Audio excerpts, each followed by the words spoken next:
somewhere out on a ranch, pissing off the world that's trying to tell you it's bad to be like you. This is for my guys outside with a little bit of red on their necks, standing for the anthem with their hand on their chest.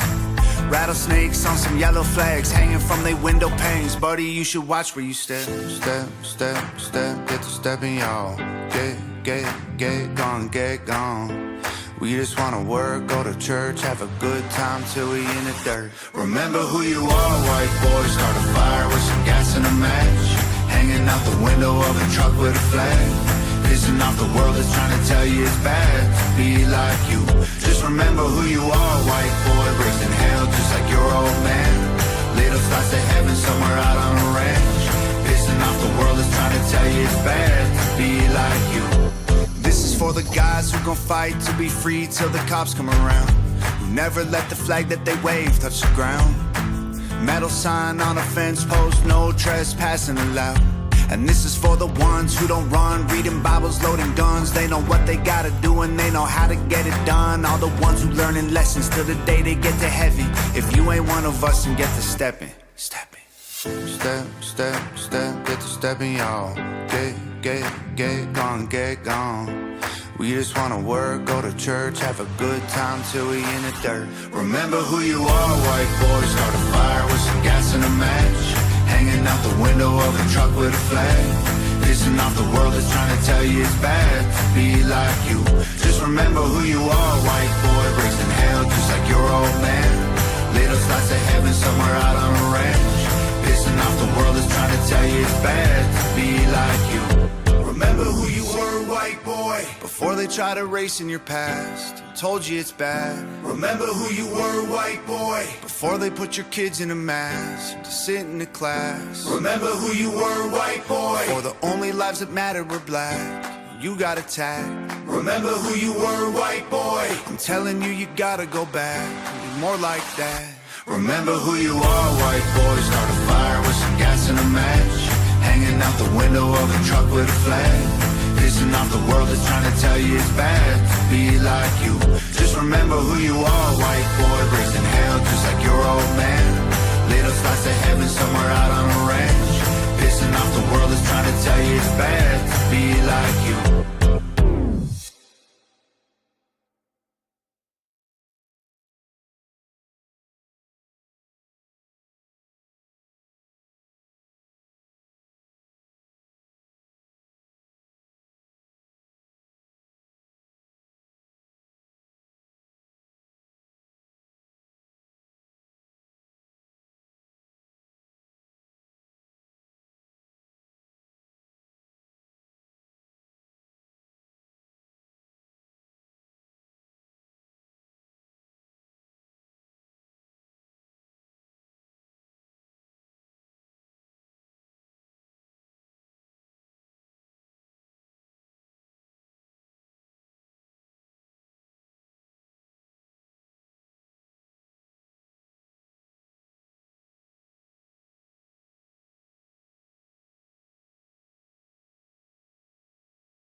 Friday night,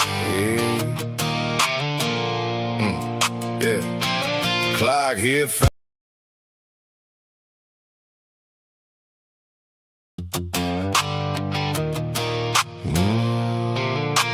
Friday night, yeah. Clock hit 5, I'm off the chain. Whole week's gone, done with the grind again. Phone lights up, where you at? Baby says come get me, don't forget the cash. Pulled in quick, she jumped inside. That little smile says let's go ride. Hair pulled back, boots on tight. Lord have mercy, it's Friday night. She looked at me, said turn it up. Tonight ain't made for sitting still. It's Friday night, we gon' have a good time. Baby looking good with that, come give me a smile. Ain't got nothing on my mind except this weekend. You my side. Windows down, let the bass come alive. Raise 'em up, one more round. Everybody knows when we come around. Sun goes down, stars burn bright. Ain't nothing better than a Friday night. Tank on full, ice chest packed. Back road dust on an old black Chevy. Bonfire calling buddies already there. Music so loud you could feel it in there. She stole my hoodie when the night got cold. Leaned on my shoulder, never getting old. If this ain't heaven, I don't know what is. Friday nights were made for this. No boss, no bills, no worries, no stress. Just one girl, one truck, one hell of a sunset. It's Friday night, we gon' have a good time, baby. Looking good with that come get me smile. Ain't got nothing on my mind except this weekend. Living it right, hands in the air, radio sky high. One more song, one more mile. Girl, you make this whole world smile. Work can't wait. Love feels right. Thank God it's Friday night.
Is her net worth. I was shocked to see that she was worth much more than $30 million.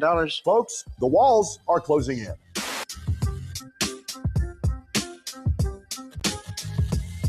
Look at this. Ilhan Omar's sister has been linked to some of the central figures in this massive fraud scandal after she received somewhere between $2 and $20 million. And what nobody out there defending Representative Omar wants to admit is that this comes after she already revised her own net worth lower twice, which means she's going to have to do it a third time. Because if you remember, the Received over $2 million in fraudulent federal kickbacks. So Representative Omar is having big problems staying out of the national spotlight. And now it's been revealed her sister is an alleged member of the massive Minnesota fraud ring, which claimed to feed thousands of hungry kids, but never did. Instead, feeding America's money into the hands of criminals for things like second homes and luxury vacations, as well as flights to foreign countries when they tried to escape. But I'm not surprised because she's a low IQ person and she's also a very dishonest person and she shouldn't be here. She shouldn't be in our country. While on trial for fraud, 37-year-old Abdiaziz Farad and 4 others stalked a juror and delivered a Hallmark gift bag with $120,000 in cash to her doorstep and a note demanding a not guilty verdict. And that trial also exposed multiple communications they had with Congresswoman Ilhan Omar's staff. There was also a string of text messages. We talked about Trump wanting to be a dictator on day one, and here we are. This is what the beginning of dictatorship looks like. But getting Eidley back to the U.S. was not so simple. Local news cameras in Mogadishu documented protests in the streets trying to block Eidley's extradition to the United States. Omar is reportedly being investigated for fraud. She revised her net worth. I was shocked to see that she was worth much more than $30 million. Folks, the walls are closing in.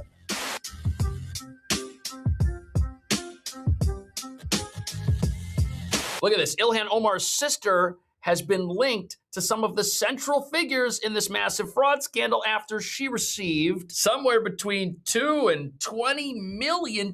And what nobody out there defending Representative Omar wants to admit is that this comes after she already revised her own net worth lower twice, which means she's going to have to do it a third time. Because if you remember, the Congresswoman controversially saw her wealth rise 3,500%. But after Trump became president and started cracking down on fraud, it went back down right around the time of the Nick Shirley investigations. And then it went back down again after people started getting convicted. And now it turns out her sister is involved in the highest levels of this alleged fraud ring. And allegedly, one of the companies run by her sister, which got $20 million in funding, had an office in the same place as a bunch of other companies who were run by people that are now in federal prison. Revealing a darker secret about scams in America, it's not just one company or one group or one isolated incident of bad actors like the fake news tells us, but instead it's a network of criminal organizations that reaches all the way to the top of the federal government, which was supposed to be run by the fraud king himself, Tim Walz, who was going to be the vice president, but instead America got J.D. Vance, who's leading an anti-fraud task force, which is the opposite of what these criminals were hoping for. Which brings us to the real reason Ilhan Omar cannot stay out of the national spotlight. And critics are saying it is her relationship to all of these little schemes all over the place that enabled them and allowed them to explode. And the president has once again been calling for her to be removed from the country, which she claims is juvenile behavior. But remember, this comes after messages from convicted fraudsters turned up as evidence in court showing direct communication with the Congresswoman's office. But it's not just Ilhan Omar's sister who allegedly is in on the take. Apparently, her brother-in-law owns a bunch of transportation companies. Local whistleblowers claim fill up parking lots and don't drive anywhere except to the bank with America's money. But speaking of money, Representative Omar was finally asked about her fluctuating net worth, and this is what she had to say. Can you explain why there was the difference between the $30 million net worth finding a couple of years ago, and then now this one, which is less than $100,000. Yeah, I mean, we amended the one a couple of years ago. We were alerted by our lawyers that the assets that we reported did not account for the liabilities that the companies that my husband was involved in had. They went back to those forms that showed all this money, and they took a second look. And you know what they found? They found that all of that money was actually balanced out by a whole bunch of debt, which magically appeared just in time. Yeah, a lot of people aren't too sure about that. Watch this. Omar is reportedly being investigated for fraud. She revised her net worth. I was shocked to see that she was worth much more than $30 million. And then when the press got on her, she revised it slightly downward to less than 18,000. So she went from much more than 30 million to 18,000. Right. So the president, he also sees the timeline here of the press starting to investigate this whole thing, and then the revisions and the deflections. He sees all this and he says, you know what, something really fishy is going on here. And maybe this is the missing piece that her accountants didn't have access to. Watch this. We've made it to Ilhan Omar's office. Let's see if she answers. Hello, is Ilhan here? The congresswoman's not here. She's not here? She's never here. Well, it's summertime. I got her a new Leering Center hoodie, or t-shirt, because it's hot outside. And then I also brought her an accounting book, because her net worth has had some weird fluctuations from $30 million now to $95,000. So if you could give these to her, I'd be greatly appreciative of that. And it is summertime, so she should be able to wear the new t-shirt. Thank you so much. Ilhan Omar officially has a quality Leering t-shirt, and she has an accounting book that she can then give to her accountant because certified Lear. I think Nick Shirley's given her more than one t-shirt at this point. I think she also has the hoodie. But let's hear from Representative Omar who the real criminals are. Listen. Really a sad day in America. We are witnessing a constitutional crisis. We talked about Trump wanting to be a dictator on day one, and here we are. This is what the beginning of dictatorship looks like. When you gut the Constitution and you install yourself as the sole power, that is how dictators are made. Really a sad day. Okay, never mind the fact that it is the Democratic Socialists of America who are now talking about reworking how our government works, getting rid of the Senate, abolishing the president. Forget all that for a second. She's complaining about the U.S. aid shutdown. And that brings us back to money and her sister. Look at this. Ilhan Omar's sister had a position at the People's Center, which was one of these organizations, and moved to Kenya with a partnership she started in one of these locations that was also frequented by criminals, which was doing work in Africa funded by USAID. Look at that. What a coincidence. But there's more. Listen to this. Representative Omar's sister has been linked to the Feeding Our Future fraud scandal, and she ran a business that received a $2 million earmark while her sister was a state representative before she founded the USAID-backed consulting group that got the $20 million. And this reveals why these politicians are so angry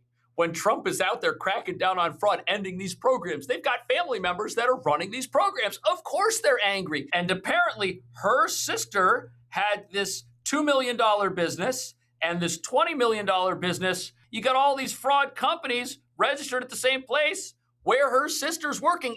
And wait till you see what some of these defendants are up to, even during their own trials for fraudulent activity. Watch this. In a courtroom at the federal courthouse in St. Paul, 37-year-old Abdiaziz Farad looked like he had aged significantly since this mugshot in 2024. Now he'll remain locked up well into his 70s. While on trial for fraud, Farad and 4 others stalked a juror and delivered a Hallmark gift bag with $120,000 in cash to her doorstep and a note demanding a not guilty verdict. But that woman, juror 52, called police instead. So, remember when Nick Shirley went out there, did his fraud investigations in Minnesota that kicked this whole thing off, and he said there were gangs running rampant all over this place. Well, people disputed that. They said, oh, that's not happening. But here we have a gang of men who are in court for fraud, running around with bags of money, trying to bribe the jury. That sounds like an organized crime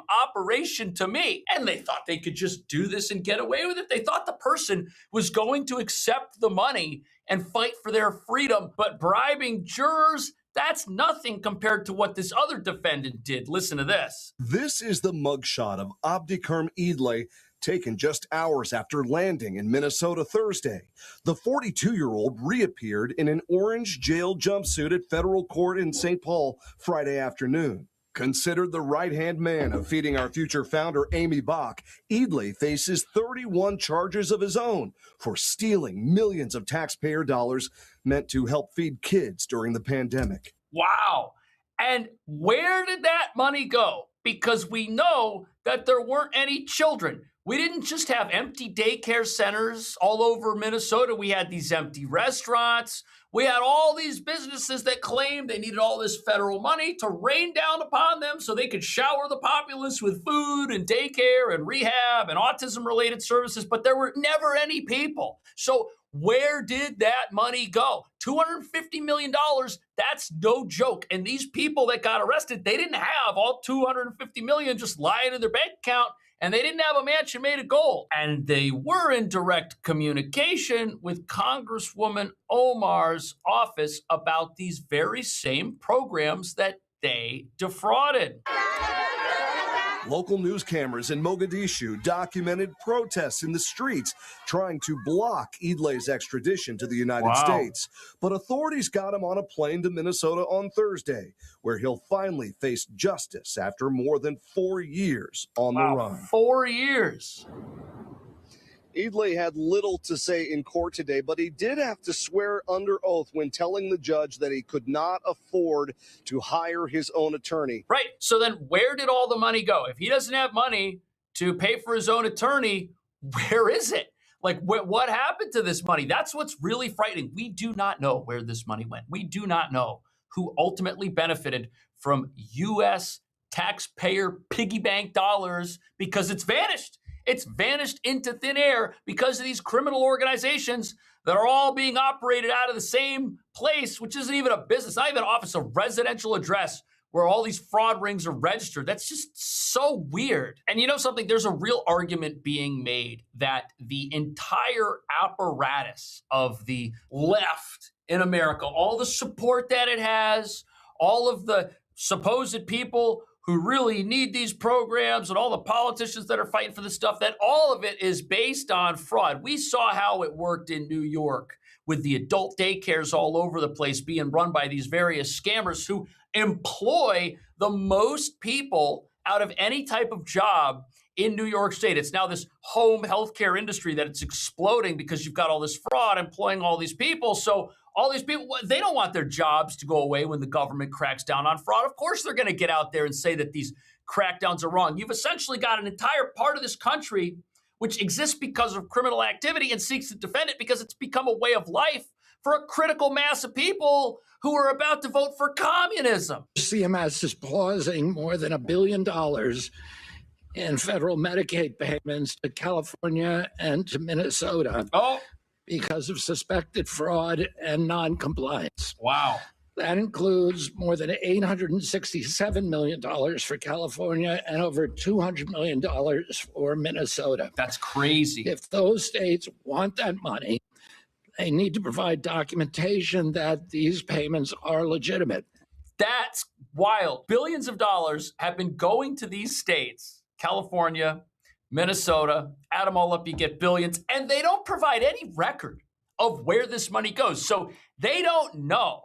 All they know is the money comes in, it gets sent to organizations, and they don't know what those organizations do with it. They don't know if those organizations are legitimate or not. The money's gone, and they still want it, but they aren't willing to say what they're going to do with it. Can you believe that? That's how we get a critical mass of people in this country that make a living on something that never should exist. That's how you get perpetual political power and solidify it and make sure that it never goes away and get folks who are brainwashed because they make a living and are financially dependent upon all of this fraud to come out there and defend it every single chance they get. And by law, they must document how they spend federal dollars. So it's illegal. And we have reason to believe that taxpayer money is being misused, especially through fraud. Wow. The Biden administration abandoned that kind of oversight. Oh. Instead of protecting your money, they opened the floodgates to theft.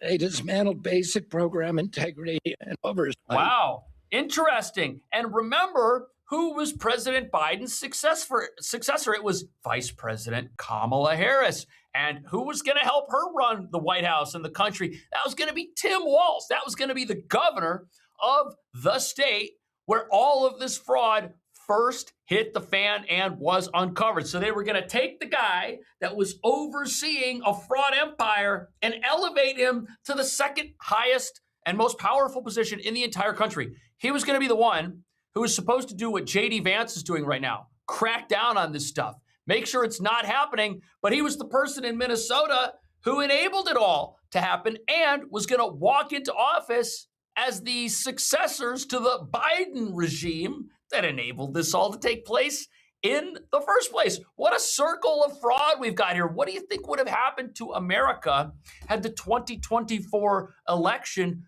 gone differently? This is why elections matter. This is why voting matters. Even in a midterm election, you got to come out and you got to stand against this stuff or it's going to keep happening, which, as you're about to see, is what the now communist Democrat Party wants. Watch this. HHS Secretary RFK Jr. on CMS pausing more than $1 billion. We got a major pushback happening against Democrat communists. The U.S. already spends $7 trillion a year on socialist-style programs like Medicaid, Medicare, Social Security. The GAO now says the U.S. government wasted $3 trillion in improper overpayments, blown out the back door since 2003. GAO says it's been a government problem for more than 20 years. The Treasury just blocked nearly $100 million in taxpayer money from going to 4,900 dead people. Wow. Thousands of dead people have been getting government paychecks for years. Let's talk. I wonder who they're voting for. And I wonder who the people who are involved in all these companies that are the recipients of trillions over several years, I wonder who they're voting for. You see, the problem that you have here is once you allow this kind of criminal activity and you let it happen and you don't investigate it in the name of caring for your neighbors or something like that, do that long enough and don't be shocked when the fraud takes over. Do that long enough and don't be shocked when you've got so many people who are voting for this and dependent on it that it becomes a way of life and is impossible to get rid of. It is in all 50 states. Basically, you let socialism get its foot in the door. Don't be surprised when people come out in total favor of a communist takeover. Do you think that's what's happening to America? How do you think fraud is benefiting our country? Is it a problem? Were all of these activities legitimate? Is Representative Omar right to attack the president? Does she have a conflict of interest when it turns out the thing she's attacking the president over was directly funding her sister? Let me know. I'll see you in the next video.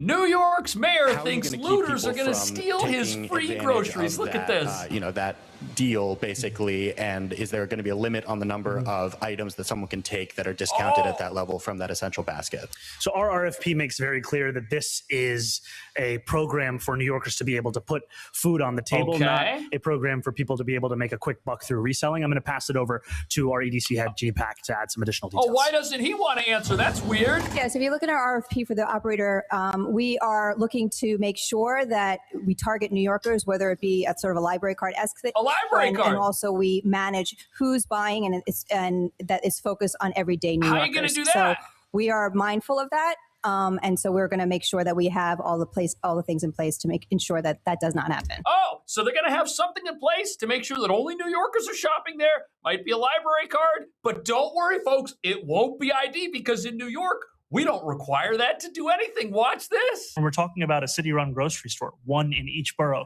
which, by the way, you do not need an ID to shop at, what we've just heard in the news of today. Oh, thank We're talking God. about actually addressing the question of skyrocketing grocery But prices. how are you We've going to do seen that? In the last 6 or 7 years alone, an increase in grocery prices of around 30%.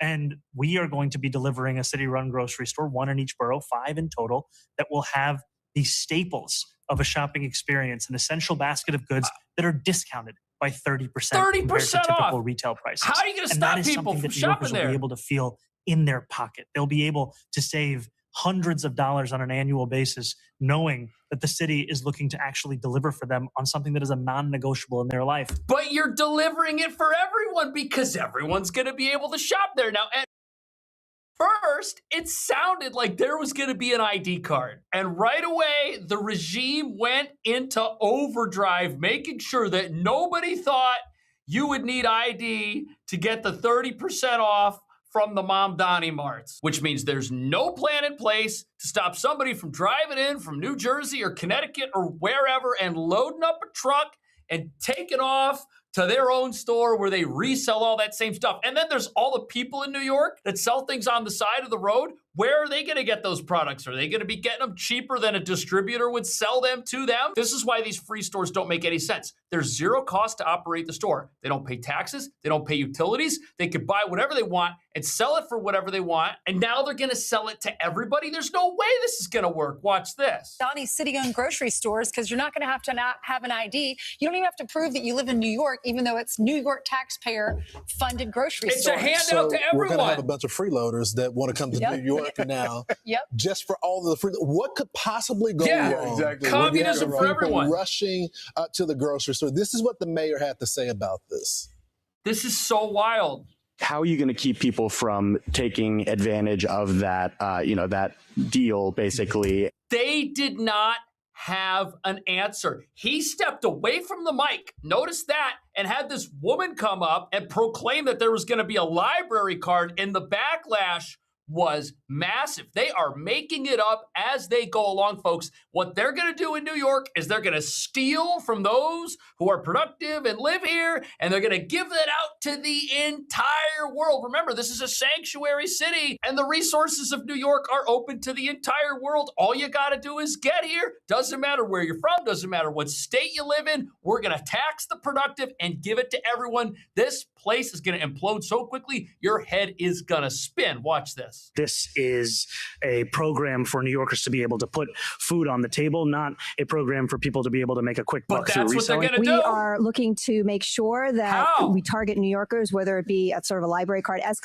and also we manage who's buying and that is focused on everyday. Look at their faces. They didn't have any problem with her saying there was going to be some sort of check or balance to make sure only people from New York came here. Look, they're all in agreement. They're all hanging out.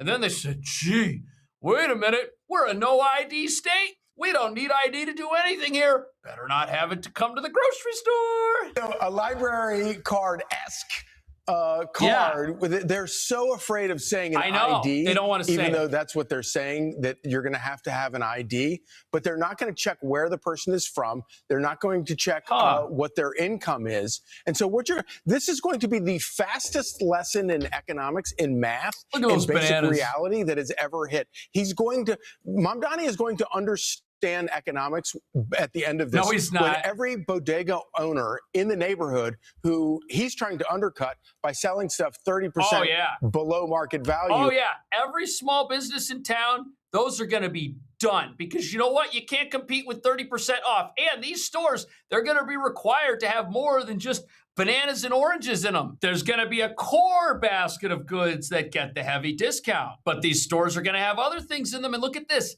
They will be open to everyone.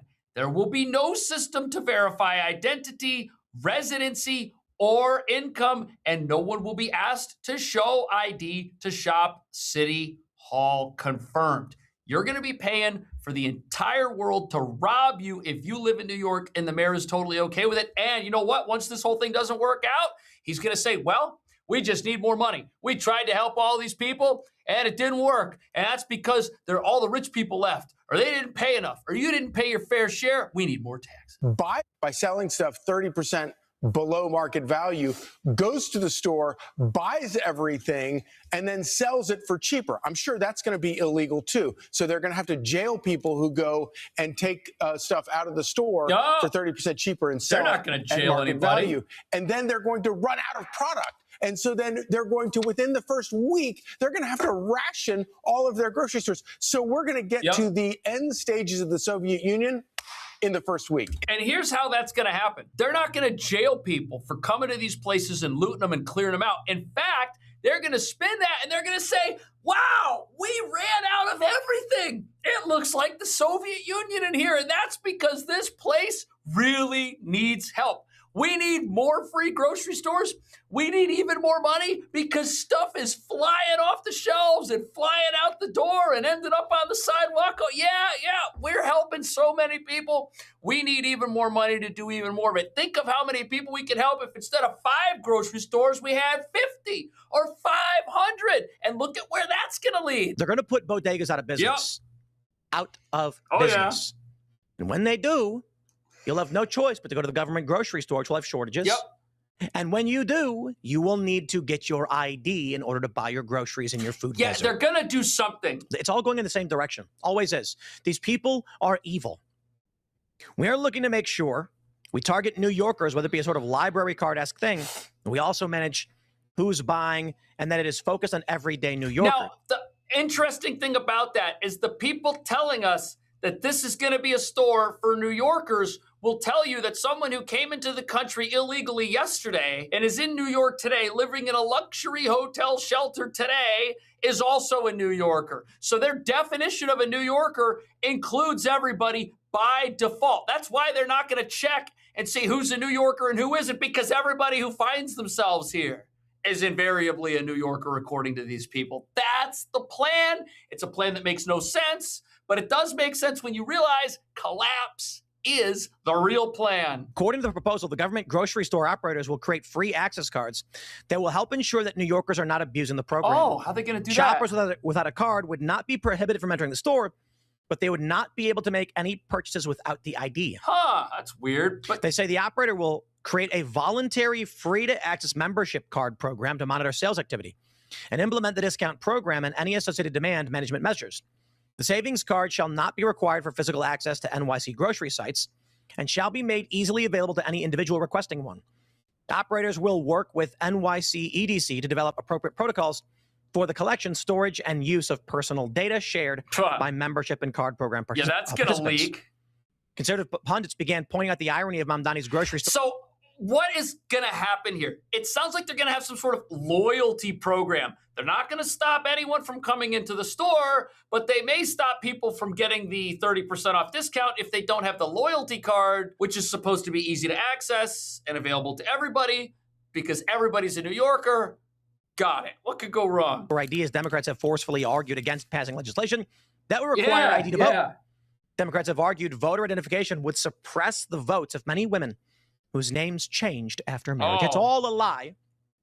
But I don't really care, to be honest, about this argument like, they want an ID to vote, but not to buy groceries. Hypocrites. They don't care. They know they're hypocrites. They know they're lying. Right. And they're lying about this being something that is sustainable. None of this is sustainable. These stores are going to get looted out of oblivion by people taking advantage of them. Everybody that wants to sell vegetables on the sidewalk is going to start doing it. They're going to be doing it 30% off. These stores are going to empty out. And then the city's going to come along and say they need more of them. And this socialist train that is just headed in the wrong direction, full steam, full speed ahead, it's running out of money so fast. The mayor is actually running out of places to find it. Check this out. Hello, this is Victor Davis Hanson for the Daily Signal. Zoran Mondami, the mayor of New York, has just stirred up a lot of controversy. He said that he wanted to go after property owners who had homes worth more than $5 million, it's now $1 million. And they were likely to be second homes. Yep. In other words, they had a primary residence elsewhere, either in the state of New York or outside the state or in a foreign country. And he wanted to tax them with a new surcharge in addition to property tax. But then when the letters went out, they didn't just go to the upper middle class or the wealthy who owned $5 million properties. Mamdani went back on his Yep. word and sent almost 950,000 letters out to property owners who on the register had a home worth more than $1 million. Now, $1 million, is that a lot of money? If you have a home that's worth that, yeah, it is, but it's not like having $1 million home 30 years ago. In fact, many people who are working class, middle class New Yorkers may have a home valued in that range, and they're the ones getting these letters. And check this out and tell me if you think any of these people are out on luxury vacations, jetting around the world on private jets. Look at this. Yeah, Christine, it's damage control for the administration. 17,000 homeowners received letters saying they may be subject to the tax, and now they have until September 18th to contest it. But many are upset now. They have to prove essentially where they live. So we're here to stand united, and the people of Staten Island, the people who love this country, for all of you who've earned your home, to say enough is enough. Staten Island Borough President Vito Fossella Look at all tonight at these a rally rich people. blasting the pied-à-terre tax rollout by the Mamdani administration that's created confusion and anxiety among some homeowners. I'm getting calls from clients that looked at the roll and they didn't think their market value was, qualified them for the tax. Oh, but Mamdani and the city sure did. That's why they sent out these letters. They sent letters to everybody that might have even been close to hitting a threshold where they could tax them. And now, to not have to pay his taxes, you have to defend yourself. You have to go to the DMV, essentially, and deal with the DMV Postal Service mentality, which is how this city government operates, and prove that you're immune from the mayor's new taxes and that you're paying your fair share. And look who they're coming after. An 81-year-old woman on the Upper East Side tells CBS News New York she's lived full-time in her townhouse for 3 decades and has no other residence. Yet she received a letter from the city warning she has until August 21st to prove she's exempt from the new pied-à-terre tax, or she'll owe $56,000. They're coming after senior citizens for almost $60,000 when they live in their primary residence, which has appreciated over the last 3 decades and now puts them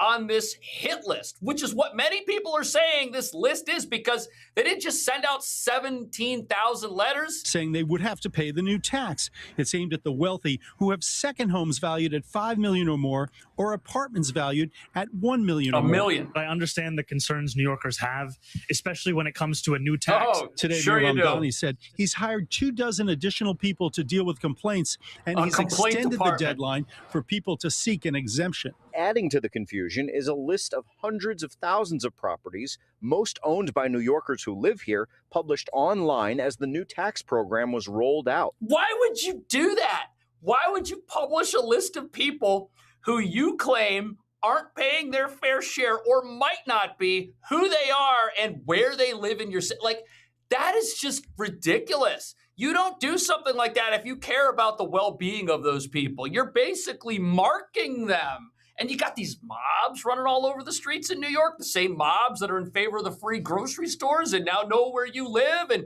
there weren't enough groceries today, but you live over there, huh? Yeah, gee, I wonder what that's going to lead to. He's had all of these lavish welfare ideas that are not fundable because he's driving out the upper middle class and the wealthy, and they're leaving in droves. Some estimates maybe $11 billion already in real value. It's crazy. In revenue.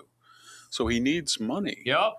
And more importantly, by sending this surtax out, in addition to property taxes, if you have a property that's worth $1 million or $2 million, and you're paying $20,000 or $30,000, $40,000 in property taxes, and this surtax comes in 10, 20, 30, a lot of people are saying, you know, I'm not getting that much rent if it is a second home. If it's their primary home, they're saying, I already paid this huge property and I have maintenance costs. If you're renting, you have rental costs. You're subject to oversight. There's rental subsidies for your renter. There's rent control.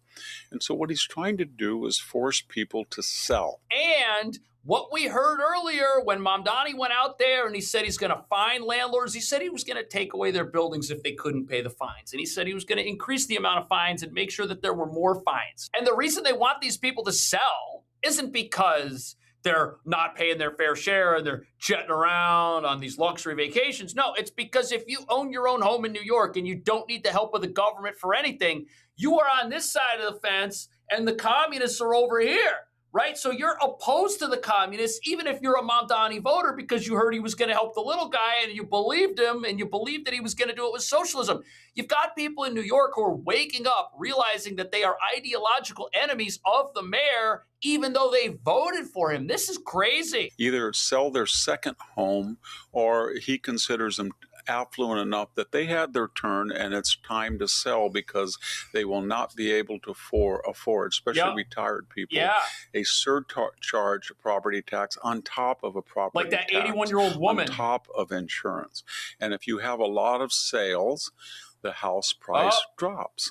If the house price drops, Mamdani can come in and either buy them for the city or subsidize the quote oppressed poor who buy it. It's a huge redistribution plan. What a great way to lower housing prices. Mamdani's going to come in after he destroys the housing market in New York and nobody wants to live here because crime is through the roof and everyone's getting punished for owning anything. He's going to say, yeah, before I came in, prices were here and I got them down to here. I did a good job. I destroyed the market. And now it only costs this much to live here. You know, there's parts of America where you could buy a home for $1. In Detroit, Michigan, you could buy homes that nobody wants. Yeah, let's get the price down there. Then we'll really have affordability, won't we? What a thriving place we'll be looking at. Oh, man. Everything about this is a nightmare, but it's all going to be spun as if it's been the greatest thing since sliced bread. When the sliced bread has been removed from the free grocery store by the people selling it on the sidewalks out in front of the free grocery store that costs the city nothing to operate, the excuse is going to be, well, it's so popular. There's so many people that need help. We didn't realize the crisis was this bad. We need 50, 500 free grocery stores. And then when they destroy the property values and everything costs nothing because it's all being given away, thrown away, abandoned, they're going to say, yeah, I fixed the housing market. What do you think about that? I'll see you in the next video.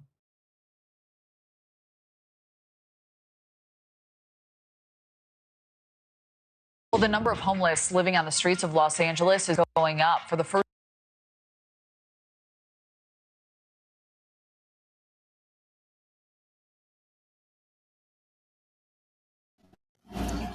Hi, guys. Welcome to the Podcast Patrol. We're looking at some various podcasts today. If you have any suggestions of one you'd like us to look at, let us know. Got some Cash Jordan up here today and some Lily Gladys. So we're just going to let them play and, enjoy the show.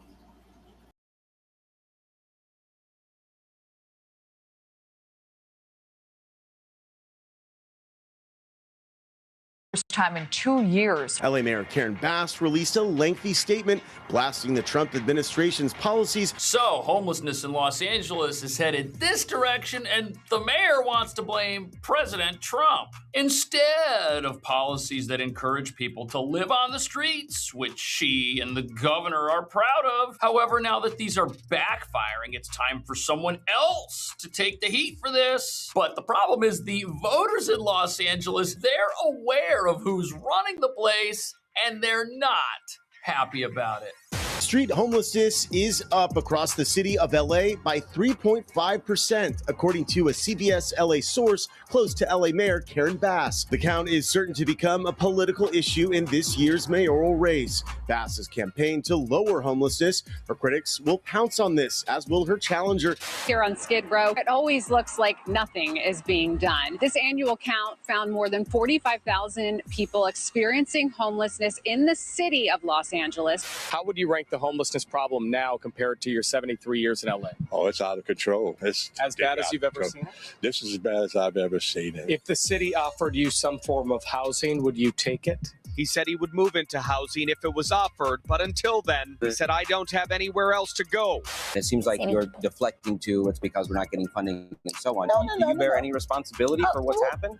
Absolutely. I've never shied away from responsibility.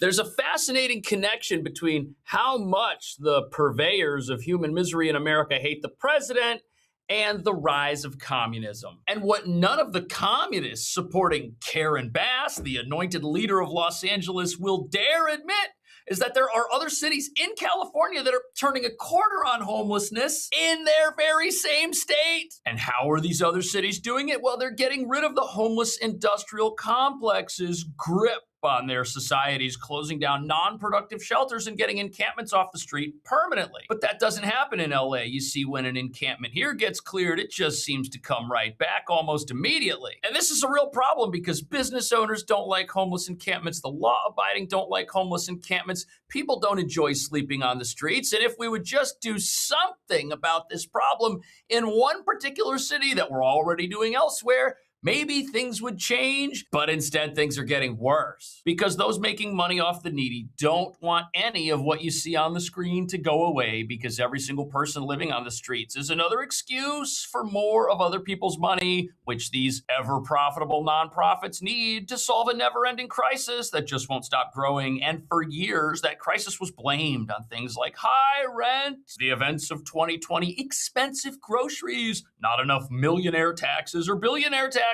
And now the latest victim of this is the president. And that brings us to the real reason we're witnessing the mayor of Los Angeles, who runs the place, blame her problems on somebody else. This is a communist takeover. And if the communists want to be victorious, they need an enemy that embodies all of America. And what better enemy than the president of our country? And this is also not just a battle for control over Los Angeles. That battle was lost the day Spencer Pratt was ejected from the primary. Instead, the fight here is to pin problems like those in Los Angeles, which exist in every communist stronghold in this country, on our president and on those of us who buy our own groceries and earn our own money so that our achievements can become theirs, enriching them so they can live large, while life for those trying to make it on their own looks like this. Willowbrook Station. Regular fare $1.75. Hello. Uh-oh. What's the difference between the buses in Los Angeles and the buses in New York? Nothing. You've got communists running both places, and the communists are afraid that people are going to make a connection between the misery they inflict on their societies and them, which is why they want to have this whole affordability thing tied to the president somehow, even though none of these communists are sure why the problems they experience don't happen in states like Florida, where things are cheaper. But absurdities aside, these latest numbers that show an increase in homelessness are very concerning to everyone, and here's why. My first take on the homelessness count numbers is that generally speaking, they're not the most credible numbers in the world, right? The formula varies from year to year. Different people conduct it year to year. They can do the statistics however they want. They can cook the books any way they find reasonable, and the best they can come up with is proof that communism is failing. That's a disaster, and every American should be aware of that. And this explains why Skid Row, I guess, will always be Skid Row. Look at this. Whoa. It's just a sort of basic question that I think most people would ask, like just normal people who don't know anything about the policy and the debates over what's the right way to do it. Why don't the people in charge just come here and in a simple, basic way, clean it up, systematically clean it up. Take people, put them in a safe setting. We've got lots of money, lots of space in California. Right. Why doesn't that happen? Because someone, for example, like LA Can, which is another organization, they get very, very upset and they sue the LAPD when they come and do street cleaning down here. Oh! And they're basically saying that their encampments are their property. What? Private property, police can't enter. And they sue the police more than any other organization. They sue the cops. The same way when we try to remove dogs, they come and they follow us around. So who's doing the suing? Yeah. LA Can. LA Can, what's that? Yeah, it's an organization It's a non-profit. Okay. So, and they're working very closely also with Bass's office. Oh, so you got nonprofits connected with the mayor who sue to stop all of the encampment cleanups, all of the outreach. They claim that it's hostile. They claim that it's wrong. They stand against it. They get funding to try and fix the problem their way, which never seems to happen. And they just so happen to be in league with the mayor, who's looking for someone else to pin all of her problems on and has chosen President Trump for some reason. Annabelle, the reality is if you make your way across Los Angeles today, nearly everyone will have something to say about homelessness. The people I spoke with today are not surprised to hear that the number of homeless have increased in Los Angeles, but you can see the small encampment behind me near 60th There's rats and in Vermont that encampment. South LA. You can see People them. here say that this specific encampment highlights part of the problem with homelessness in this city, because this alley you're looking at, it was cleaned up and the encampment was removed on Monday, and it's already back.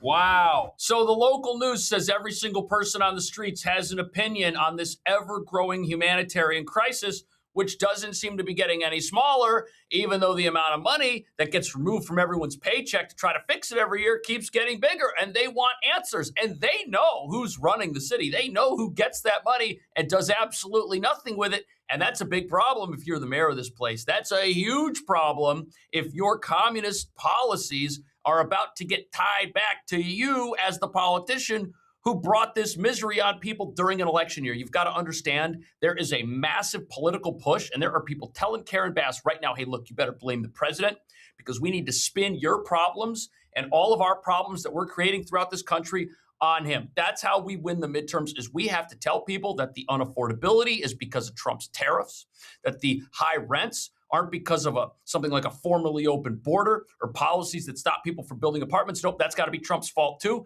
Everything's got to be Trump's fault. And here's what voters have to say about this. Watch. He weighed in after news broke that the number of homeless has increased in Los Angeles. George Polk has lived in LA for 73 years. Wow. How would you rank the homelessness problem now compared to your 73 years in LA? Oh, it's out of control. Yeah. As bad as you've ever seen it? This is as bad as I've ever That's seen it. terrible. Polk made that comment next to this encampment near 60th and Vermont. He says this is part of the problem.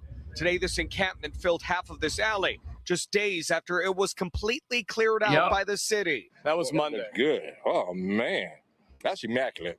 And now you see it today, Friday. That's sad. Look at it. I just look at it and say it's disgusting. After the numbers. What's disgusting is allowing somebody who is one of your citizens in your city to live on the streets like that and not know there's a better option for them. And the scariest thing about this is that there are places for every single person on the street to go and live. But the outreach doesn't happen because the homeless industrial complex doesn't want it to happen. They don't want people removed from the streets because then their reason for existing has been accomplished and they can go away and they can go find new jobs, which they don't want to do. So get this NGO, LA Can, has actually filed multiple lawsuits. So they've done this multiple times, that it's blocked the clearing of encampments. They say these sweeps are somehow a criminalization of homeless, so you cannot touch the homeless population on Skid Row. It violates their rights, and Mayor Karen Bass sides That's with them. crazy. This NGO has, of course, gotten our tax money, so naturally they would not want the money to stop flowing to them and all the other NGOs making a fortune off of Skid Row. Yeah, that is wild. And look, it says right here on the screen that this organization was founded in 1999. They're a certified nonprofit, all right. That's why they're so profitable. That's how this whole thing works. And the ridiculous thing about this is that if you or I had a friend or a relative who we knew was living on the streets, whether it's in the New York City subway, whether it's out on Skid Row, we would be down there pleading with that person. We would be staging an intervention, and we would not allow them to say no to the help that we know that they need. We would not allow them to stop us from bringing them inside and getting them cleaned up and getting them a hot meal and getting them into a better situation. They don't know that the stability is out there for them, or they've got some reason, which is not a correct reason, for why they prefer to live on the streets. But while the mayor is out there saying that all of this is Trump's fault, as you're about to see, Trump's actually the reason the problems in Los Angeles haven't gotten worse. Look at this. Near this library. It's ridiculous. You can see it right across the street. It's out of control. Our money's going somewhere, but not, unfortunately, not to these people to help them. But today in MacArthur Park, one woman says she thinks the number of homeless in the park is decreasing, especially after the recent federal operations. Now it's a little bit more better because it's more clean, more less people. Wow. So there are people who say that because the federal government came in and arrested criminals and got criminals off the streets and deported people that were here illegally, things are better. The mayor is out there blaming Trump for sending the federal government in to do things that improve the area. If anything, this problem would be worse if there had been no action on behalf of the federal government. And then who would these people blame for their problems? They would find somebody, probably the millionaires, tax them a little bit more, probably the business owners. Let's fine them. It's their fault there's encampments out in front of their stores anyways. You took a lot of credit for that and for your Inside Safe program. Now we see the numbers going up, and it seems like you're deflecting to it's because we're not getting funding and so on. Do you bear any responsibility for what's happened?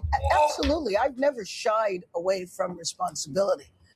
But let me just tell you something. For the last 3 years, when there has been a reduction in people on the street, that was historic. That had not happened in our city before. I will absolutely accept responsibility, but I do have to put it within the context of greater factors that contributed to increasing numbers of people on our streets. Like what? Like Mayor what? Bass declared a state of emergency on her first day in office after campaigning to end homelessness.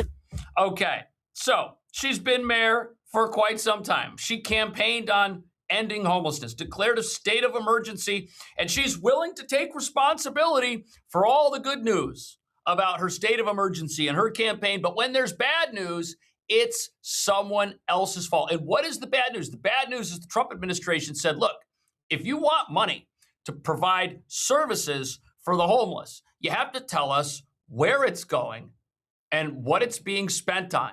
And the homeless service administrators here were unable to do that. Their funding mechanism for all of this that doles out America's money is a black hole of resources that never amount to anything. And that's why the money was taken away. So it's not like the Trump administration took away the money that was going to the homeless. No money has been going to the homeless. Nothing has been done to help these people. The bare minimum is getting done. The bare minimum is still getting done. Nothing has changed, but she'll take all the credit when her book cookers are able to come up with numbers that make her look great.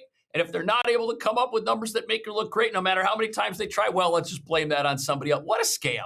But as you're about to see, there are real people being affected by this. And this is a crisis. It is a state of emergency. It's just too bad the wrong people are in charge of it. Look at this. The overall increase may look small on paper, but the view from the sidewalk is much harder to shrug off, especially here on Skid Row, where it always looks like nothing is being done. Why does it look like that? This annual count found more than 45,000 people experiencing homelessness in the city of Los Angeles, which is up 3.4% from last year. Countywide, the number rose 1.2% to about 73,000 unhoused. But the most alarming number, maybe the one showing who is still outside. Unsheltered homelessness in the city, meaning people sleeping outdoors or in vehicles, jumped 7.9%. That means more than 2,100 additional people were counted living outside, and it ends 2 straight years. Wow, that's insane. So the mayor who's in charge of all this, she wants the credit for when there was a decline, but then she wants someone else to take the blame for any sort of an increase. Well, it's up to her to come up with the numbers. And the amazing thing is that since these are the numbers from the government and this was the best they can do, you know the problem is bad. When the best they can do is cook the books in a way that still exposed them. But now the question is, why is this happening? Why do they want to put their own problems on the president? What's the point of that? And how is this supposedly going to help these people during a major election year? Check this out. Speaking of the midterms, we know the tradition. The party that has the White House typically has an uphill battle for the midterms. And when you look at the top issue among voters right now, it seems to be the cost of living. So what steps have been taken by the White House to really address that? Because that's going to be important as we head towards November. Yeah. Well, the president and the White House, we fully recognize that. And I would remind your viewers and the American people of who caused the affordability crisis in this country. It was Joe Biden and it was the Democrats in this city when they were in power. And President Trump took immediate action on day one to fix that with his overall economic formula of tax cuts, deregulation, and energy dominance. That's huge. That is your cost of living right there. But the communists, they see this 46% number and they say to themselves, you know what? We got a winning issue. If we can become the party of affordability, we can get voters to care about us and give us a chance. And we can tell them that, hey, the reason you have unaffordability is because capitalism has failed. Let's try something else. It's a very simple argument, even though it's completely wrong. But that's the argument they're making, and that's why you need somebody like Karen Bass to blame the president. You need every single socialist kingpin out there running a city that is falling off a cliff to blame the president and put this on the people who they say are causing the affordability crisis. But that's not what's happening at all. Look at the price of oil. It's all over the place. 85-ish a barrel now. But look at this. Over the last 5 years. Oh, what happened here?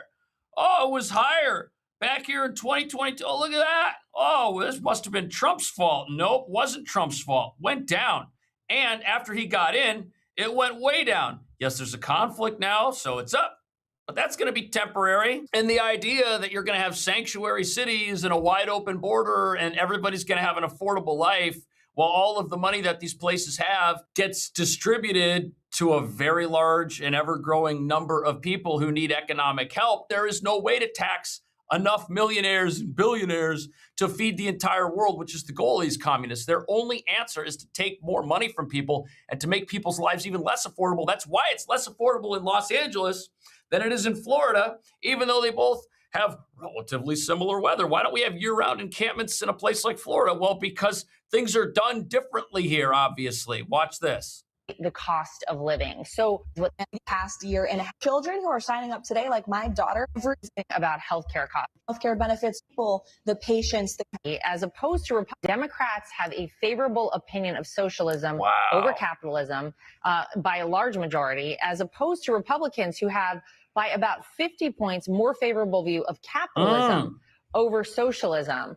That's what their base wants. What do you make of those numbers? And what would your message be maybe to independent voters who are looking at these two parties as we head towards the midterms? You have one party, the Republican Party, obviously capitalists, free market people who want you to be able to keep more of your own money. Look, if you're out there and you're an independent voter and you're sitting on the other side of your television or your phone and you're watching stuff like this and you're saying, gee, I'm an open-minded independent and I'm going to seriously consider whether I should vote for capitalism or communism. I'm not really sure which one I should vote for. The fact that you're even allowed to have those thoughts is proof that you should be voting for capitalism, because under the alternative, you're not allowed to debate whether or not it works. You're not allowed to criticize it. You're allowed to vote it in, but you're not going to be allowed to vote it out. You're going to be stuck with it. But the ridiculous thing is that not only will communism never work in principle, even if it is carried out with all the best intents to redistribute all of the money and have there be zero fraud, you're still going to run out of other people's money. And the people right now that want to run a system like this, they're running the homeless industrial complex in California. They can't tell you where any of the money goes. They say that funding cuts have put people on the streets. Those people weren't getting any of the money anyways. What do you mean the funding cuts put people on the streets? No, they didn't. Those people weren't getting any help. So the money that's getting redistributed over there, it's getting stolen before it even makes it to anybody, which is why the communism over there is imploding faster than anyone can imagine. What do you think about that? I'll see you in the next video.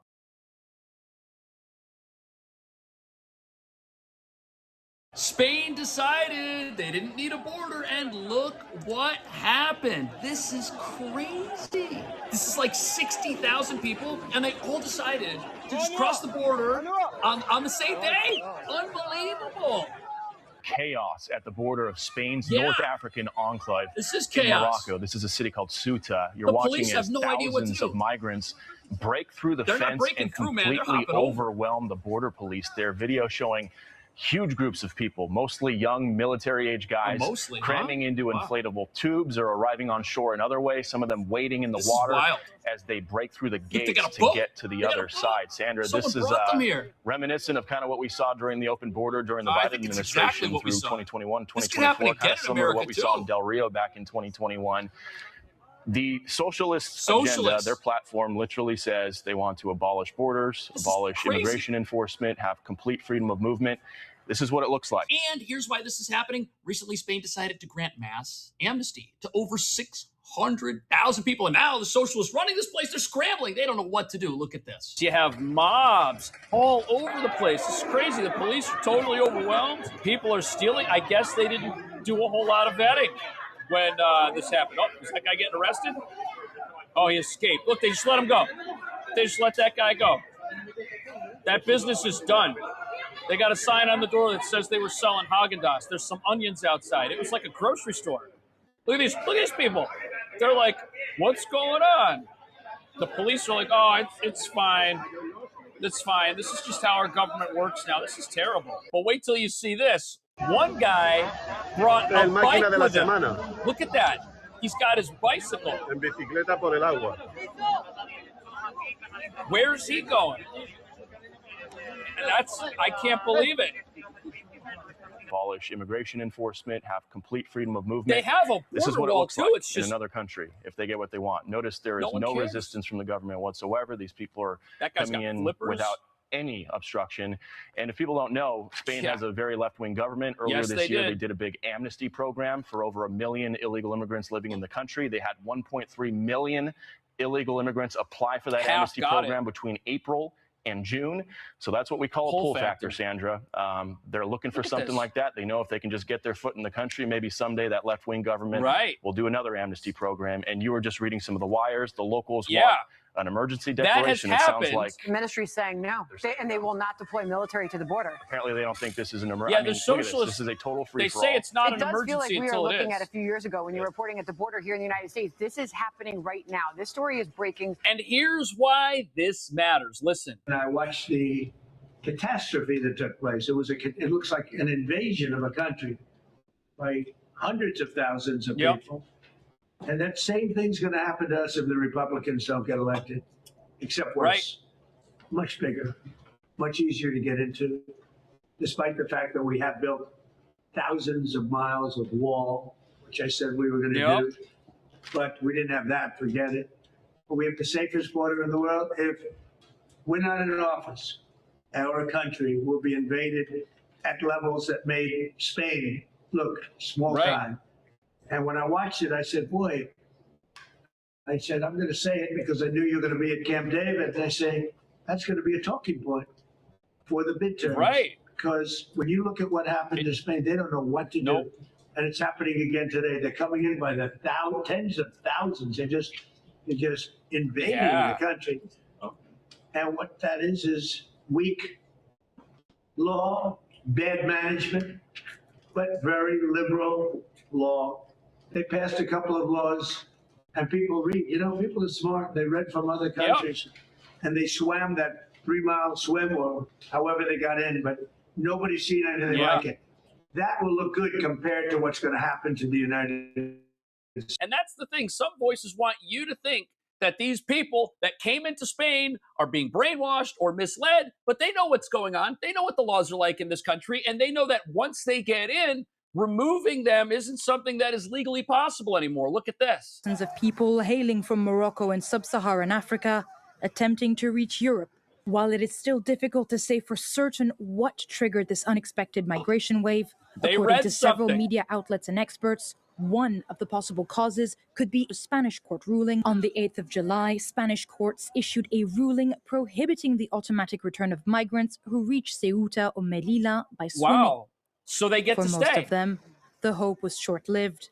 After just a few hours, they were forced to turn back. But the people who were deported, that only happened after the military arrived. It took a long time for there to be any border security here. And when this whole thing started, a whole bunch of people got in and made their way into the actual city. And who knows where they are? They could be on a plane right now to mainland Europe, which other countries are afraid of. And the migrant surge flowing from Morocco into the Spanish territory That's of crazy. Ceuta, a situation that has now turned deadly. Authorities now deploying tear gas, water cannons, and firing warning shots in an effort to stop tens of thousands of After migrants all this happened. coming in from Morocco. Officials estimate 60,000 people crossed into the Spanish territory without That's anyone really crazy. stopping them. In like now, the a day. amount of people who pushed into that Spanish territory in just one day, well, it is equivalent to about 70% of that city's population. That's the military insane. has now been deployed to help restore order, and Spain's interior ministry says roughly 37,000 who crossed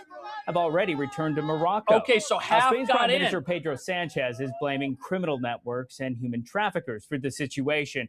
But it is worth pointing out a Spanish court recently ruled arrivals by sea can't be directly deported. Yeah, There's that- also a new Spanish That'll program do that it, gives man. legal status to illegal immigrants. President Trump says Yep, the so they do catastrophe amnesty. in the Spanish territory is a product of weak laws and bad management. It looks like an invasion of a country by hundreds of thousands of people. And that same thing's going to happen to us if the Republicans don't get elected. He's right, Except man. worse. It already was happening Much under bigger. Biden. Much easier to get into. There is also concern right here in Europe among many leaders who worry this could soon spill over and across their borders. The UK's Prime Minister Andy Burnham called the situation concerning, and the Italian government has now suspended its border-free travel arrangements with Spain. Oh, so other countries now all of a sudden care about border security. That's pretty wild. And these are people who came in. Doesn't look like a whole lot of vetting was done. Doesn't look like anyone may even know who these individuals are. That could be dangerous. This is how it all started. Look at this. This is the crossing. You have 7 police officers. This is not working. This is not a sustainable situation. Look at this. It's crazy. You got people climbing fences. So they have border apparatuses, but you need a law enforcement agency behind those apparatuses. Walls don't matter. A fence doesn't matter unless you have a consequence for doing this, but there's actually a reward. If the reward is you can come in and you can get citizenship, you can get work permission, if you can get to stay, if you can get benefits like healthcare and things like that, what's going to end up happening is people will attempt this because instead of having to go all the way back, they're going to get something that they wouldn't have access to if they didn't break the law. So once you tie a reward to law breaking of any kind, you create situations like this. You give people an incentive. Look, the fence is right there. Out of control scenes that we are seeing right now is thousands and thousands of migrants from Morocco surge into Spain as the country's border totally collapses at the northern city of Ceuta. As you could see there, plenty of crowds of people, some wearing T-shirts, some in wetsuits, just pouring onto local roads. Now, one guy had his The head of the bike. association that represents Spain's civil guard officers in Ceuta told AP the situation is absolute chaos. Yeah. It's not possible to give precise numbers, but there are thousands of migrants crossing. There are reports at least. That's a good point. They don't know how many people came across when this happened. They have estimates. They know how many people they've told can't come in. They're saying that that might be around half. But if the socialist government that says borders don't work and has amnesty programs, if they're the ones putting out these figures, I would guess that they may be padding the numbers somehow. They don't know how many people came across. You mean to tell me those 7 police officers that were totally overwhelmed at that one gate counted every single person? They have no idea. They don't know what happened. And now in America, we're about to choose between the Democratic Socialists and Zoran Mamdani, this new political movement that wants to reopen our border, and the idea of border security and having a country and having laws and orders and consequences. Look at this. What's been happening in Spain last couple of days is a grim look at our own future, the results of what happens when socialist policies run wild. Right, it is. Oh, look at this. Oh, so they did have some police eventually. It's so crazy. Some 60,000 migrants crossing into the Spanish territory of Ceuta from Morocco over the last 48 hours as Spanish authorities scramble to contain it. We don't have a good life in Morocco. Don't meet and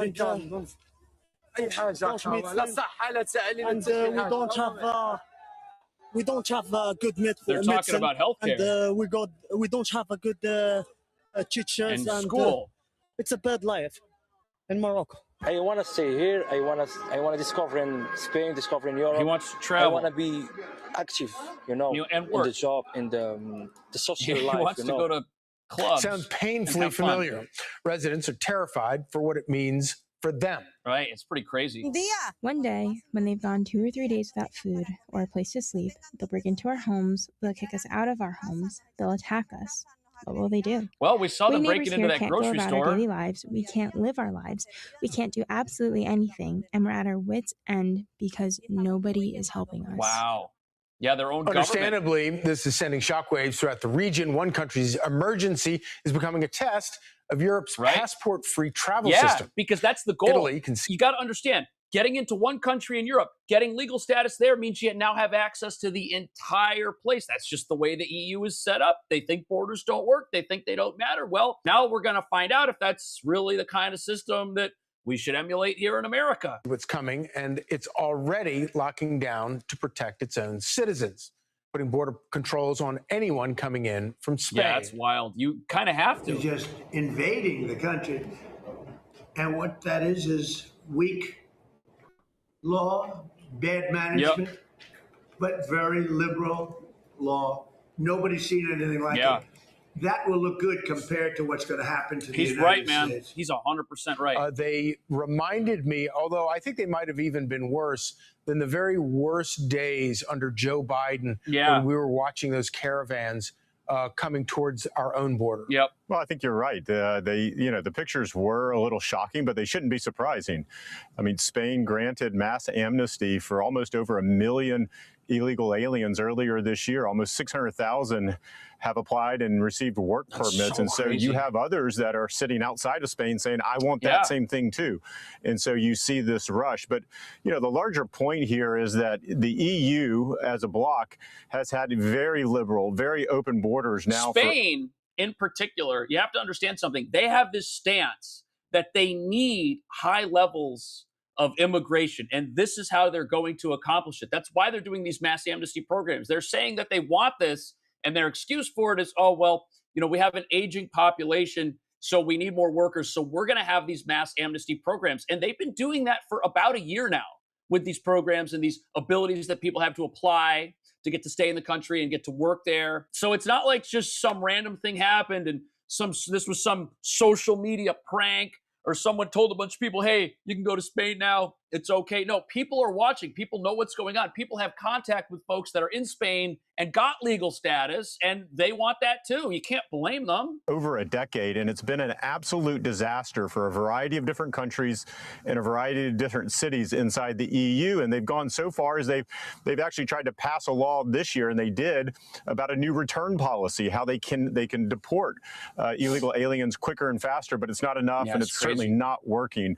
And so I think that social experiment tells you, what could happen here in the U.S. And of course, we had that experiment under 4 years of Joe Biden, and it was a failure left and right. It was a failure. Yeah. So Spanish authorities say that most of those 60,000 who rushed the border and came across have voluntarily returned to Morocco. They don't know how many people came in. I can't even kind of wrap my head around that. What do you make of all of that? Look, you did not count every single person. They have no clue who's in their country right now. They have estimates, but they don't have a real number. And that's totally fine with them. They'll put out a statistic. They'll say, oh, yeah, we got the border under control. Yeah, everybody's leaving anyways. It's not a big deal. They don't even want to be here. That's what they're telling us. Why did they come? That's my question. If nobody actually wants to be here and everyone's willing to just turn around and head back, why are they running like this? Why did they come all the way here? Why did they swim around all of the border security and then run past the police if they didn't want to come in the first place? That doesn't make sense. Yeah, I would be a little leery about those facts and about that assertion about all of them self-deporting and returning on their own. They have no incentive to. Right. Their incentive is to stay there. He doesn't believe it. And to have that visa-free travel throughout the Schengen zone or the EU. Yep, that's what they want. And to get a work permit there in Spain because of the structure that they have there. So, look, these open border policies throughout the EU attracts more and more of these types of incursions. And while we haven't seen one recently, we have seen similar ones like this over the past decade or more. Do you have any sense about what sparked this current thing over the last 48 hours? Yeah, I'm interested to hear his opinion. Well, again, I think I would point back to earlier this year. Again, the Spanish government provided amnesty. Okay, and that's because it aligns with my opinion. But look, if you have a reward system in place for behavior that's against the law, how can you not expect people to break the law? If the reward for stealing from a grocery store is you could keep everything that you stole, more people would steal from grocery stores. This is not hard to figure out. But now the question is America going to figure this out? Is this event right here going to have an impact on our upcoming midterm elections where you have people that say that we should defund ICE and reopen the border? What they thought was about 500,000 illegal aliens. And in fact, 1.3 or more actually applied for that amnesty, and over 600,000 have gotten work permits. That's a huge influx of individuals getting work permits in this year alone. And my guess is that these individuals from Morocco and elsewhere in North Africa are saying, look, if I get to Spain, perhaps I'll get that same type type of amnesty from that government as well. Perhaps, and so the influx certainly could have been precipitated by that. Right. Yeah, but it really is kind of strange, and I guess a reminder that a lot of these groups that are helping these people do things like this are very highly coordinated and have tremendous ability to communicate among themselves to rush a border like that. And here's the other thing you have to remember. If you're one of the folks that wants to come into Spain right now, what have you got to lose? They can't deport everybody. They haven't deported everybody, and some people get to stay. So now you have a system where if you try once and it doesn't work, you could always try again. You see, that's what's been created here. Just because somebody is one of the 37,000 that they said they deported, again, which these numbers are being contested, what's to say they aren't going to try again the next time this happens? When Spain started their amnesty program, which was, I believe, about a year ago, they estimated, and this is what they told people, they said, we estimate that 500,000 people will apply for this program and get to stay in the country, but double the amount of people applied. So the estimates were totally wrong, and it was almost like they did a bait and switch on their own population who now doesn't know what to do. And this has brought concern to all the nations around them. Like, what do you say if you're another country in the EU and you want border security and your country is in favor of that? Well, you still have to abide by this travel-free program. You still have to understand that, hey, you've got this higher authority over you, the EU government, that can tell you what to do and tell you, oh, you better open your border. So this is a totally bizarre situation. It doesn't make any sense unless you realize that the people running this place want to have an open border and want to have this happen in some manner. Yes, there's laws against breaking into pretty much every country on earth. Every country on earth has a legal immigration process. But if you're going to have a policy that says if people can come into the country, there's going to be some sort of reward. You're going to get to stay. We're going to evaluate why you're here. It's going to happen on a case-by-case basis. A lot of people are going to say, well, hey, maybe that's going to work out for me. And now in the United States, we have a massive question. And this, if you think about it, is a black swan event for the midterm cycle because people forgot in America over the last year how important border security was. And now you got people out there saying that they want to defund ICE. They want to shut down all border patrol. They want to get the democratic socialists in here who are going to turn the entire country into what New York is becoming right now, a massive sanctuary country where there's no law, where there's no order. I don't know if that's a very good idea. Now people are going to start thinking about that. What do you think about that? Thank you for watching. I'll see you in the next video.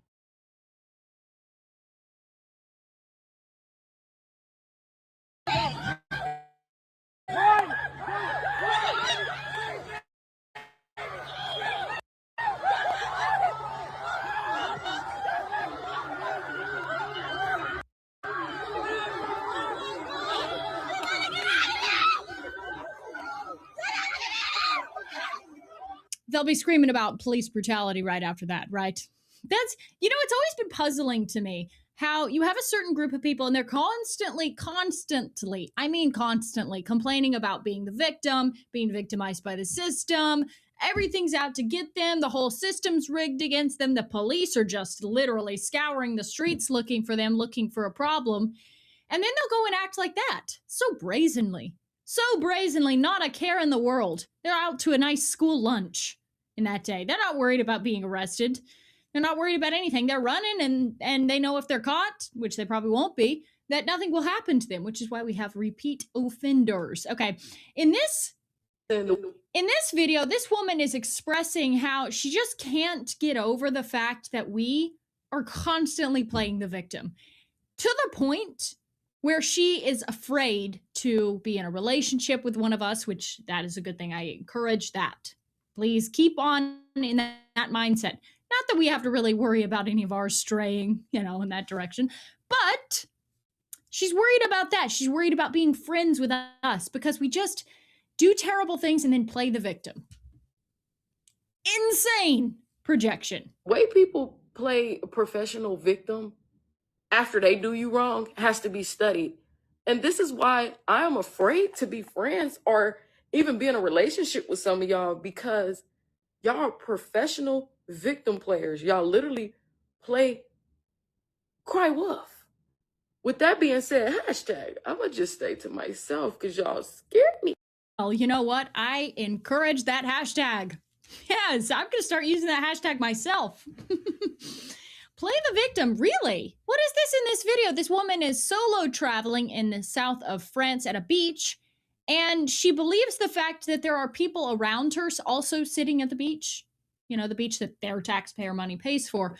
She finds that weird, and she thinks it's probably because of who she is. That's why they're saying, although that's a little counterintuitive, because if there was something like that going on at play, maybe some prejudice going on, wouldn't you think that they would actually want to sit as far away from her as possible? Doesn't make a lot of sense. Like if I, for example, don't like a certain kind of food, I'm going to avoid restaurants that sell that sort of food, you know? Obviously, makes sense.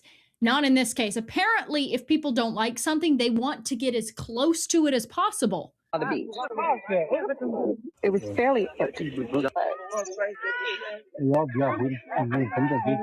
happened to me a few times. They come like very close, like in the face, even though there's like a lot of space around. And swim right in front. Like it's really interesting. I don't see anyone else doing it. Everyone else kind of has like space in between each other. For some reason, I'll be sitting by myself. It's like, we're gonna come to. By the way, when I looked at the comments under this video, they were like, can you believe they're sitting so close to you and they're staring at you? Well, that's because you have a camera up. That's because you're filming yourself talking and they're looking at what you're filming. Okay? That's why people film, like there's pages on Instagram catching influencers in the wild. It's called Influencers in the Wild, where they set up the camera and they're doing their little TikTok dances or talking in front of the camera. And people naturally are going to look because it's a spectacle. You, ma'am, are making a spectacle of yourself. That is why people are looking, okay? They're not in here trying to be hostile. They're not, like, I'm sorry, should they leave? But then I know if they all left, if they gave her plenty of space, if they kind of kept a purview, they kept an area clear from where she was, then she would also make a video and say that she's being victimized because people are trying to avoid her. So it seems like there's no winning. But the woman, we just watched a video where she said, it's us that's constantly playing the victim. How strange. I'm not gonna let it bother me, of course. I'm just wondering if it's the same vibe as it is in the United States. Yeah, that's pretty normal on a beach. Pretty normal, usual behavior on a crowded beach. There's very limited space, and so people are all hanging out. Or maybe they're sociable, actually. Yeah, I know coming from the background that you do, you might find it suspicious when someone gets close to you because you think, okay, are they trying to pick my pocket? Are they trying to case the joint? Are they trying to rob me or something? I get it. I get it. There are some priors there. However, normal people in a normal society, when they go to the beach, they sit next to each other, okay? And for antisocial freaks like myself, when I go to a beach, I want to go to a beach where there's no one, or I'll take the boat 10 miles offshore. Okay. But for most normal, well-adjusted human beings, they want to sit, you know, in a normal distance from each other. Sometimes they'll chat between each other. I know that's strange. You know, that's a random, weird concept. But yeah, kind of not working with the victim thing that I'm hearing, this narrative that we're the ones playing the victim, especially when you act like this. So this is a prime example of the I didn't do nothing sort of thing. We see this a lot, very common thread. Should be a drinking game. I actually have thought about getting some sort of alcohol. I just can't stand the taste of alcohol, so it would be very unpleasant for me. But these people are clearly up to something, or the officer would not be telling him that he's under arrest. But they conveniently begin to play the victim as if they literally didn't do nothing, and that this guy just strolled out from a clear blue sky and decided, I'm going to pick on them because of who they are.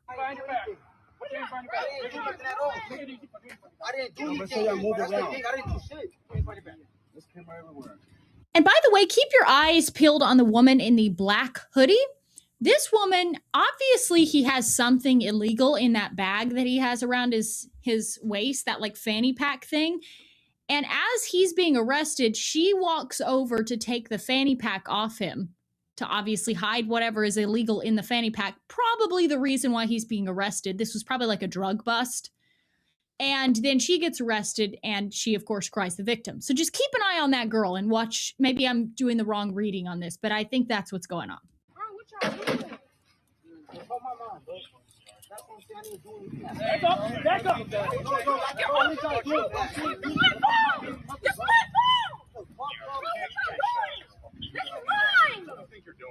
It's his property. Oh, it's not. That's mine. That's a little female. What you talking about? Look, they just ran up on them out of nowhere. They didn't tell them why they're under arrest. They just ran up on them for no reason. Really? I didn't do nothing. Proceeds to like take the fanny pack, which is really weird. And then when she's arrested, she starts protesting loudly. And of course, the woman behind the phone, police brutality. They didn't tell them why they're under arrest. They just rode up on them and told them to pull over. The girl just tried to get her phone out the bag and look, they arrested her. Iceland! Get over here, Iceland. This is your property. By the way, typical dog for that particular group of people. And I would suggest don't get dogs like that because you will be lumped in with another group of people. So no, actually, you're not arrested for no good reason. They always have a reason. They've probably, in one of the rare instances where they actually decided, we're gonna crack down on, illicit drugs being run or some sort of trafficking going on. We're gonna go in here. This was probably a sting operation, I have a feeling. And everybody knows what's going on. Why else would she go in there? And she wasn't just trying to like open the bag. Like if her phone was in the bag, it would make sense that she's just opening the bag or would tell the police officer, hey, he's got my phone. Can I get that before you arrest him? Didn't do any of that. She's trying to take the whole bag. Why is she trying to do that? Like, are you trying to hide the evidence? So anyway, that is just debunking completely the claim that it is us playing the victim, when in reality, it's the complete reverse, okay? And we all know that that's the reality in which we live. But there you go. I saw that video on the beach and I was just like, are you kidding me? Like, we can't win. There is no winning, If they would have sat away from her, she would have played the victim. If they sit too close to her, she's also the victim. Nice, very convenient.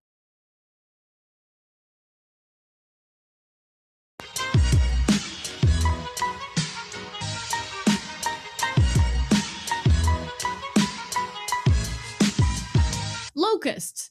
For the longest time, they were a scourge to the earth. Wherever they went, in their wake was left destruction and chaos. They would go through the fields, eat the crops, destroy everything, eat literally everything that was growing, and then vanish, and move on next. Leaving again destruction, chaos, and filth behind, Uglifies everything, right?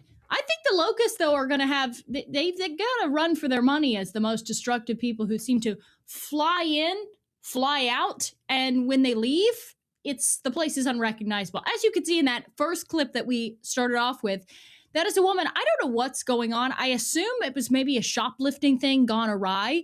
Maybe the people suspected that that's what's going on. I don't know what tipped them off, though. They just really have the minds of detectives that they were onto that. But she did manage to get some liquor bottles out of there and then just left. And she's offended. Super offended. Perturbed. I also don't understand what it is with trash cans. I've seen so many videos of certain types of people just picking up trash cans and dumping them out. I don't know if they get some sort of a thrill about the action of dumping trash on the ground. I don't know if it's because there's some sort of pent-up something going on and they just feel like uglifying everything else. Water always finds its level. Misery loves company. Maybe they want to bring down everything to their level so that they don't feel so bad about themselves. But in this video, you can see this man just picks up a trash can and dumps a thing of trash into a river.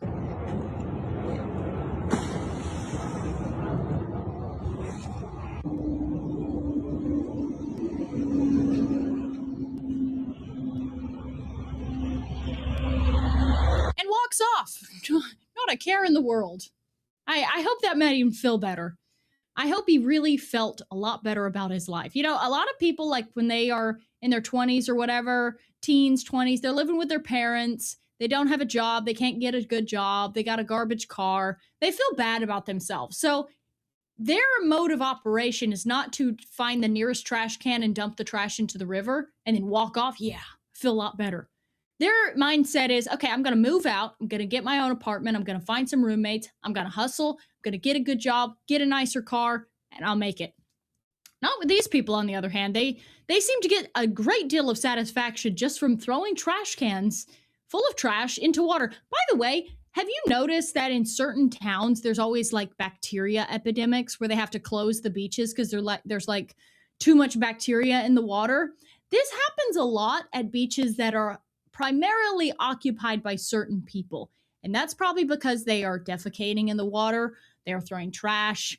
They're just generally like the locust going through and making everything dirty and gross. And thus, no one else can enjoy the beach. Here's a woman. This video is going super viral. This woman just decides to just walk through a store and push things off the shelf. I don't know why. Don't even ask me why. That is a question. The question as old as time. Why? Why do certain people do the things they do with such frequency as well?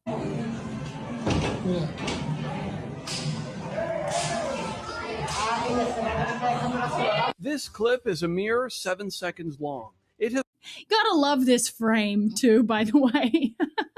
These girls are all dressed up. They're out. This is probably like a Sephora or some makeup store.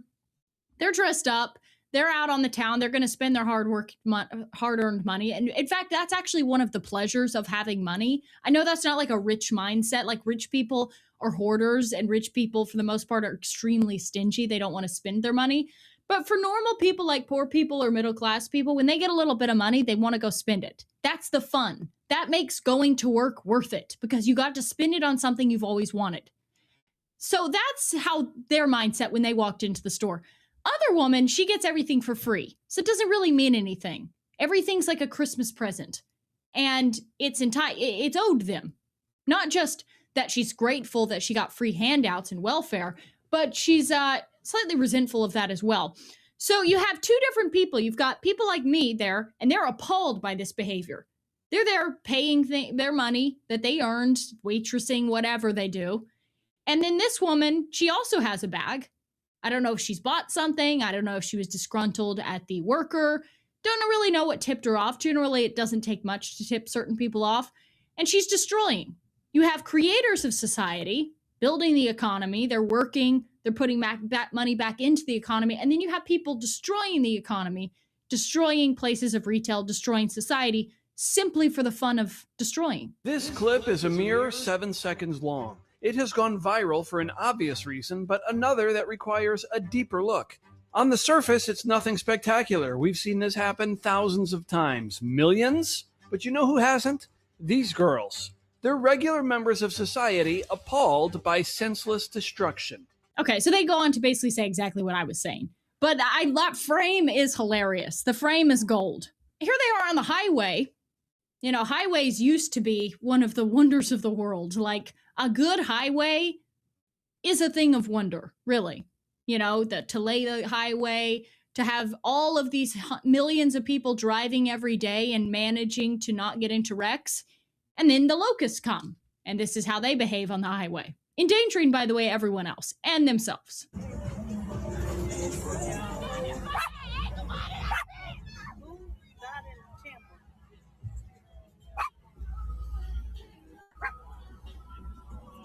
And this just begs the question, why? Why do people do the things that they do? Why are you hanging out the window? You're going to break the car. It's going to damage the window. You're going to lose your weaves. That probably costs a lot of money. And you're distracting other drivers. You're at risk of harming yourself. Why? Why do people go into a store and just destroy it when there's no point to do that? When there's no reason. You can enjoy the store way more when everything's not locked up. When everything's not battened down, like you're trying to break out of a prison. That's how it feels in modern day retail, thanks to people like this, thanks to countless and countless stories like that. And yet, in their mind, it'll never click. Like, it clicks with a few of them because they realize they're getting pulled down with the rest of them, that the millions of bad apples have spoiled the barrel for like the two good ones. And that's debatable. But they just don't care. This is what happens when certain people, we are tyrannized over by the government, and other people are told you can do whatever you want. And you don't have to fear of any repercussion. Because again, trying to rationalize this doesn't work because we are placing ourselves in their shoes. We're saying, well, I would never do that, so I don't get why they would do that. And then you try to rationalize, well, maybe it's because of the past, the history. They grow up in poverty. Yeah, a lot of people grow up in poverty, actually. A lot of people grew up poor. A lot of people have been really poor. And they managed to, even if they stay poor, they managed to go through society without making society worse for everyone else. They mind their own business. They go to work. They do whatever needs to be done. And other people, they just want to blame everyone else for their problems, you know? They just want to blame the system, police brutality, blah, blah, blah. Meanwhile, they're given every handout. They're given every advantage.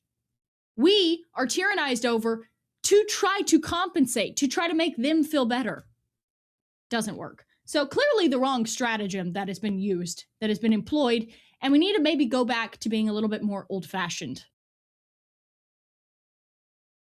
At the border between Africa and Europe, this is what happens when thousands of people decide to simply swim around the fence.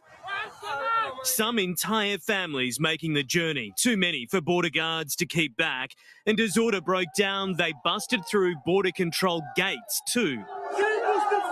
Officials overwhelmed. Thousands crossing into Spanish territory and hitting the streets of the city of Ceuta. Viva Spain, they cry. Ceuta, a corner of the European Union, part of Spain since 1580, surrounded by Morocco. These migrants know the Spanish government granted amnesty to all migrants this year, however they arrived. The mass push turbocharged on social media, some European politicians seizing on the scenes. Many of those young men, lots of them dangerous, will be heading towards Calais and coming to our country too. Italy's foreign minister warned of a danger to national security, threatening to suspend Europe's open internal borders. The local mayor called this a social emergency. At least 18 people drowned. Tonight, Spain's military is on the streets, order yet to be restored. Hewitt Feld. So that's what's happening in Spain right now. I find it a little bit convenient and a little bit odd that this is all happening now on the heels of Spain burning.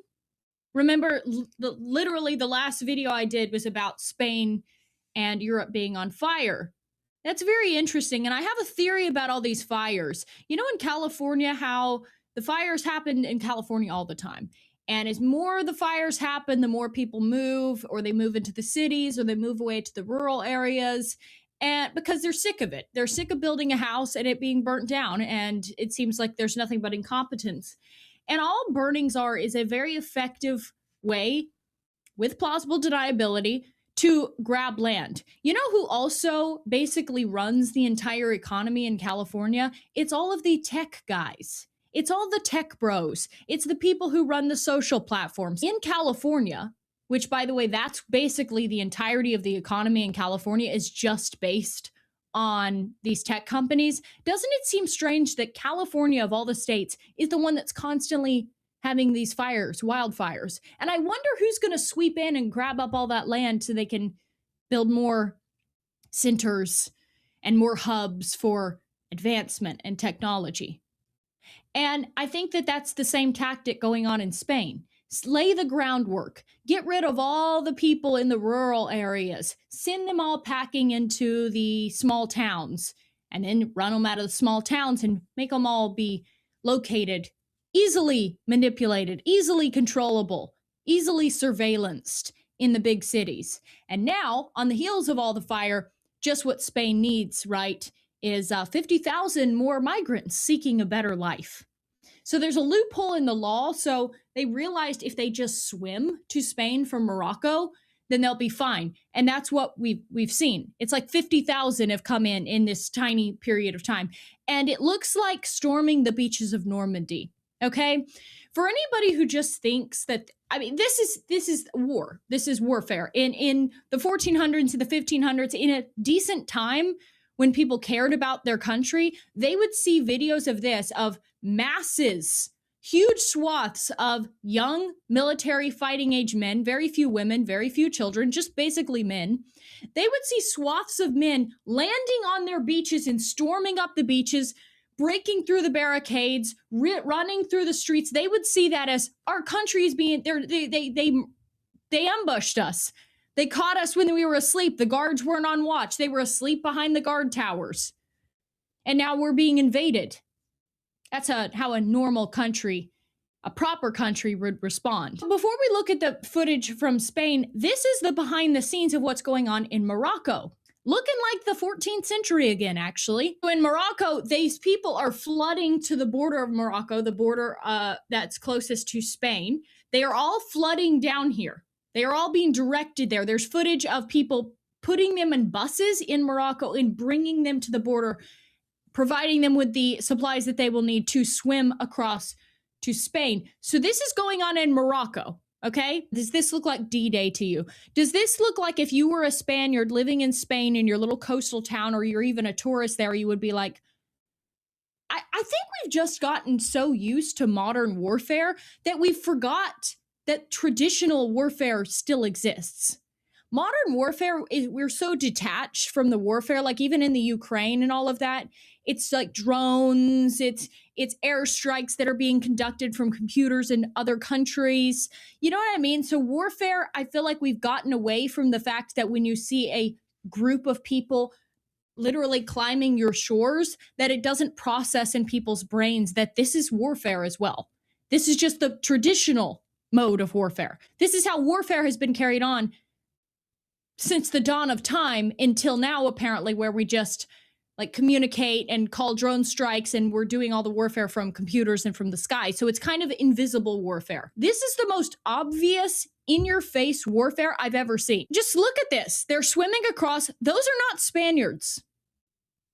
Those are people who came from Morocco trying to take over Spain again, and from Spain, the rest of Europa. Look at this footage. And the fact that this is how people are responding when they see this obvious invasion, this is how they're responding. I would highly doubt that that person is actually this, and I would probably guess that she's one of these. That seems to be the pattern, or she's been so brainwashed by these that this is what she's doing. Come in, let me hold you. I'm sure he's loving that too, by the way.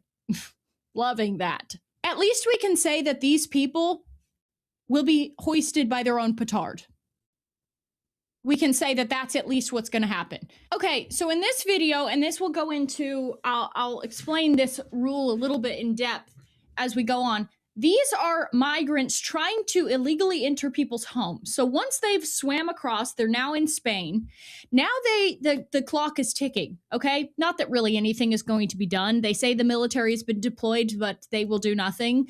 The police are too busy trying to put down protesters of Spaniards to actually deal with the invasion going on her borders, okay? So these are migrants trying to illegally enter homes.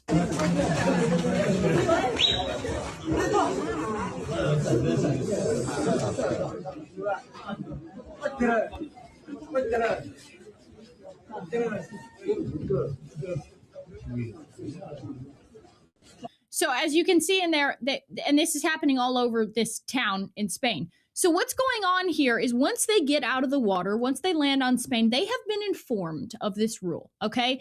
The Moroccan government is all in cahoots, and they are sending these people over here. Why do you think they'd be doing that? Wouldn't they want to keep their able-bodied men in their own country? Or maybe they're having a vision of expanding and taking over Spain again. Okay? So this is the 40-hour threshold rule. Okay, so this is what's going on. This is why it is incentivizing these people to break into people's homes, break into buildings that are abandoned, break into any building that they see because of this 48-hour threshold rule. If they remain undetected for 48 hours squatting, the property becomes their domicile under constitutional privacy protection. So this means police cannot just go in there and arrest them. They cannot go in there and see what's going on. The property owners have no rights now. And the police would be required to get a judicial warrant to enter this domicile, this home now that these people have literally still dripping from the sea that they climbed out of. Now they are on to breaking into homes because of this 48-hour rule. Police have to get this judicial warrant to even go into the house, to go look in the house under the Constitution.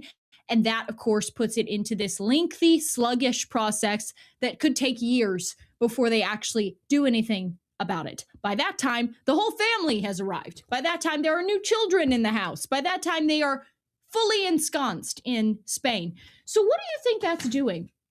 It's not only inspiring these people to come, but it's also telling them, once you get there, this is how you get a free place to stay. But you got to stay there. And as you can see, breaking into a house, no one's doing anything about it. Police aren't rushing to the scene. No, they're too busy trying to put down people like this. This is where the police have their full attention. These beautiful Spanish people who are protesting, they're dressed nice. They're clearly not planning on doing anything violent. They're just letting their voice be heard in the country that they paid for, they built, and their ancestors had to reconquer. Okay? But that's where the police are. They are standing guard over moms and aunties and sisters and girlfriends as they let their concerns be known. Oh, let's bring up more backup. By all means, we need more backup. The ladies are out of control. They're yelling a little bit too loud. The yapping is getting a little bit out of hand. So let's bring all our forces here. That's, by the way, probably why they actually deployed the military, because there's more and more scenes like this and like this. So they have to protect their own, of course. So this is going on in Spain. Like I said earlier, I was told by someone, now this person is from Ireland, not from Spain, but the people in Spain are really over it. They're kind of wise to what's actually going on. So the Spaniards are kind of rising up. There's a lot of protests there. There's a lot of people that are fighting back against this. They don't want to see this going on, and they're calling for the resignation of Pedro Sanchez, who has told to the people, hey, we might ruin our country, but that's our problem. You stay out of it. You butt out. We're going to let us ruin our country in peace because we're hospitable. We're open. We're welcoming. So this is truly why they are deploying the military. It's not because they plan on doing anything about the people who have been bussed there from Morocco, who have swam across the border and who are now working overtime to break into people's homes, into secondary homes or wherever, to be able to take over, exploiting this 48-hour threshold policy.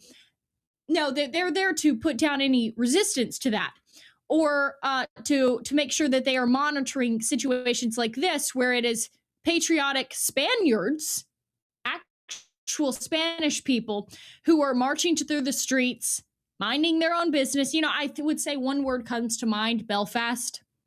Look at what they did in Belfast. I say that is a very good response. When your government hates you, sometimes not encouraging nothing, I'm just saying, maybe this isn't going to work. Maybe they'll just deploy the police and tell you that you need to go home and be quiet. I don't think this is working anymore. I really respect what they did in Belfast. I really respect that. Not encouraging that. You do run a big risk if you do something like that. But I mean, you also run the risk of like being killed and your homeland being taken over if you do nothing either. But I'm glad to see that the police have focused the full front of their assault on these people walking down the streets. Well-clad people, people who work. I'm sure they all had to take the day off work because they're unsettled by the sight of 50,000 people swimming across the sea and entering their country, illegally breaking down barriers, breaking into people's houses so they can just, stay there. Okay, so lest we forget what Spain is, who Spain really is. The territory of Spain is now like 195-ish thousand square miles. It's mainly made up of land on the Iberian Peninsula, and it shares borders with Portugal to the west. It has France at its north, and there's this small principality of Andorra there as well. So that's kind of, its territory is really small right now. But at one time, they were really the first world power. Spain was the first world power for a long time. Up until like 1976, they had a massive territory. The amount of territory that Spain had, they laid claim to, was 5 million square miles.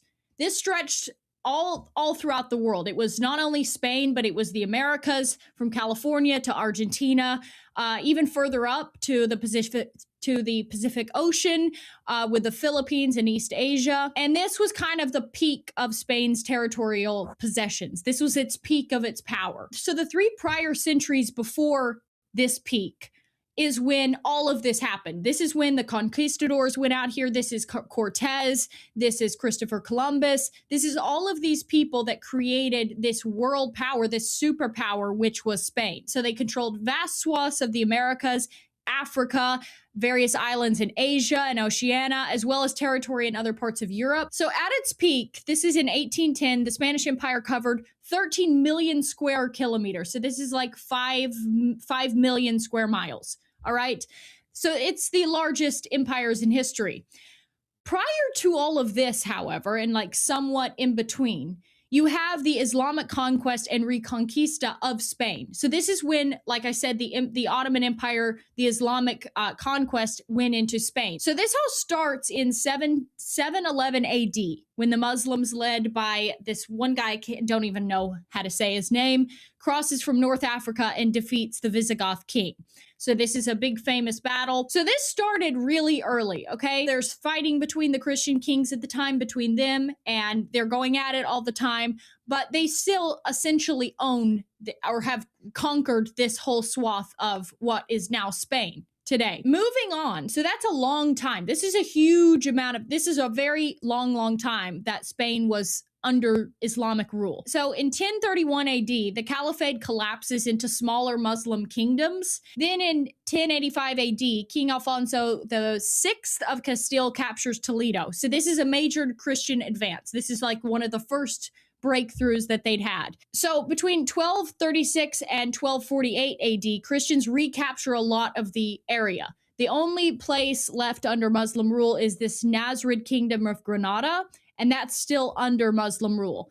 And then 1469 comes around, and this is when there's the marriage of Ferdinand II of Aragon and Isabella I of Castile, which kind of unites Spain as this now massive Christian kingdom.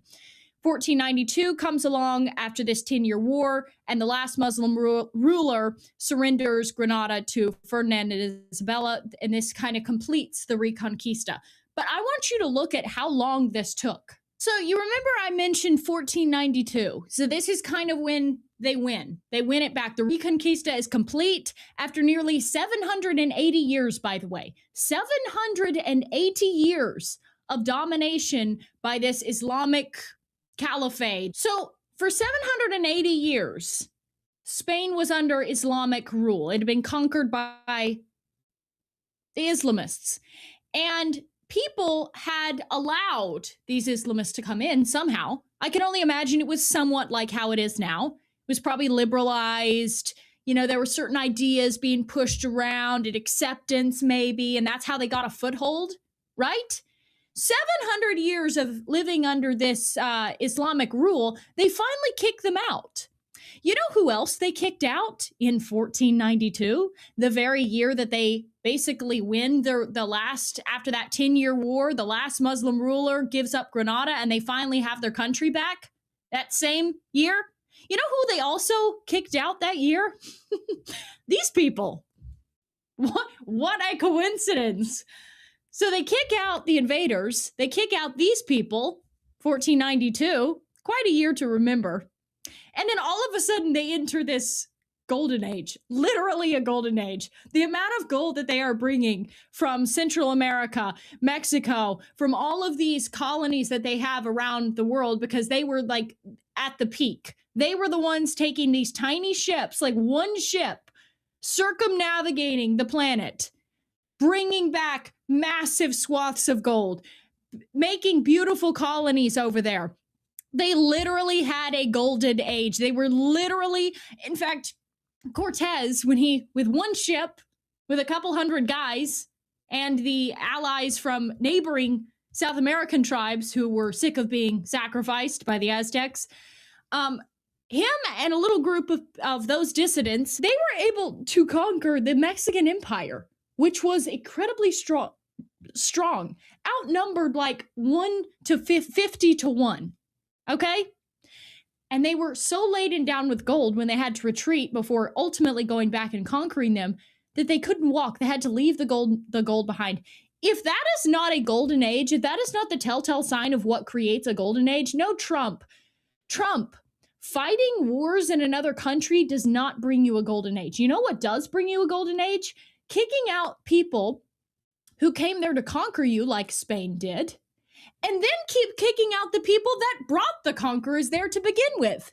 And then all of a sudden, the Golden Age, and Spain was the global power. Seems like a pretty good recipe for success. Seems like Spain, look to 1492. What did they do? Seems like you're dealing with a lot of the same problems. The beaches are being stormed. 1492, model 1492. Okay, keep that in mind. Very crucial year. So awesome. So awesome. So remember, Spaniards, who you are. You were some of the greatest. I can appreciate, just as someone who is an avid lover of the sea, I can appreciate the vastness and the greatness and the danger of the ocean. And to navigate the ocean in a tiny sailboat is actually insane. To conquer countries that you've never been to before, like Columbus, a lot of it was thanks to Columbus, because he was able to map and chart out a lot of these areas, and then the Spaniards were able to navigate through. That's who you are, all right? You can reconquer your country, but it takes 780 years to reconquer it once it has been completely conquered. So you either reconquer before it's not too far gone, or you wait till it's too far gone. And do you have the mindset to be able to wait 780 years to take your country back and enter a golden age? Do you think your children or great grandchildren, assuming you even have any, do you think they're willing to wait around for 780 years? Keep that in mind. That's why you cannot allow, it's like a cancer. You cannot allow a cancer to metastasize in your body. You can't allow cancer to stay in your body, because it doesn't just stay put. It doesn't acclimate. It doesn't assimilate to your body. When cancer enters your body, you know what it does? It doesn't assimilate. It grows and it takes over, and the host body dies. That's what happens. Or you can just sit around and wait for your country to completely fall, and then wait for 780 years to go by, and then maybe you can retake it over. But anyway, that's a little coverage on what's going on in Spain. Absolutely sad to see it. But I say, of all the people this could happen to, couldn't have happened to a better people.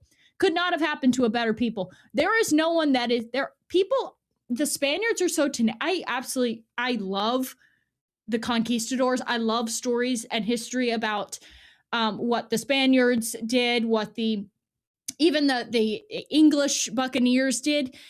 I love all of that. And by the way, you know why they fell? You know why they lost all their colonies? You want to throw out a guess of why they lost all their colonies? Well, when the conquistadors went over there, they weren't racist enough. Okay?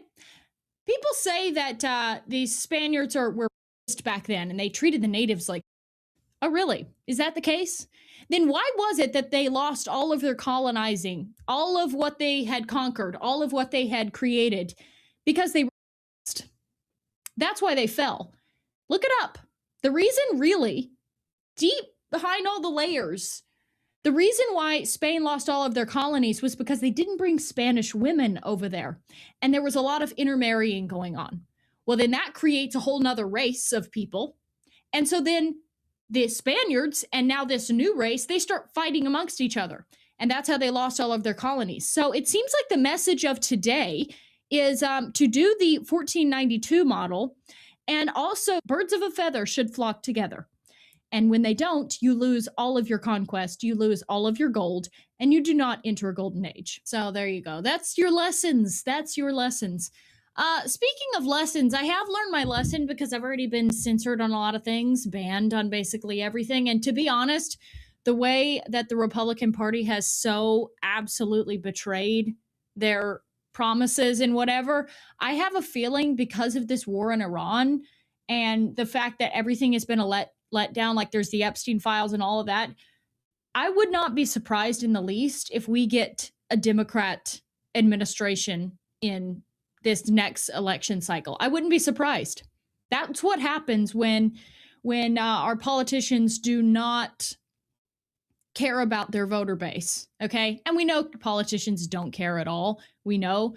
But anyway, I have been getting a little backup. I know some guys who started this platform called Mirage, and they were like, this is a free platform. We don't censor anything on there. You can post whatever you want. It's decentralized. It's like a backup for in case you get banned on, heaven forbid, here or wherever you do, when it's inevitable. It's inevitable. The way they described it, it's like a not woke, not censored Reddit. And it's a place where you can post full-length videos. So sometimes, like, I have to censor myself so much on YouTube that it's kind of freeing for me to be able to just pick up my phone and talk about something. Like when the Shiloh Hendrix thing happened, for example, I wanted to just, really spill my guts on it. So I've started posting over there. It's mirage.talk. And my name, you just look up Lily Gaddis and it'll pop up, but it's u/Lily Gaddis on mirage.talk. So check that out. That's a place where I'll be posting, and it's a good backup for me in case everything, gets nuked off the planet, which is very inevitable. But then anyway, that's a little self shout out pour moi. But yeah, that's the show. Hope you enjoyed it, and I will see you in the next one. This whole thing is Mr. Corral. This is a fraud. This is a fraud upon the community. The courts are now part of this. Keep going. Come on, bring it on. What else? Corrales, what about Miss Hendricks' Give, Send, Go, where she got, from what I understand... Don't care. Not part of the trial. That's not part of the trial. She's charged with a crime.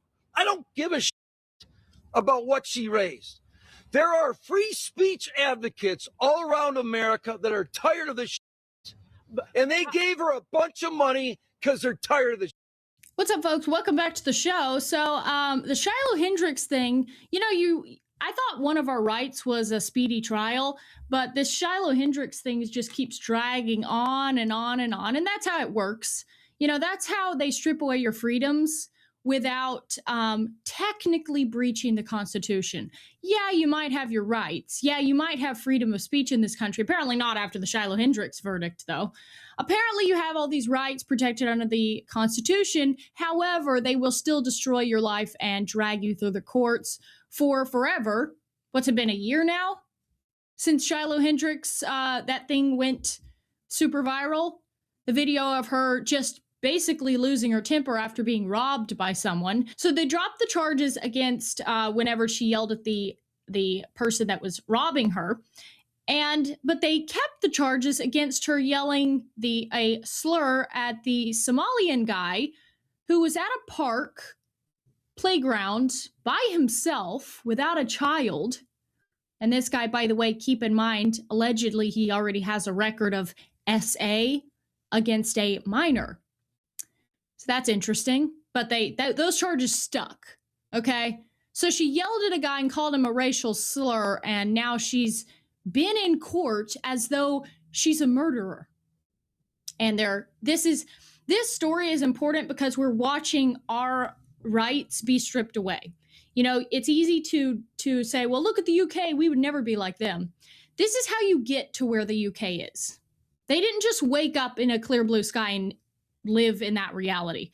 This slowly progresses, especially in the States, the frogs in boiling water. But I think what Shiloh Hendrix's attorney has to say is very important. Her defense attorney is Brian Karalas, probably butchering his last name, my apologies. But what he has to say is very telling about the courts, lawfare, and the way that you can lose your rights, even though we live in the country protected supposedly by the Constitution. What's your reaction to the verdict today? I think it's pathetic.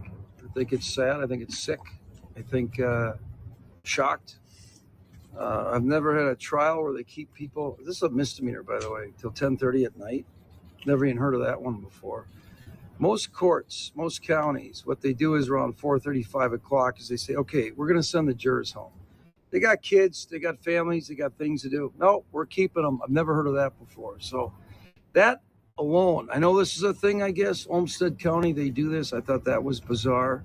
But the verdict itself, let's make something clear here. Let's make something very clear. She's acquitted, not guilty, right? Not guilty with the child. The state reads a 5-minute victim impact statement about the child. She was acquitted about the child. She's convicted on the count involving the cameraman, who they never called to testify. Keep this in mind. They never called the cameraman to testify. This judge prohibited us from telling the jury that Shahir Jamali, had a GoFundMe page, $340,000. He testified that it was done in May last year, done. That's not true. There's a link on the bottom of the page that goes to another open account. My investigator hit the link last night, donated $10. It's open. You can donate right now. You can donate right now to Shahir Jamali's GoFundMe page right now. It's open. He testified under oath and perjured himself. He perjured himself over and over and over and over again. This was without any stretch of the imagination. It was like I was fighting the prosecutor and the judge. It was like I'm taking on two parties at the same time. The judge and the prosecutor. It was very bizarre. Very bizarre. GoFundMe. Huge, worldwide, giant. It's like Google, right? This is so big. My investigator was going to testify that this page with Shahir Jamali's name on it. 5-year-old. The kid's 9. 5-year-old. $340,000 he raised. The judge would not let me show it to a jury. Sorry. The judge would not let me show it to the jury. Okay? And if you go through any of you right now can go online right now. And just like, you can't authenticate this. You can't lay foundation. This prosecutor is telling the judge, oh, how do we know this is real? How do we know this is real? So anyone can make this up. You can go online right now, today, right now, go on that page, unless they run and take it down, scroll down. He has an open GoFundMe. He said on the stand he does not. He lied and lied and lied and lied. This entire thing's a shakedown. They ought to be ashamed of themselves. The prosecutor should be ashamed of himself. The judge should be ashamed of herself. I had a battle here for 4 days on a stupid misdemeanor, disorderly conduct. This is nuts. This was crazy. $340,000. Nope, can't show the jury. 5-year-old. Kid was 9. His name's on it. Can't authenticate it. Still open account. So we're going to appeal it. We will appeal it. We have so many appellate issues, I don't even know where to begin. Judges screaming at me during the trial. Judges interrupting me every time I want to make a record. Judge says to me, Mr. Corrales, you keep wanting to make a record after I rule. This is crazy. Most rulings during a trial by a judge are made during the trial. And then when you take a break, you make a record, right? You take a break, you make a record. I kept asking. You're in there and you watch the trial. I kept asking. I need to make a record. I need to make a record. She'd get upset, run in the back. Get upset, run in the back. Your Honor, I need to make a record. It started piling up. All these objections started piling up. Your Honor, I need to make a record. I need to make a record. She'd run in the back. See, this is to the average person who doesn't understand law and the intricacies of how the legal system and the court system works and all of these details, like myself. Do you see how overwhelming this is? And by the way, this is a woman who was lucky enough to find the support of the community, of us, and raise enough money to even hire an attorney. How can you fight this? This is how you lose your freedoms, just right here. Because most people will just be like, whatever, it's not worth it. It's not worth going through years and years of lawfare, spending hundreds of thousands of dollars on an attorney and fighting literally everyone. So actually having the Constitution means nothing if they are still able to punish you through lawfare. And this is how countries lose their freedoms. And this is what's happening in the United States all the time, by the way. This case just happened to, thankfully, reach the public eye. I'm like, Judge, we got to make a record. This is insane. This isn't law. This is a circus. This is monkey court. This is nuts, right? You make a record. The judge should come out and say, okay, I made my ruling. Mr. Corrales, what is your record you like to make? I try to make a record. She interrupts me from the beginning, right from the start. Every time I tried to make a record, she interrupted me. Every single time. Every single time. I'm like, Your Honor, I'm trying to make a record. That's what we do as lawyers, right? I don't know if the lay people or the people in the community understand this. The way trials work is judges make rulings during trial. We don't want to interrupt the trial to make a record every time someone objects and there's a ruling. So when there's a break or you go to lunch or at the end of the day, you make a record. She wouldn't let me make a record. If you're in there, you heard it. She'd talk over me. She'd interrupt me. Wouldn't let me make a record. Over and over and over again. Why? She didn't want anybody to hear what? They didn't disclose the name of Shahir Jamali until Monday. The first day of trial. No, I'm not done. Sorry. Until the first day of trial, they didn't even disclose his name. Think about that. A jury trial in the United States of America. I didn't get the name until Monday. When we started the trial, until Monday. And then my investigators do a record check. Then we uncover, oh my God, he's got this GoFundMe, $340,000. Mr. Krellis, a couple of things. Sure. According to the court, you agreed to those free trial terms about not getting the witnesses beforehand and did not agree to it. Here's the deal. I thought I was coming down here to try a free speech case. You all saw the video. I thought I was coming to Rochester to try a free speech case based on the video. Then it took on an entirely different, it just turned, right? Mr. Jamali takes the stand. Wouldn't answer any question I asked him. He sat there like this. Oh, I don't understand. He looked at his interpreter. I don't understand.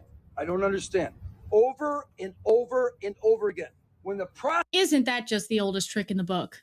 Me no speak English. As they are actively trying to take the rights of an American. The prosecutor asked him a question. He had no problem through the interpreter understanding. Never had a problem understanding. Not one time. I put the detective on the stand. Detective, did he ever have a tough time understanding you? Never had a tough time understanding him. Never had a tough time. Not one time did the detective have any problems understanding. You're in the jury room or in the trial. You're in the courtroom. You're in the courtroom. You're in the courtroom. He acted like he didn't understand any question I asked him. Every single question was like pulling teeth. It's like, huh? Oh, It went on and on and on. This is a fraud. This whole thing's a fraud. The cameraman. By the way, let's make something clear. They didn't convict him with the child. Your headlines can be about the child. No, they convicted her on the video with the cameraman. The disorderly conduct is about the cameraman. Right. And by the way, the cameraman was harassing her.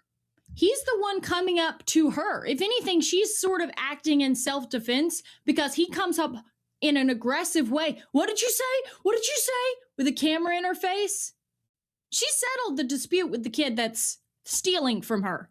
Now she's leaving, getting her stuff before she gets robbed again, because that's what happens in our new America. This guy comes up to her out of the blue. You know, keep in mind weird arrest patterns in his weird background, being associated with minors in weird situations, a lot of weird stuff. This guy's a real gold mine, real stand-up citizen we're dealing with. This guy comes up to her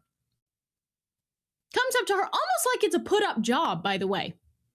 Like, are these two working together? I mean, that's how the pickpockets in Europe work.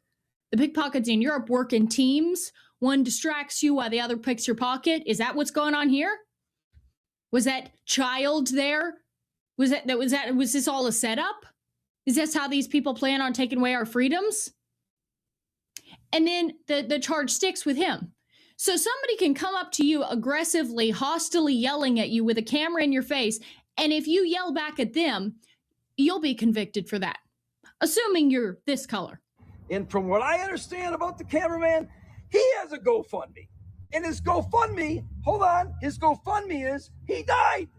He has a GoFundMe that he died. Give money to the cameraman who died. And from what I understand, he's well alive. This whole thing is fucking bullshit. This is a fraud. This is a fraud upon the community. I'm glad to see there's still attorneys out there who are good. So that's a great guy. So if anybody needs an attorney, I would say hire that guy, okay? Wow. Well, that is the state of free speech in the United States, you know?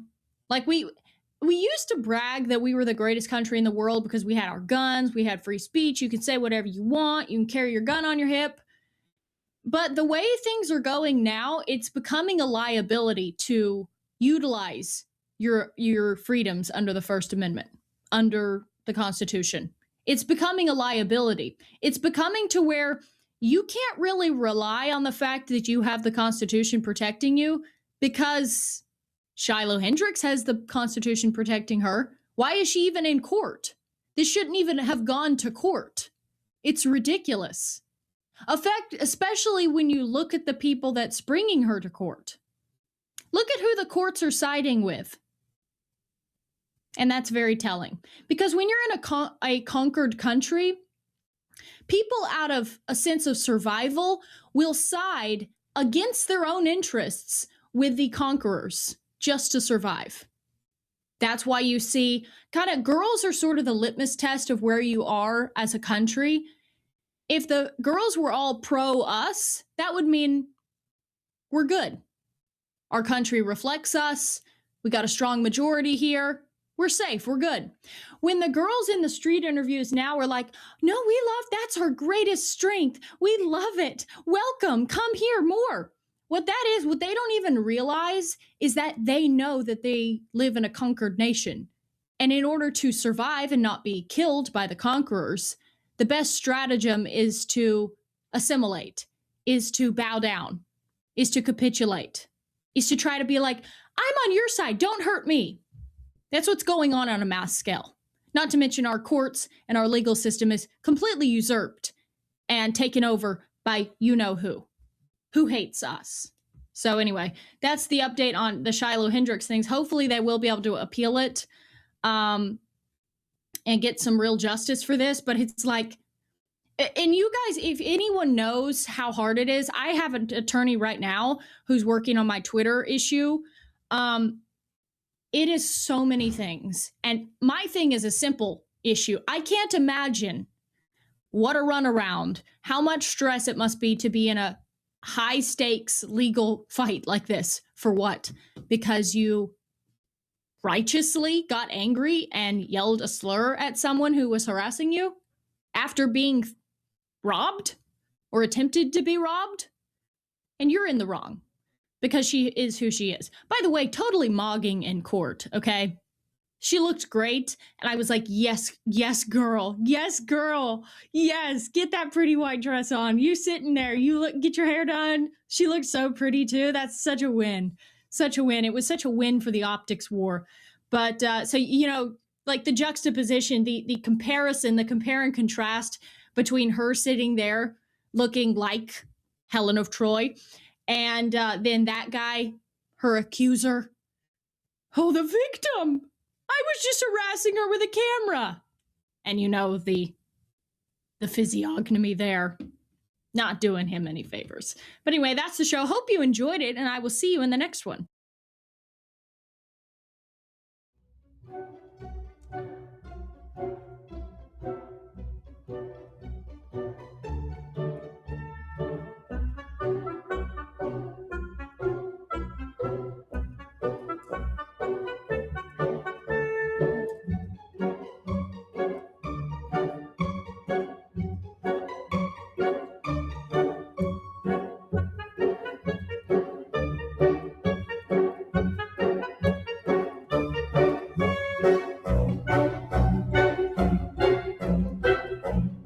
Well, and that's the fate of any store owner, of any restaurateur, whatever the word is. If you decide that you're going to start a business, a place of retail, you're going to sell food or whatever, you can expect to have at least an encounter like this happen one time. All right? Usual suspects strike again. This is what happens. Some people in society create things and other people destroy them.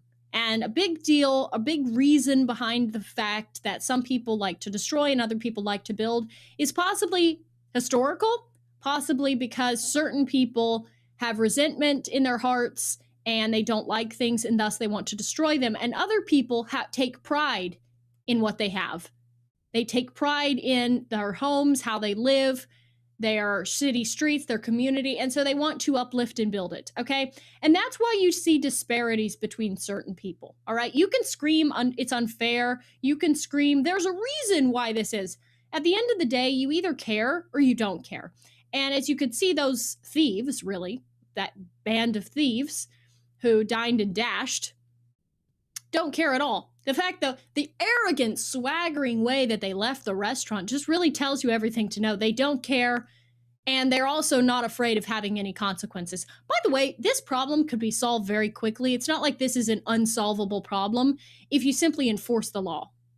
That's all you got to do. If you just enforce the rules that are on the books stringently, and I'm sorry, that would mean a lot more of certain types of people would be in prisons. Okay? You don't want your brothers in prison.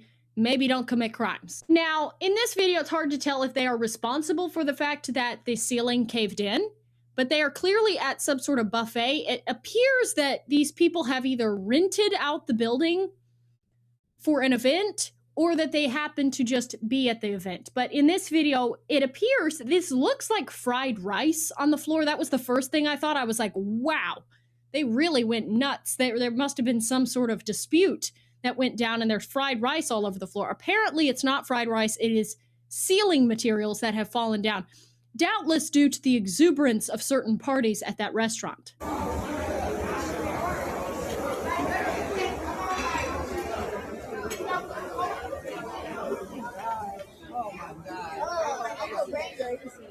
As you can see, the chairs are knocked over. So this is one of two things has happened. Either the chair was knocked over in the haste of the person to retreat from the falling ceiling, or the chair was knocked over in a fight that precipitated the ceiling falling down. So it's hard to tell when you're dealing with, vast groups of certain kind of people who have a reputation at buffets for acting a certain way, how this all started. Brandon, I got all in your By the way, I would never be caught dead in a buffet. Okay, the fall of the buffet really should be studied. You know, the Ruby Tuesdays, the Golden Corrals, I'm trying to think of other buffet restaurants. They've had their glory day. They had their, time in the sun, but like Icarus, they flew too close to the sun. Okay, that's what unfortunately has happened to buffets. Buffets were too liberal in their mindset. And they didn't have enough rules because buffets started in a time where they kind of realized that most people would come in, they wouldn't take advantage of the establishment, they wouldn't ruin it, they would be hygienic, they would be clean, they wouldn't be like water buffaloes to the watering hole, just trying to force their way in there and get as much as possible and take some home for later. Like I've seen videos of people stuffing their purses, their fake Chanel purses with chicken and biscuits and other things from the buffet. Buffets only work, free-for-all style anything, only works if the people that you are dealing with are not destructive types. Once the destructive types enter, however, once they are enabled and emboldened by society telling them that you can do no wrong and there will be no consequences for your actions, you quickly begin to lose these sorts of institutions, which is why now buffets, I don't even know how they are profitable.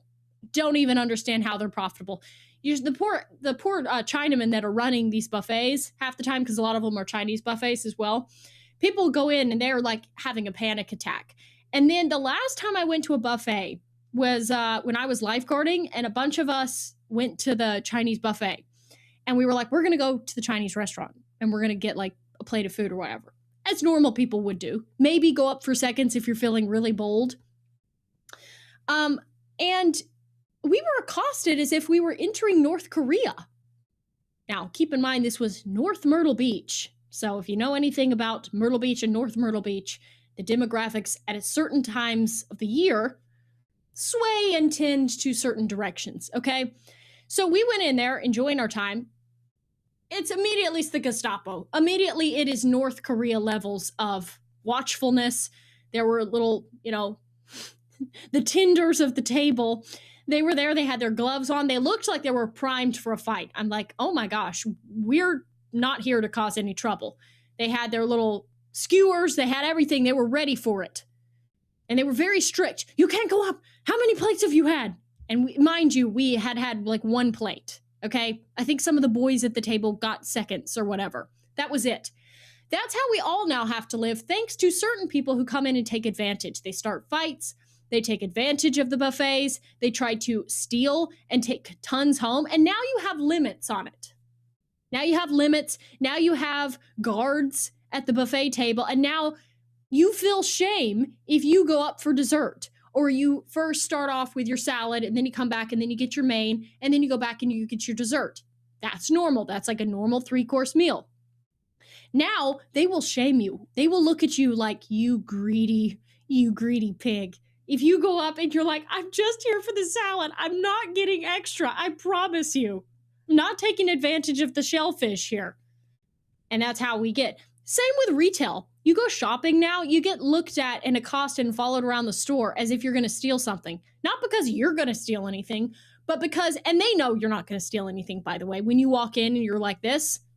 But for fear of seeming racist, they have to follow everyone around now. Now they got to look at everybody suspiciously because they have to be fair, right? So thanks for that. Thanks for ruining literally everything. No more going to the buffet. Not that I ever took delight in going to a buffet, but I have fond memories, like once or twice when my grandparents would be like, get in the Cadillac, we're going to the buffet. By the way, both of those things, the Cadillac brand and the buffet, have both been decimated. But back then, it signified like middle class that really kind of wanted to be a little flashy. You know, we're going to go to the buffet in the Cadillac. And now those two things, wow, have two completely different meanings than they used to have. But anyway, that's the show, folks. Hope you enjoyed it, and I will see you in the next one.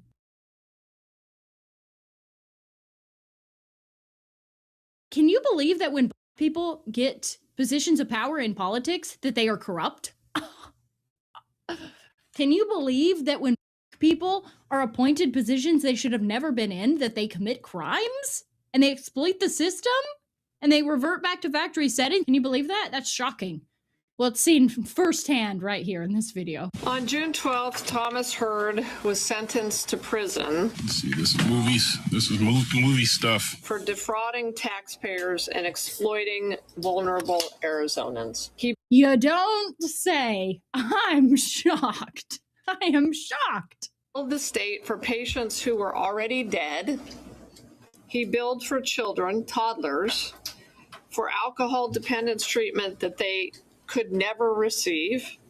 He billed for patients who were incarcerated and could not have been in his care. What you see here are photos. So he must have been some sort of like EBT doctor, you know, like a welfare type doctor that works for like the social services department. Don't quite know how that happens. I know that fraud and scams and abuse are in abundance within all of those sectors. Like if I was dictator, they would be abolished. Okay, we don't need any of that. That's what charities and that's what churches and that's what your community is for, to help people in hard times.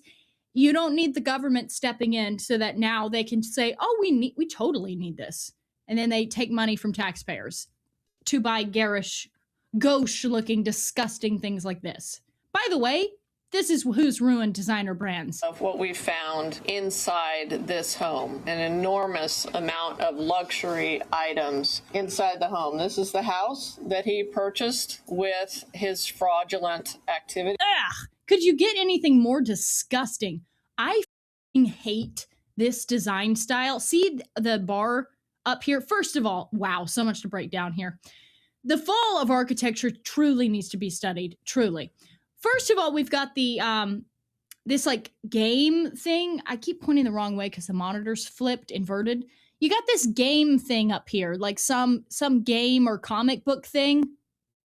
What are you, 12? And then you've got these hideous looking 90s bar stools. And then the cherry on top is that fake wood backdrop. I hate that so much. I hate that. I see houses like in my price range and they have accent walls with this like fake wood on the... Stop doing that. It's disgusting looking. It looks so hideous. You know this guy has like a theater too because he's obsessed with like games and he thinks himself as like some comic book action figure. and he's really pulling it off. You know why you pulled off this fraud? Not because you're a super genius, but because because nobody would dare look into it, because then he would accuse them of being racist. Oh, you look into this, you see some money missing, and immediately you look at the man. That's exactly why he got away with it, not because he's smart. By the way, if you are going to be stealing millions of dollars, maybe flaunting it's not the best idea either. Put it in offshore bank accounts and f off when you're done stealing. Mr. Hurd had purchased 40 vehicles, many of them luxury vehicles, using money that he had defrauded from the state of Arizona, not just the taxpayers of Arizona, but at the expense of human beings. These pictures are representative of some of the sober living homes that people like Thomas Hurd were putting patients into. You can see the contrast between the luxury. I thought they were making a sarcastic remark about him. That's why I was laughing. Now I feel bad. Life that these criminals were. What's with the shoe obsession too? Have you noticed this? The shoes, and they're always absolutely hideous. Like, if you're rich, wear a pair of like really nice Italian-made loafers, custom-made loafers. What's with these Dior shoes, the Nike shoes? This is such a thing too, by the way. I'll see like podcasters and their backdrop is not like a normal backdrop. Their backdrop will be shelves, those floating shelves, and they'll have their tennis shoe collection. Hideous shoes, by the way. I don't care how much they cost. Money can't buy class, and this is garbage, okay? Garbage way to spend your money. They'll have their shoes lined up, and then they'll have neon lights and sometimes spotlights on the shoes. No one cares. Your shoes suck.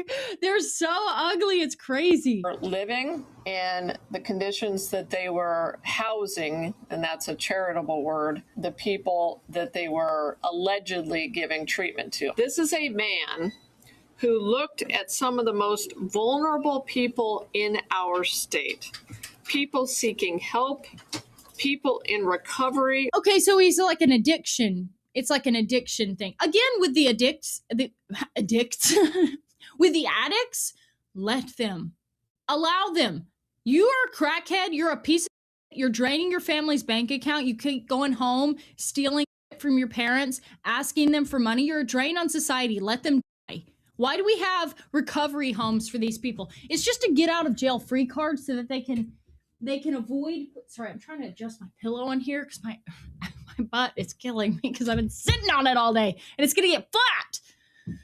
But all these addiction places are just for people who should just be left to die. And now they're just a drain on the system. Why is this the case? Again, if I was dictator, they would be working in the mines. Oh, really? You want meth? You want to steal from your parents, you piece of shit? You're going down and working in the mines. You'll recover quick enough. Or trying to be in recovery, families trusting the system to take care of their loved ones, and he saw a money-making opportunity. And last week, a Maricopa County judge sentenced him to 2 years in prison, followed by 7 years of supervised probation. Even that is so lenient. Like, you see white guys who do tax evasion or something where it really doesn't impact other people's lives. They didn't account for as much money that they made. Sorry, I drank tea really quickly. Oh, they didn't account for as much money as they made, and they did some little sneaky tricks on the books. They cooked the books a little bit. They go to prison for like 25 plus years. This guy is defrauding taxpayers. That's taxpayer money, by the way. And 2 years with probation. Wow.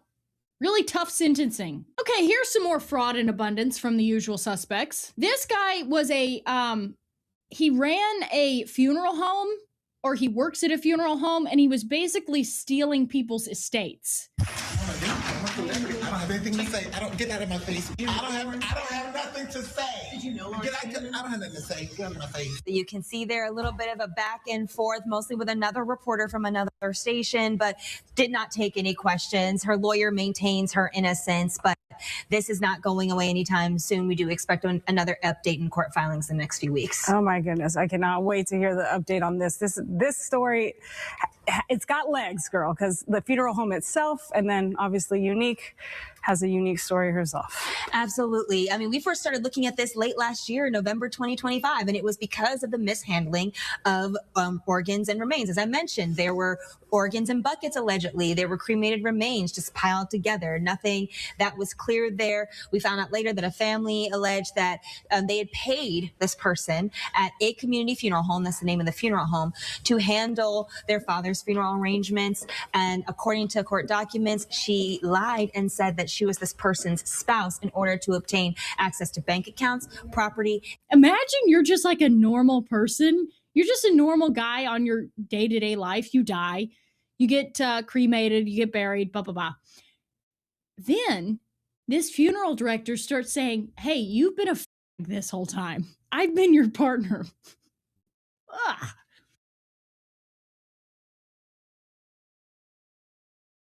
There's a lot less business. There are people who steal things. It's one of more than 15,000 storefronts standing empty across the city. Many of them have remained vacant for almost a year. Well, that checks out. The mayor's been in for almost a year, and we got a big problem of empty stores on our hands. And now the question is, what's the mayor doing about it? Well, he's doing something, but it won't help as the Mamdani machine is set to open city-run grocery stores with prices 30% less than what legitimate businesses offer while continuing New York's legacy of decriminalization, which means the thugs destroying these stores will continue fearing nothing.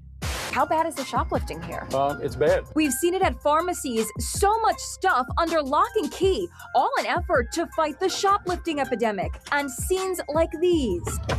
Violence on our streets. And you always hear the politicians speaking about the aftermath. But what are they doing? They're doing nothing. Because instead of empowering the people, his policies have empowered criminals. I don't feel safe in the subway generally. They say there's lower crime, but I don't see that. It doesn't seem like it's such a big priority for him. There's times at night that I don't feel safe walking back to my friend's apartment alone if I'm alone. The cashier has to unlock the glass case to grab the medicine. Thieves are also targeting ice cream and meat. Who could forget the guy allegedly stealing all those steaks at a Trader Joe's in Manhattan? You bought the ticket, enjoy the ride. I mean, the Democrat Party's been embracing these socialists for years, wanted to use the energy to gain political power, and now they realize they've got a massive problem.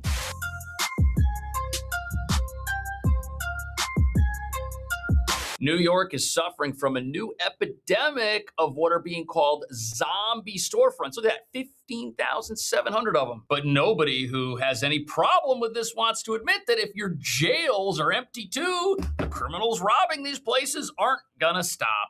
Ever. And nothing will stay open. But what's strange is this comes at a time when the mayor is out there talking about how we need city-run stores because there aren't enough local stores, while complaining that the places that are still hanging on somehow charge so much money nobody can afford to shop at them, which is why we need price rigging to keep things in the city-run stores 30% cheaper than anywhere else, which is just going to close down more stores faster because things aren't 30% cheaper at the city-run store. No, the entire city and the entire state are now paying so that whoever shops at the city-run store can save 30% on their groceries. So it's not cheaper, someone's paying. And as these businesses get hammered with increasing taxes and increasing crime, there's only one option for them, which is to go out of business. But it gets even worse because we just witnessed local grocery stores throwing out all of their food when New York City's power grid caved during normal summer weather, which happened while investigators found out city air conditioners in government buildings were much colder than the 78 degrees the mayor ordered everyone else else to turn their thermostats to. And when you add all of this together, you have a deck completely slanted against businesses, which generates massive applause from the communists who hate these places. Which brings us to the real reason these local businesses are closing down, shipping out, and being replaced by government-run alternatives. New York is being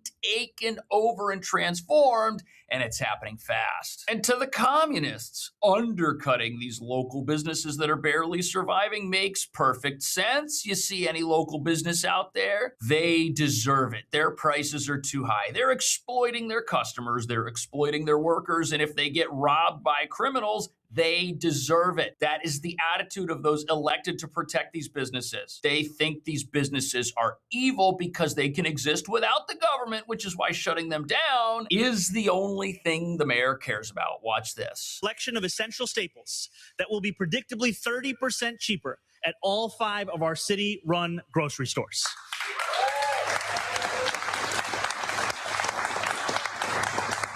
This core set of goods will include all fresh produce, meat, and seafood, along with 20 other essential items like cheese, milk, and bread. So here we have an announcement.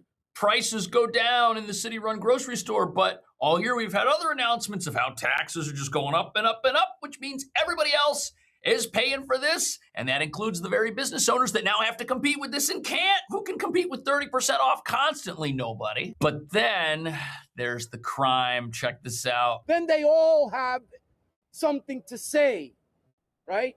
We know what the remedy is because we've lived through this before. The remedy is very simple. The governor, the mayor, instead of having a day out watching a FIFA game at Rikers Yeah, the with mayor did that. be advocating for victims. Protect the victims and their families. How? Anyone that gets caught with an illegal gun in New York City should face a mandatory 3 to 5 years, the way Pataki had it years ago. So while the mayor is out there worried about who is going to get to buy his free groceries first, local business owners are worried that criminals, who are some of the hardest criminals anywhere in the country, are going to come into their stores and do whatever they want, which is what they've been doing. And they're worried that there aren't enough consequences. And they're worried that we have a revolving door justice system that cycles people through and doesn't teach them that what they've done is wrong and has a consequence, but instead gives them unlimited second chances that they just use to get better at committing crime. And when you add to that the fact that people who are under the age of 18 are not held responsible at all for criminal activity, you end up with a situation where by the time somebody graduates high school, they've had so many interactions with the police that they're now a professional criminal. They have more experience committing crime and escaping from law enforcement and dealing with law enforcement than the new recruits coming into the NYPD have stopping criminals just like these guys. Think about that. The criminals have way more experience than our own police at a time when our justice system does absolutely nothing to stop people from committing repeat crime all over the place. And when you add to that the fact that every time there's a controversial arrest, the mayor always goes out and takes the side of the criminals and says the police were too harsh and says the charges should be dropped, something he's done several times already in his first term. You've got local business owners asking, is anyone going to come along and help us? The nonprofit behind the study says nationally, retail vacancies are around 4%, but in New York City, it's 11. Wow, Lisa it's Rosner almost has 3 more. times as The bad. real estate broker for this former all-you-can-eat hot pot business on Hester Street says the rent is $14,000 a month, down Wow. $500 from the prior tenant. It's been empty for 4 months, and the neighboring food store tells us through a translator, There's a lot less business. There are people who steal things. it's one of more than 15,000 storefronts standing empty across the city, according to Small Business United. The coalition of small business owners says many of them have remained vacant for almost a year. That's a crazy. new study from the group entitled Empty Storefronts, High Rents found over a 5-year period, the city's store vacancy rate increased nearly 30%. So the point of this report by this nonprofit is to make it look like you have these landlords who are just so greedy that they would rather have empty storefronts than thriving businesses. But the problem is, if you listen to the testimonies of these business owners, they'll tell us that there just isn't enough business and that there are criminals committing crime in front of these businesses. So if you're a landlord and this is your storefront right here at 69A Eldridge Street in the Lower East Side of Manhattan, which is a popular area with very expensive apartment rents, do you want a business open downstairs when you have apartments upstairs and that business is always getting robbed and that business just attracts criminals? Probably not. The city should be getting criminals off the streets, but they're not.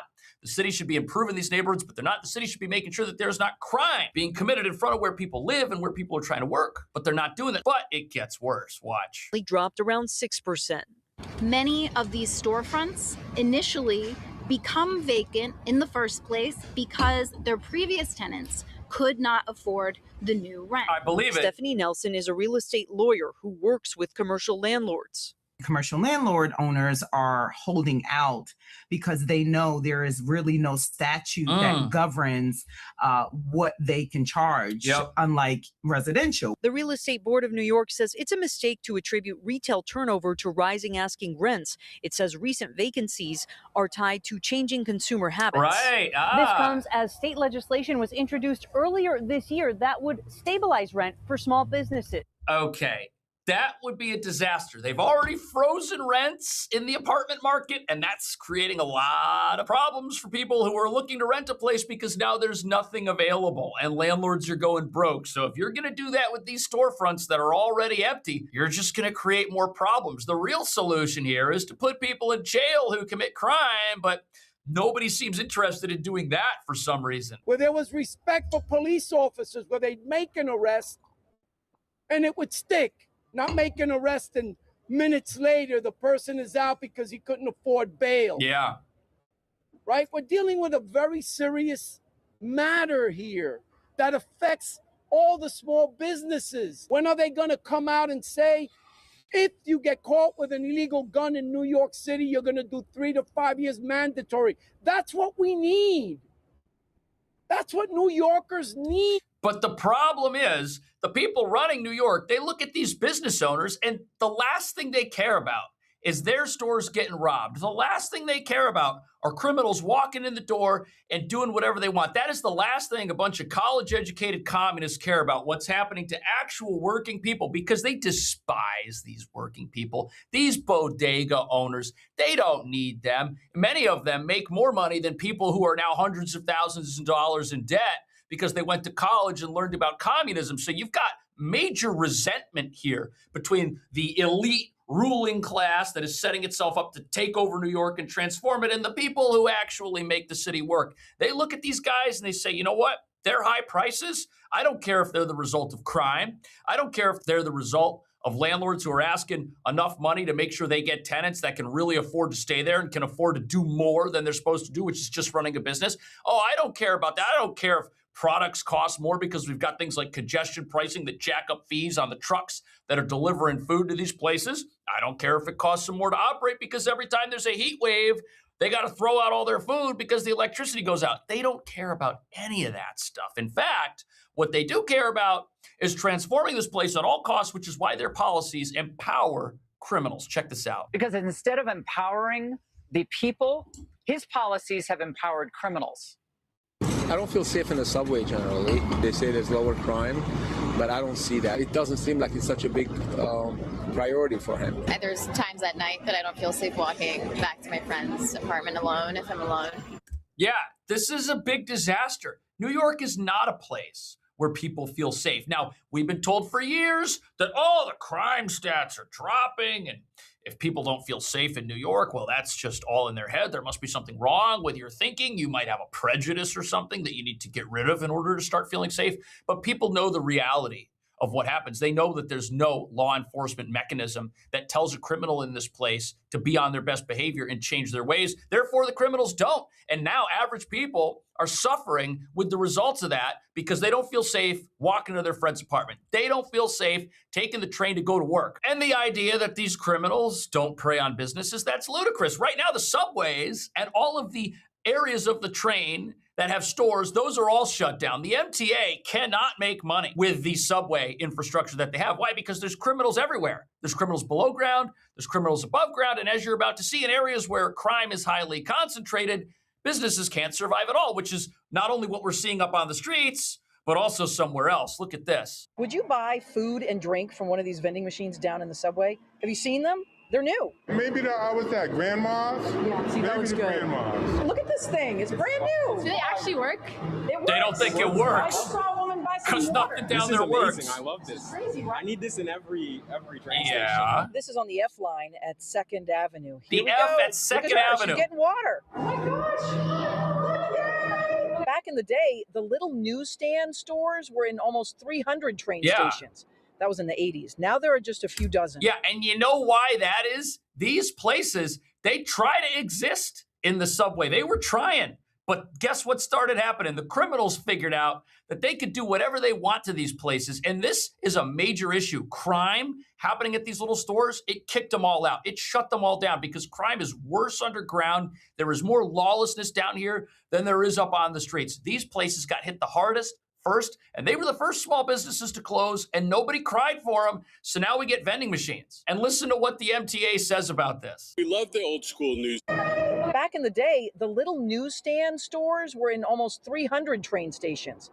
That was in the 80s. Now there are just a few dozen. We love the old school newsstands. The economics of the old school newsstands eroded during COVID, and most of them didn't want to come back. I started punching in different looted. options. It looks like the food runs around $3 a piece. The most expensive drink is $4.50. That's for the protein drink. Okay. All right, gummy bears. They got grandma's oatmeal raisin. How long do you think it's going to be before this brand new vending machine gets broken into and looted? This 2nd Avenue F train station, anybody who's ever been down there will tell you that there is a lot going on, but the city allows it to happen. They're allowing people to sleep down there. You can't have a snack machine like this and expect it to just be there and exist before somebody makes a run at it. And these things get totally destroyed, defaced, broken like everything else is down there. And pretty soon, these are going to be gone too. We just cannot have nice things in this city unless those things are given to us by the communists. That's just a Trojan horse for the DSA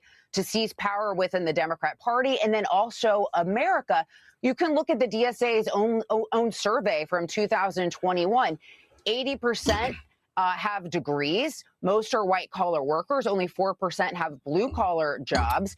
And then you look at the Real platform. That's what really tells the story about what they want to do. And what they want to do is destroy America by stealing from us the things that we have earned, by abolishing private property, destroying the things that keep us safe, like the police or prisons or wanting open borders. And what do you think these businesses have a problem with? They have a problem with all of the things she just mentioned. The socialists are allowing this to happen because they look at these private businesses that are making a profit and they say that's wrong. Shouldn't happen. The only way there's profit in a capitalist system is if somebody's being exploited. They reject the idea that capitalism lifts people out of poverty and creates jobs for people, something the government can't do. What the government can do is come in and shut these places down by spending all the money that they're supposed to spend on police, on city-run grocery stores that are just going to put these things out of business faster. They do not care about the plight of the people who make this city work and work hard every single day without them. You bought the ticket, enjoy the ride. I mean, the Democrat Party's been embracing these socialists for years, brought them in, wanted to use their energy to gain political power, and now they realize they've got a massive problem. First of all, the far left is never going to be content with not having full power inside the Democrat Party. So moderates and the establishment are starting to realize we're next on their list. They're going to take us out as well. They welcome the Viper into their embrace, and the Viper's going to take them out. And the other thing, too, is they realize this is not going to be a winning campaign. Well, it is going to be a winning campaign if your goal is to solidify power. If your goal is, you know what, I'm okay with losing on a national level if I can get myself a stronghold, if I can get myself a New York City and bring communism to New York City and totally take that place over, because from there it's only a matter of time before the virus spreads. And that's a very shrewd point. These pro-business Democrats, if there ever even is such a thing, because remember, it's the pro-business Democrats and progressives that decriminalized everything and brought us the communism we have today and brought us all these empty storefronts that are now never going to reopen and are just going to compound as communists come in and say, well, we see these empty stores, capitalism's not working, time for something else. These are the people that brought us this. And now the problem for them is they really can't backtrack. Their policies got us here. They can't go join Trump because they've already said Trump is unacceptable. They've already said America as founded is unacceptable, which means they have to embrace communism. That's why you have people like Governor Newsom over there in California, who's looking at these communists and who says, you know what? I better get on board with this. I better get in favor of a billionaire's tax and a national wealth tax if I want any shot of being president over America, because that's what the people who will vote for me want right now. And that's the game the communists are playing. They think if they can get enough power and destroy enough of their political enemies, they'll have a critical mass of people which they can use to expand. The only question we have now is, will the rest of America allow that to happen? Are you going to watch this? Are you going to let your city or state turn into New York and head in this direction? It wants that for you, but do you want that? Let me know. I'll see you in the next video.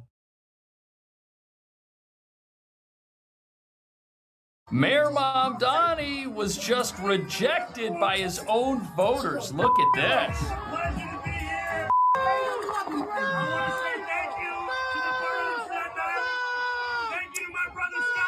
The mayor. Look at him yelling at the mayor. Oh, they're telling him to go.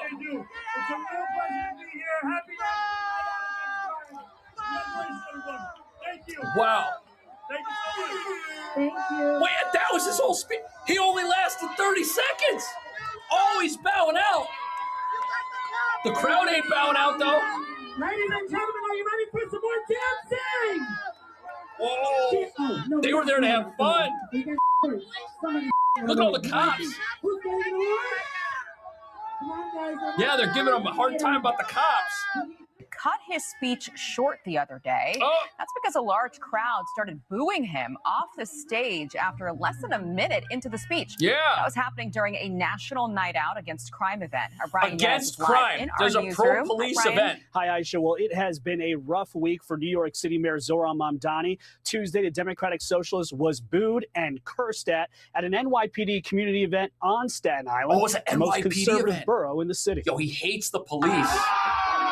This is when he took the stage.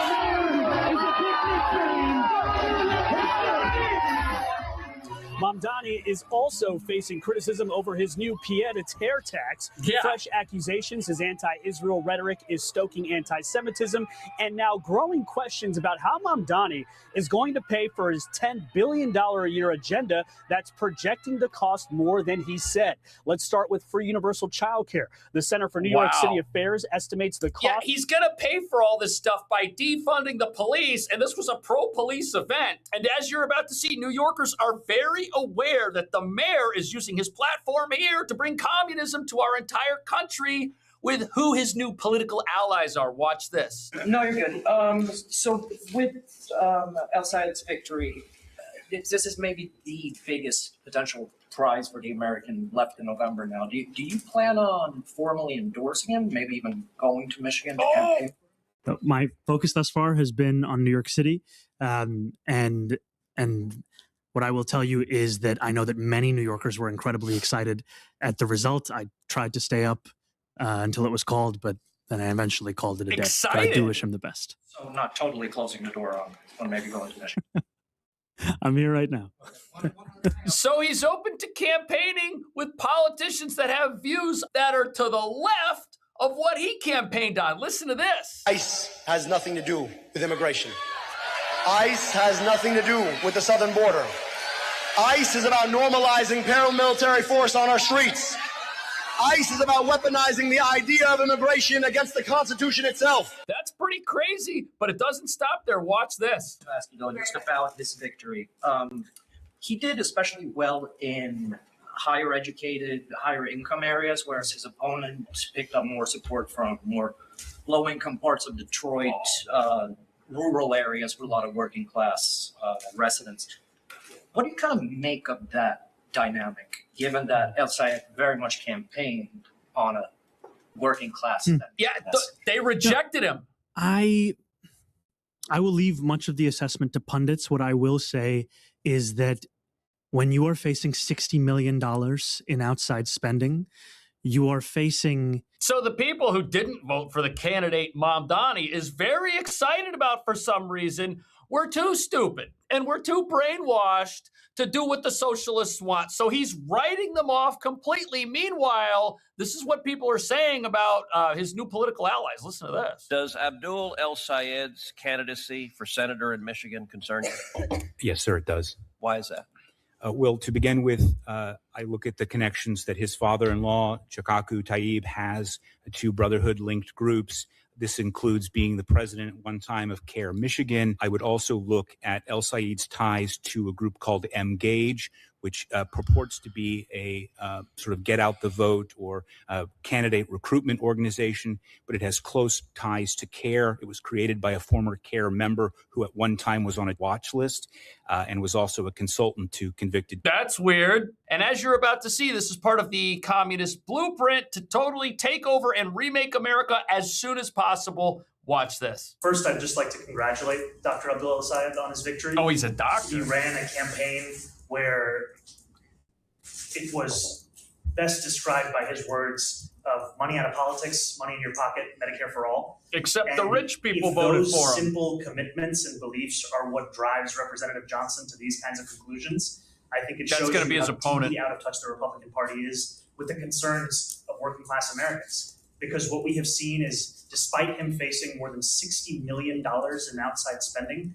he was able to prevail with a focus on a cost of living crisis and the way in which healthcare is exceedingly out of reach for those who have helped to make this country what it is. But then why did the working class voters who didn't go to college and learn about how great socialism was going to be for all of us, why did they reject this guy? These people are dangerous, and frankly, they're lunatics. They're crazy, and we can't let them get into office. Communism is the greatest threat. He's right.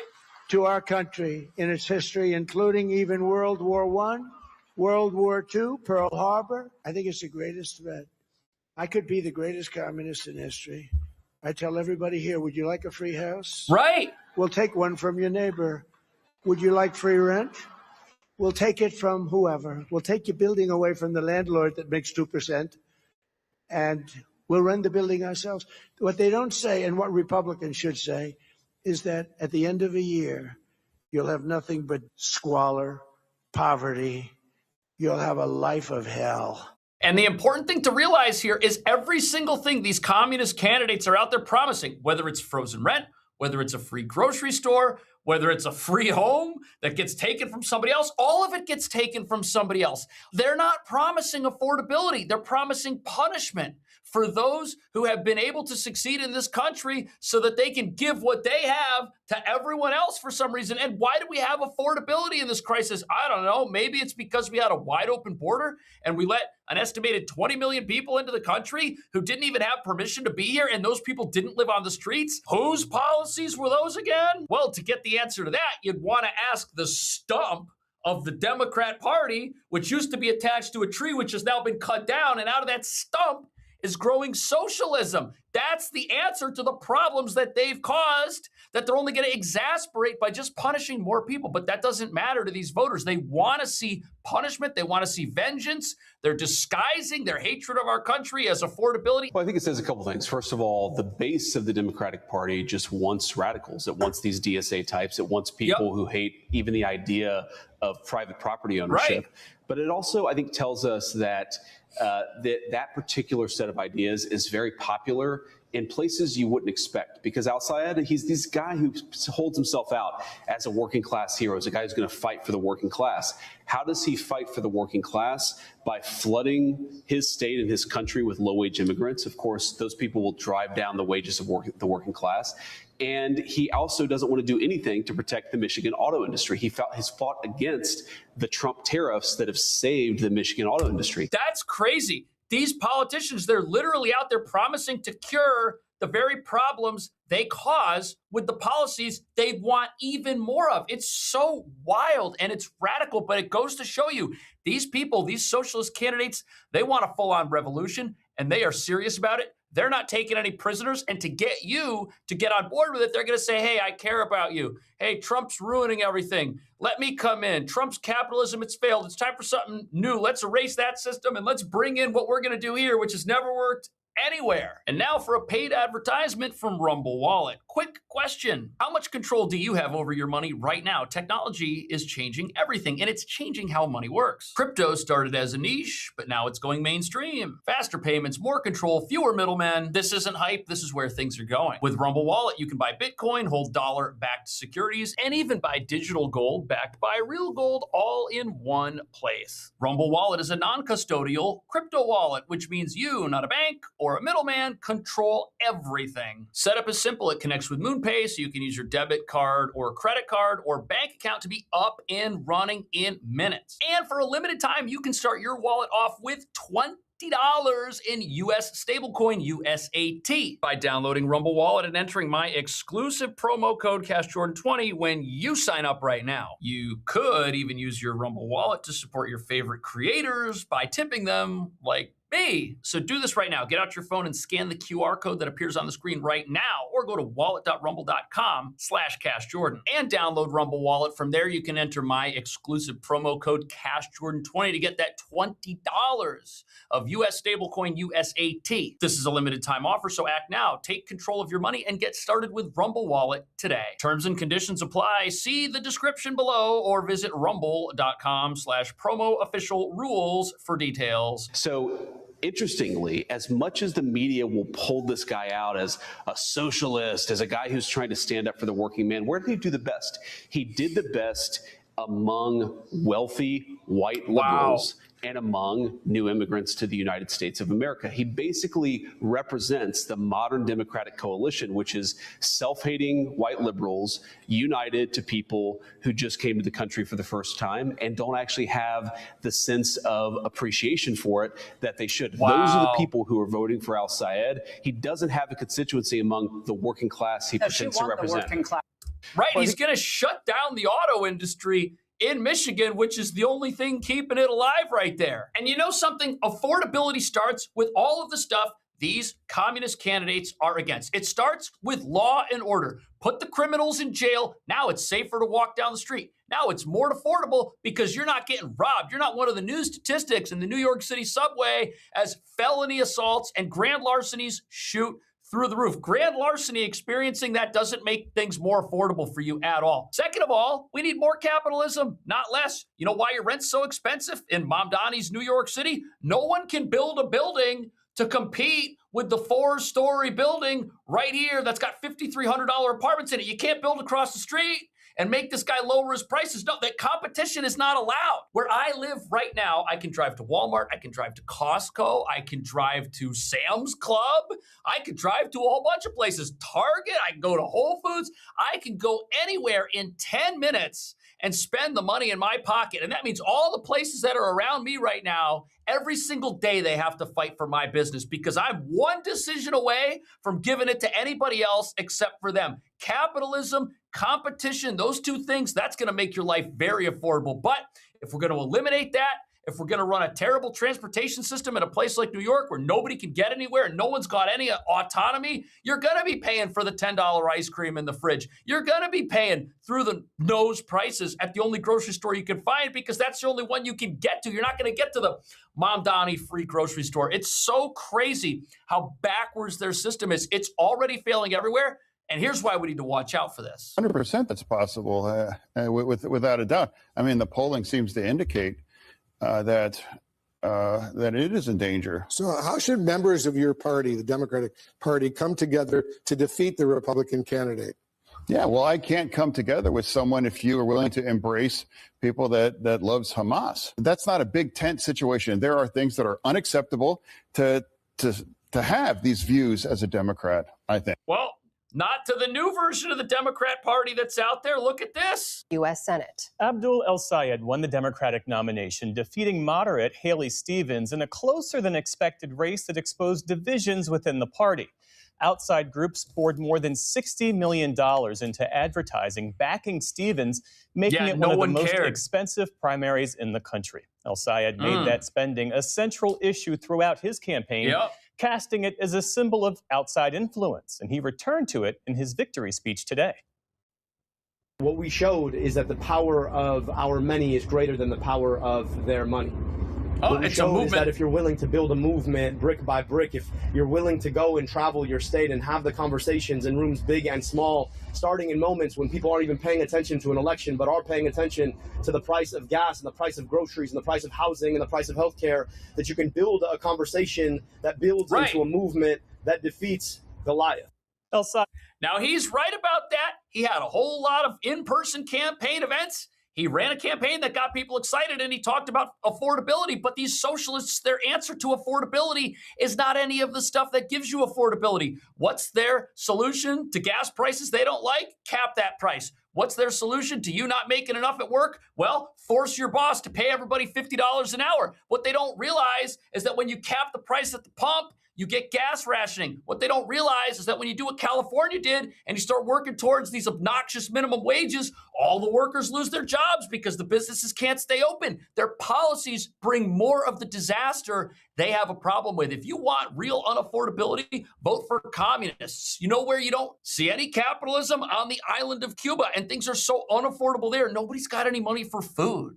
It's literally terrible. This is literally where communism should have worked, because it's an island and no one can run away from it and escape from it, and everyone has to stay there and be punished by the communists economically. And it's failed there worse than anywhere else. And that's what these people want to bring to America. And we find out that the people voting for these candidates are the most educated of us all. I wonder why that is. Well, from when they were born until when they graduated college with a master's degree, they've been getting nothing but hatred for our country. They've been getting taught that capitalism has failed and that it's over and it's not a system that works and it's a system that's rigged. At up to $9.3 billion a year, 55% more than Mamdani said. Most of that pays for his promise of teacher-level salaries for childcare workers. Then there's free and fast buses. Mamdani said that would take $800 million a year. The city's independent budget office says $1.1 billion. That plan is now on hold. Mamdani said he would raise $10 billion a year, mostly through new taxes on corporations and millionaires. So far, he's projected to raise about $1 billion a year. So the new taxes don't work. The punishing of the corporations won't work. What it will do, the more you punish them, the less people they're going to be able to employ. The less money is going to filter down from the punishment given to these corporations to their actual employees who are working there, who are trying to pay crazy rents and buy groceries in New York City. The free grocery stores aren't going to help. There's only going to be 5 of them. How are you even going to get there? The subway never works. Not all the voters in New York are totally on board with this communism thing, especially those that support the police. Pied-à-terre tax and state aid. Here's the problem. Only the state can levy new taxes, and Governor Kathy Hochul has said no. She gave the city $1.2 billion over 2 years for childcare. Beyond that, neither of them can say how to pay for it all. Is it possible to fund 2K going forward without increasing taxes on the wealthy? You know, I think the most important thing is that we fund programs like this. I am committed through the program next year. I can't commit future budgets at this time. Right. Making matters worse, Aisha, Mamdani's own budget office projects a $7 billion deficit next year. Where's that money going to come from? I'll tell you where it's going to come from. Mamdani has been on a tax crusade this entire year in New York City. He already came out earlier in the year. A lot of people forgot about this, but what did he say? He said, you know what? If I don't get my money from the governor, who is now my prisoner because I'm the leader of the Democrat Party and she's in my party and we're communists now, if she doesn't give me what I need, I'm going to raise taxes 8% on middle-class homeowners in New York City. That's the only way I'm going to be able to pay for all the stuff that I promised. I don't want to do it. I hope the governor doesn't make me do it. And you know what? He got her to give him the money. And property owners in New York are out there thinking, oh, we dodged it. We got away from that. Oh, thank God the mayor saw the light. Look, there's 3 more years of this. And they need even more money next year. Where is that money going to come from next year? You know what's going to happen next year? The mayor's going to go out and he's going to say, you know what? We were going to raise taxes last year. Thankfully, we didn't have to do it. But this year, instead of going for 8%, we're going to do 4%. He's warming people up for tax increases next year by how much money he's wasting this year in the name of affordability. That's what's going to make us have affordable lives, as if the communists bankrupt us all to buy something for somebody else. What do you think about that? I'll see you in the next video.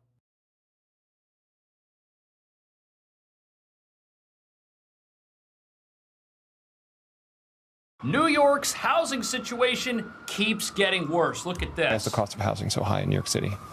Because, unfortunately, left-wing mayors have made it very difficult for developers to build in New York City. And Mamdani, when he freezes rents, he's just going to make the problem worse. Why is energy costs so high in New York State? It's because we've shut down nuclear power. Socialism is a disaster. Wow. And watch if Mamdani is successful in implementing these plans, watch what happens to New York City. I think we're seeing what's happening to New York City right now as rents hit another record. Look at this. In May, rents were $52, $55 a month. And now they're $53.34 a month. And while we do have some stabilized frozen rent apartments, all the wealthy communists living here who voted for Mamdani happen to live in them. Look at that. And now the problem is New York's running out of apartments faster than it finds them. Check this out. Hemorrhaging housing. Even as we build new units, we're losing them faster than we can keep up. In 2016, about 3% of rent-stabilized apartments sat empty. Over the last decade, that number has nearly doubled. Now, that may not sound like much until you remember New York has nearly 1 million rent-stabilized apartments. And the worst part, the trend continues to move in the wrong direction. And now we're not just dealing with a housing shortage, we're actively bleeding apartments every year. Trends don't reverse themselves. We have to reverse it by passing laws that encourage housing production. Rent stabilization was designed to protect tenants, but we can also make it so much more. It can be another housing production tool here in New York City. Now, these rent-stabilized apartments, these are the ones that got hit with the rent freeze. And look at how many of them might be out there. 50,000 ghost apartments. Mamdani's rent freeze promise, which he has carried out, has basically doomed these apartments to being invisible forever. And you know what landlords do? When they get a rent-stabilized apartment, the first thing they're trying to figure out is how they can get rid of it somehow. And a lot of them, what they'll do is they'll combine it with a free market apartment next door and just make the free market apartment bigger, because that's the only way they can get something for their investment. And this is just forcing people to live on the streets because we don't have enough homes for everyone. Look. He should move them along and offer them help, but move them along. A plea to Mayor Mamdani from a resident of Hudson Yards, one of the most expensive areas of Manhattan, where a one-bedroom apartment averages $5,600 a month, and a three-bedroom can set you back more than $17,000. It's also home to a number of unhoused New Yorkers. A few steps from where we spoke, a woman slept on a bench in Bella Abzug Park. $17,000 a month for a three-bedroom apartment. Give me a break. 6th Street is one of the homeless encampments that dot the west side all the way from 36th Street to 50th Street. They need to go someplace, but there shouldn't be camping on public camping. Road. The idea of camping took on new meaning on West 36th Street, where one of the men found an ingenious way to do his laundry. He filled an orange delivery bag with water from a fire hydrant, and voila, clean clothes. Wow. CBS News That's New where York your Uber cameras food also comes found in. this encampment on West 44th Street, this one near the Intrepid on 47th Street and 12th Avenue. How are you going to start a business in this shop right here? You're not. This whole piece of property right here on the corner has been made worthless. The whole city is becoming worthless because people aren't allowed to take their private property and do what they want with it. Not in communist New York. This is a big disaster, as Bill Ackman pointed out earlier, but it's only getting worse. Look at this.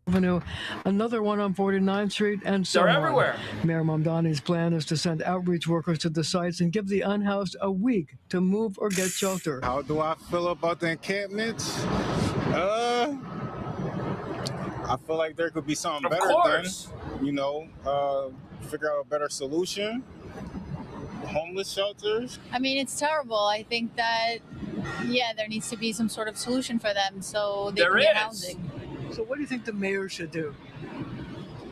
I don't know. I mean, They're afraid to say it. I think that something definitely needs to change. It's not just here, it's all throughout New York City, it's essentially. everywhere. It's unsightly, but I don't have anywhere to tell them Right. to go. But there are places for people to go. The city has shelters. The city has outreach workers. The city has a whole industrial complex already set up. But for some reason, the city doesn't want to help people get to those shelters or those facilities. They would rather have people living on the street, as the mayor promised before he got elected. Look at this. For the past 3 years, the NYPD has been systematically removing homeless encampments from New York City sidewalks. Not anymore. A practice Mayor-elect Zohran Mamdani vows to end once he takes office. They are simply pushing New Yorkers who are living in the cold to another place where they will live in the cold. Mayor Adams ordered the crackdown in 2022, pairing police with social workers to convince them to go to shelters. The quality of life of the city will go backwards again. Former Chief of Patrol John Schell. When you don't have a plan in place, you can't dismantle the one that wasn't perfect, but it was pretty good. NYPD data obtained by CBS News New York shows so far this year. That's how many encampments they were clearing every year up until Mamdani got in. But he said, we're not going to clear encampments anymore. And this idea that clearing an encampment takes people who are living in one part of the street and just forces them to live somewhere. It doesn't have to be that way. We have places for people to go. It's just that those places have rules. There are standards one has to abide by if they want to live in those places. But for some reason, the humane attitude of the communists is to have Americans sleeping out in the streets. This is just a disaster in a city where the rent goes up every single year, where the utilities go up every single year, where the housing supply goes down every single year. This whole thing is a nightmare. It's not getting better. It's only getting worse. Freezing the rent didn't fix any of this. But just before we continue, you know that feeling you get when you watch the news and then you realize you're even more confused than before you turned it on? That's how you know you're not getting the full story, and that's why I started using Straight Arrow News. They are fearlessly exposing the hard truths behind what's dividing us. No manipulation, no bias, no agenda. Straight Arrow News helps us discover the facts and context we actually need beyond the lies of biased media. You can kickstart your mornings with their unbiased updates to get fact-driven news that doesn't try to scare anyone, while diving deeper into topics that matter. Plus, Straight Arrow News lets you compare coverage across the political spectrum, break the bias bubble, and stop being manipulated. If you haven't downloaded the Straight Arrow News app yet, now's the time. They're about to launch their new subscription, and members get access to exclusive launch discounts before everyone else. And know that when you subscribe, you're not only getting great news with no bias, no agenda, no manipulation, but you also support me. Welcome back to Trustworthy Journalism. New York City landlords, they're suing the city over Mayor Mamdani's rent freeze. I think the bottom line for Mamdani in housing, I think he wants to take over private housing and make it into public housing, at least part of it. Right. You agree? A lot of people think that. Look, I have my own thoughts.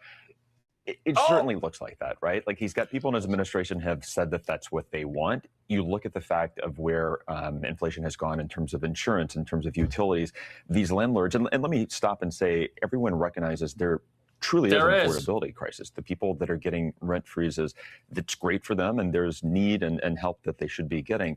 I don't think that that's the appropriate way to do it, because it's not actually good for them. Because if your building has frozen rent and the landlord can't make money on the building is going to not get repairs, certainly not going to get any improvements. The guy who cleans it, he's not going to clean it as often. Everything is going to get worse because the building needs money to be run correctly. The government can't take over the buildings and make a bunch of free homes and a bunch of free grocery stores and expect any of that to survive and succeed, because money's got to come from somewhere. If your rent gets frozen in your apartment, that can only be done at the expense of somebody else. Somehow, maybe it's your neighbor that lives across the hall and pays market rent, and instead of paying $5,600 a month, now they have to pay $58 because your rent can't go up, so theirs has to go up twice as much. There's no cure for this from the communists. They're only making things worse, and now this is happening on a national level in this country. Look. Machine raised $15 million to fight the commie insurgency. Now, the commies, they don't even need money. They fight just because they like the taste of blood. But the cash, that's the only thing the machine knows. And cash has always been king until now. Kamala outspent Trump 2-1, and Salty Grapes outspent Abdul 10-1. Now the clock's ticking. Quote, their fear, Abdul was paving a path for a progressive to seize the party's presidential nomination in 2028 and then go on to lose the general election. The commies are already measuring the drapes. Do you think that there will be a nominee, a Democratic nominee for president that will be either a Democratic Socialist or aligned with Democratic Socialist policies? I think we will see what the voters have to say when it comes to 2028. Oh, I think we'll have to see. That's an easy way of saying, hey, look, I'm just trying to hide my enthusiasm for the communist takeover of our entire country. And right now in this party, it's either communism or it's the highway. They have no place for you in their party unless this is what you embrace. There's been an argument that they need to moderate or concern over what that's going to look like should they succeed, or that they may not succeed, that they might be defeated by Republicans despite them not doing well. Listen to this. Either. What would you say to the moderates in your party who feel that way? Moderates. I would say to the moderates, our party, you need to figure out how to actually offer something new to voters that isn't just the same message that you gave them in 2024. Increasingly, the reason why the establishment of our party is being defeated over and over and over again is it's because they don't have the right values that are aligned with not just the Democratic base, but the American people, where people are sick and tired of listening to Democrats who tell them all the reasons why they can't solve their problems. If you can't solve our problems, you shouldn't be running for office. We need people who actually sound at a minimum and genuinely believe what they are saying.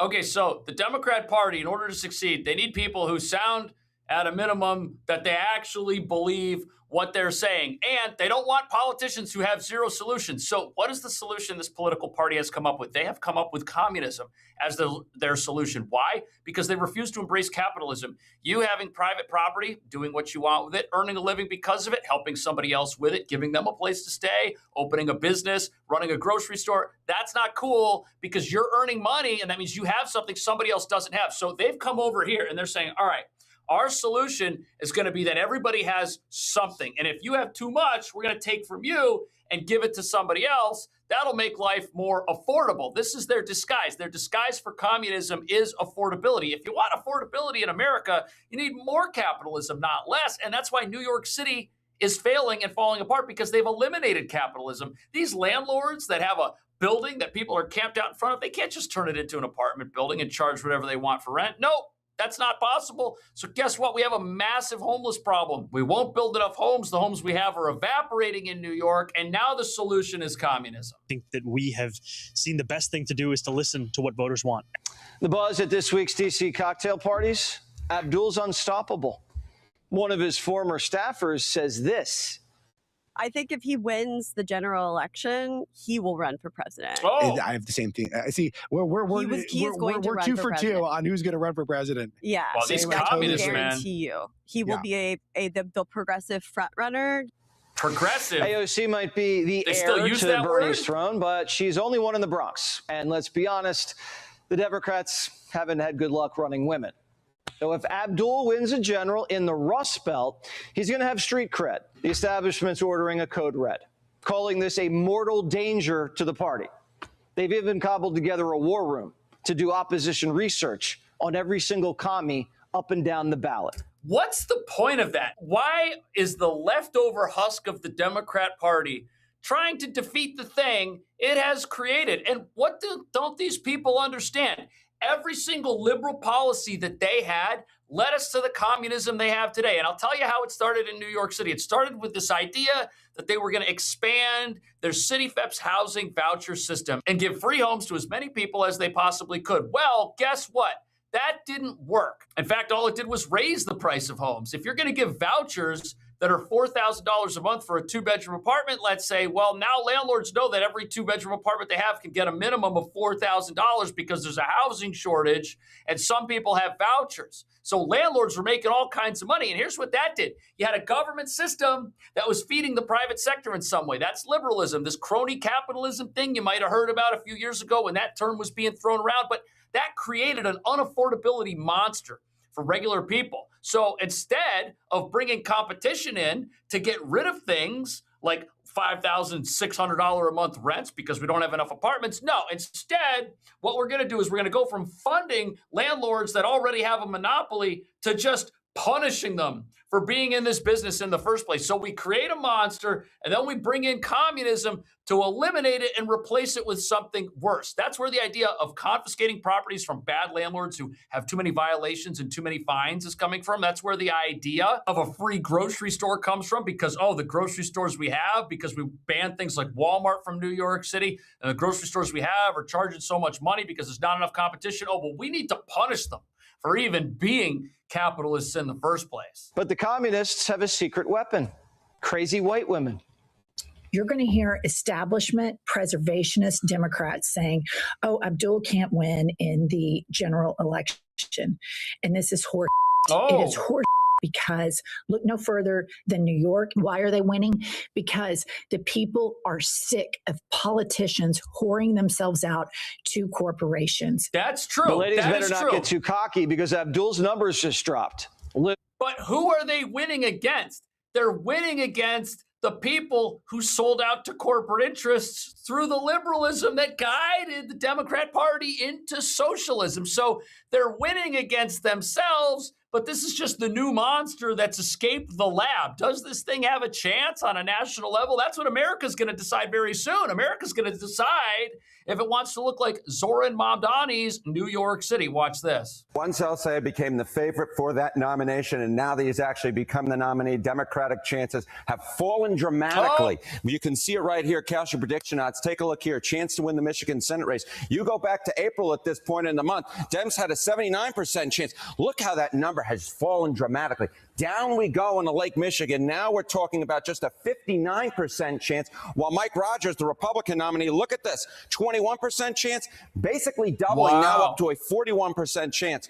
Michigan's a swing state. So now that communism is the new face of the Democrat Party, people are worried that Americans who fear becoming Venezuela or becoming Cuba or becoming some other Soviet regime, they're afraid that those people are going to take their fear of the worst economic system ever to be devised, which is just an exercise in human cruelty and impoverishment wherever it's tried. They're afraid people are going to take that belief and bring it with them when they vote, which is exactly what people should do. This is a real threat to our country. You can't win it with just college towns. He's already in the hole with blacks, white working class, and farm country. Abdul knows that, so he's transitioning. The positions that you've had on Medicare for All or abolishing ICE or a billionaire's abolishing tax, ICE. What do you think that looks like in terms of going forward? I think right now the question that people are asking is not where do you stand on the left-right spectrum on a series of issues that people talk about on CNN. I think the questions that people are asking is, who's going to help me afford my housing? Who's going to help me afford my groceries? Who's going to make sure I can see a doctor if I get sick? I'm interested in answering those questions. I'm not a socialist, but I am a scientist. So here you have somebody that said they want to abolish ICE, that said they want to reopen our border, and at the exact same time, they talk about how the voters are interested in not whether or not we're going to reopen the border and let 20 million people enter America who need a home to live in. They're interested in politicians figuring out how to lower the prices of those homes while a whole bunch of people come into the country and live in them who aren't supposed to. Yeah, of course people want to know how their home prices are going to go down, but the solution to home prices going down aren't any of the things that these people believe. And Chuck's holding the purse. So Abdul, Chuck's going from Chuck's got to go to Chuck. He's my bro. Yeah. How did your call with Chuck Schumer go today? Well, at this point, I'm the only Democrat standing to come to the inside of the U.S. Senate, and I think we had a good, meaningful heart-to-heart conversation about what it takes to win in a state like Michigan and what needs to be done to defeat Mike Rogers. So I'm looking forward to partnering alongside him to win the Senate majority. So what's happening now is the leftover husk of the Democratic establishment. It's trying to reach across the aisle, not to Republicans, not to the capitalists, but to the communists, and they're trying to pull them into more moderate positions, at least while there's an election to be had. They want them, maybe the abolish ICE talk, maybe stop doing that. Maybe bring that to the grocery stores. Talk about groceries. Talk about rents. Don't talk about abolishing ICE. Don't talk about getting rid of the U.S. military, changing the Constitution, deleting the Supreme Court, removing the president. Don't talk about that. talk about home prices, talk about utility bills, talk about stuff that people can agree on, except the problem is even people that are in the Democrat Party have agreed that these schemes, these liberal progressive values didn't help solve any of that stuff. And now they want an answer. And now the Democrat Party is now faced with, have we educated enough people in America over the last 20, 30 years to hate this country and to hate capitalism enough that they will vote for what people are now calling socialism openly? Is that what's going to happen in November? Does America want the whole place to become New York or Cuba? Let me know. Thank you for watching. I'll see you in the next video.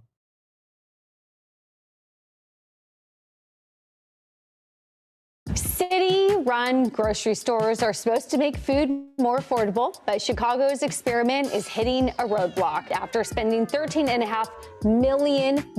So as the trend of free stuff accelerates in these communist sanctuary cities, Chicago's learning it just doesn't work. And what's shocking about this is the clowns running this circus told everyone other people's money was going to keep these free to operate supermarkets open forever. But because of high crime, high costs, and dwindling sales, they failed. And although this should have been a warning to communists across America, as you're about to see, they aren't listening. 7 Save-A-Lot locations on the south and west side of Chicago could be closing. These stores have continued to face significant challenges, including dramatic cuts to SNAP benefits. As a result of this and other financial headwinds, Save-A-Lot made the difficult decision to end our arrangement. Well, you don't have to be a rocket scientist to look at the fact that this hasn't worked anywhere. You know, the only time that a government-run grocery store has worked historically is a commissary on a military base. The city gave $13.5 million to help refurbish 6 of the 7 stores, which are supposed to stay open through 2035. I'm going to continue to do my part to make these necessary investments. The hope is that, our corporate leaders can come together to find a way. Literally, the definition of insanity, it's all about narrative. So we need to feed this narrative that these greedy corporations, because it can't possibly be my fault for spending too much money as a government official. Right. It's these greedy corporations trying to keep the lights on.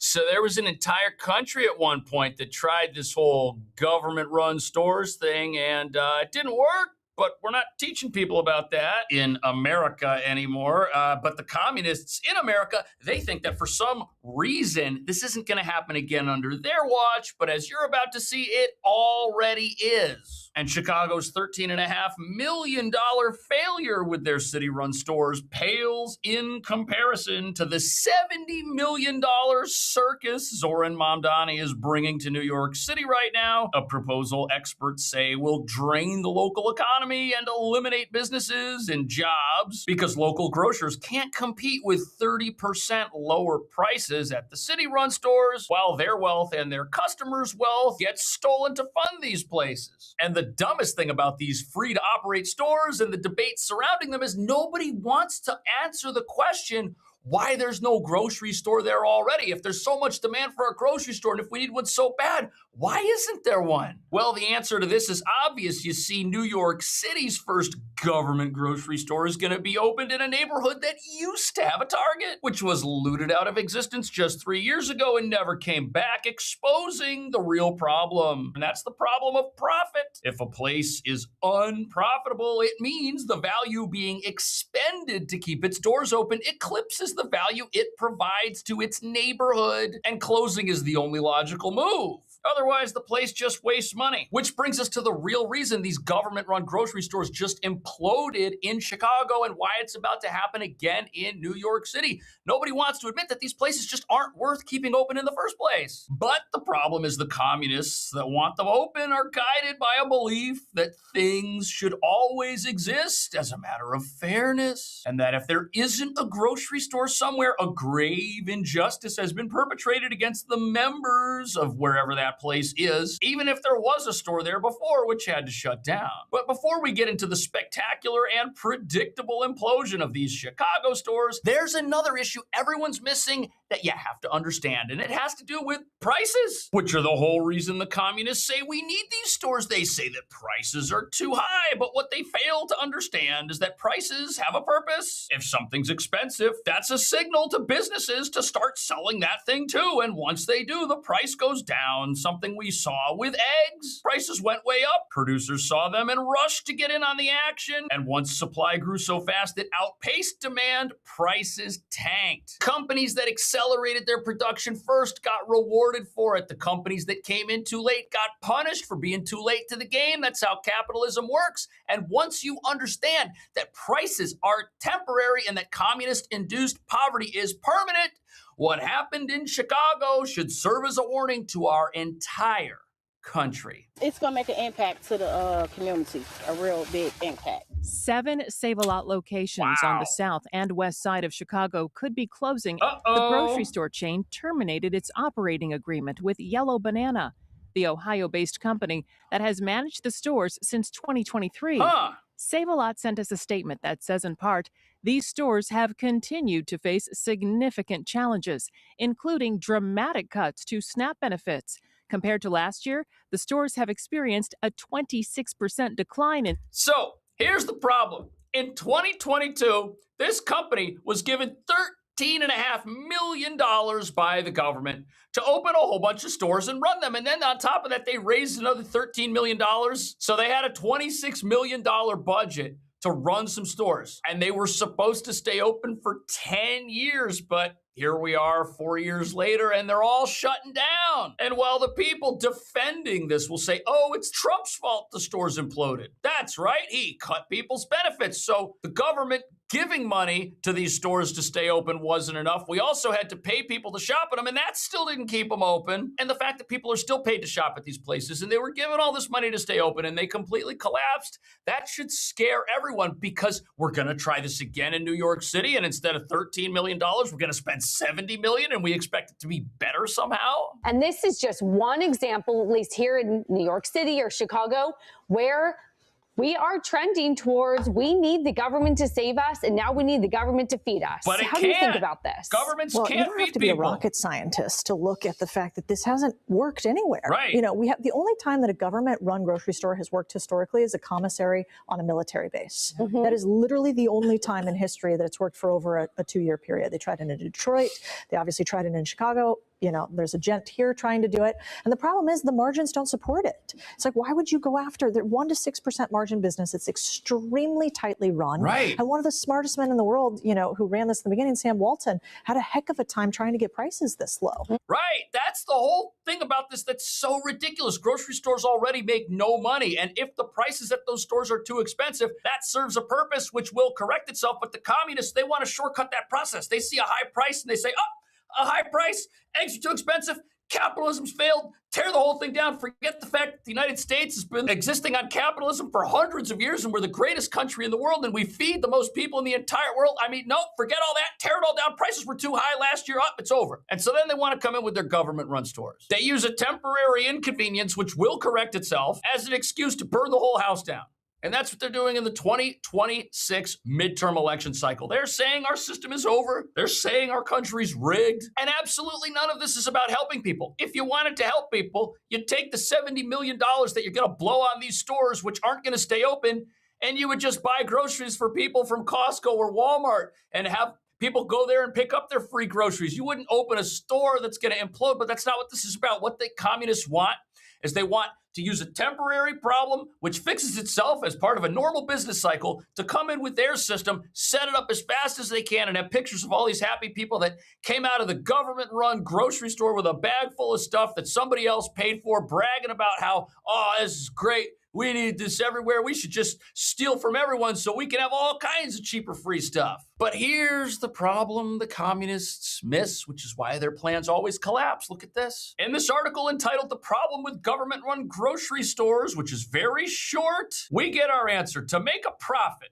and stay open, businesses must do two things: maximize revenue and minimize costs. In order to minimize costs, the business must cut back on the number of scarce resources used, which frees up those resources to be used elsewhere in the economy. Profit represents the value a business creates for customers. If the business loses money, the resources being used to keep it open are worth more than the value being created by that business. In other words, the business is destroying the value of resources. But it gets even worse when you look at what a government-run store that can get unlimited money from its citizenry by stealing from them, of course, until they go bankrupt, runs into when they get into business. Look at this. Profit is a means to evaluate decisions. For example, should a grocery store buy a new software system for more efficient managing of inventory and deliveries?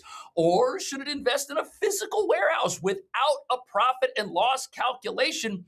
There is no way to make that decision. If the store doesn't have books and isn't turning a profit, they can't make any decision that will keep the place open and make it run efficiently. It's literally impossible. But of course, that made no sense to the mayor of Chicago, who wanted to try it anyways. Watch this. Tells us for ribbon cuttings and grand reopenings after the city gave Yellow Banana $13.5 million to help refurbish 6 of the 7 stores. Look at how they looked which at are first. supposed to stay open through 2035. If they close, they must reopen as grocery stores within a year. The city's also looking at ways to recoup taxpayer funding if necessary. I'm going to continue to do my part to make these necessary investments. The hope is that, our corporate leaders can come together to find a way.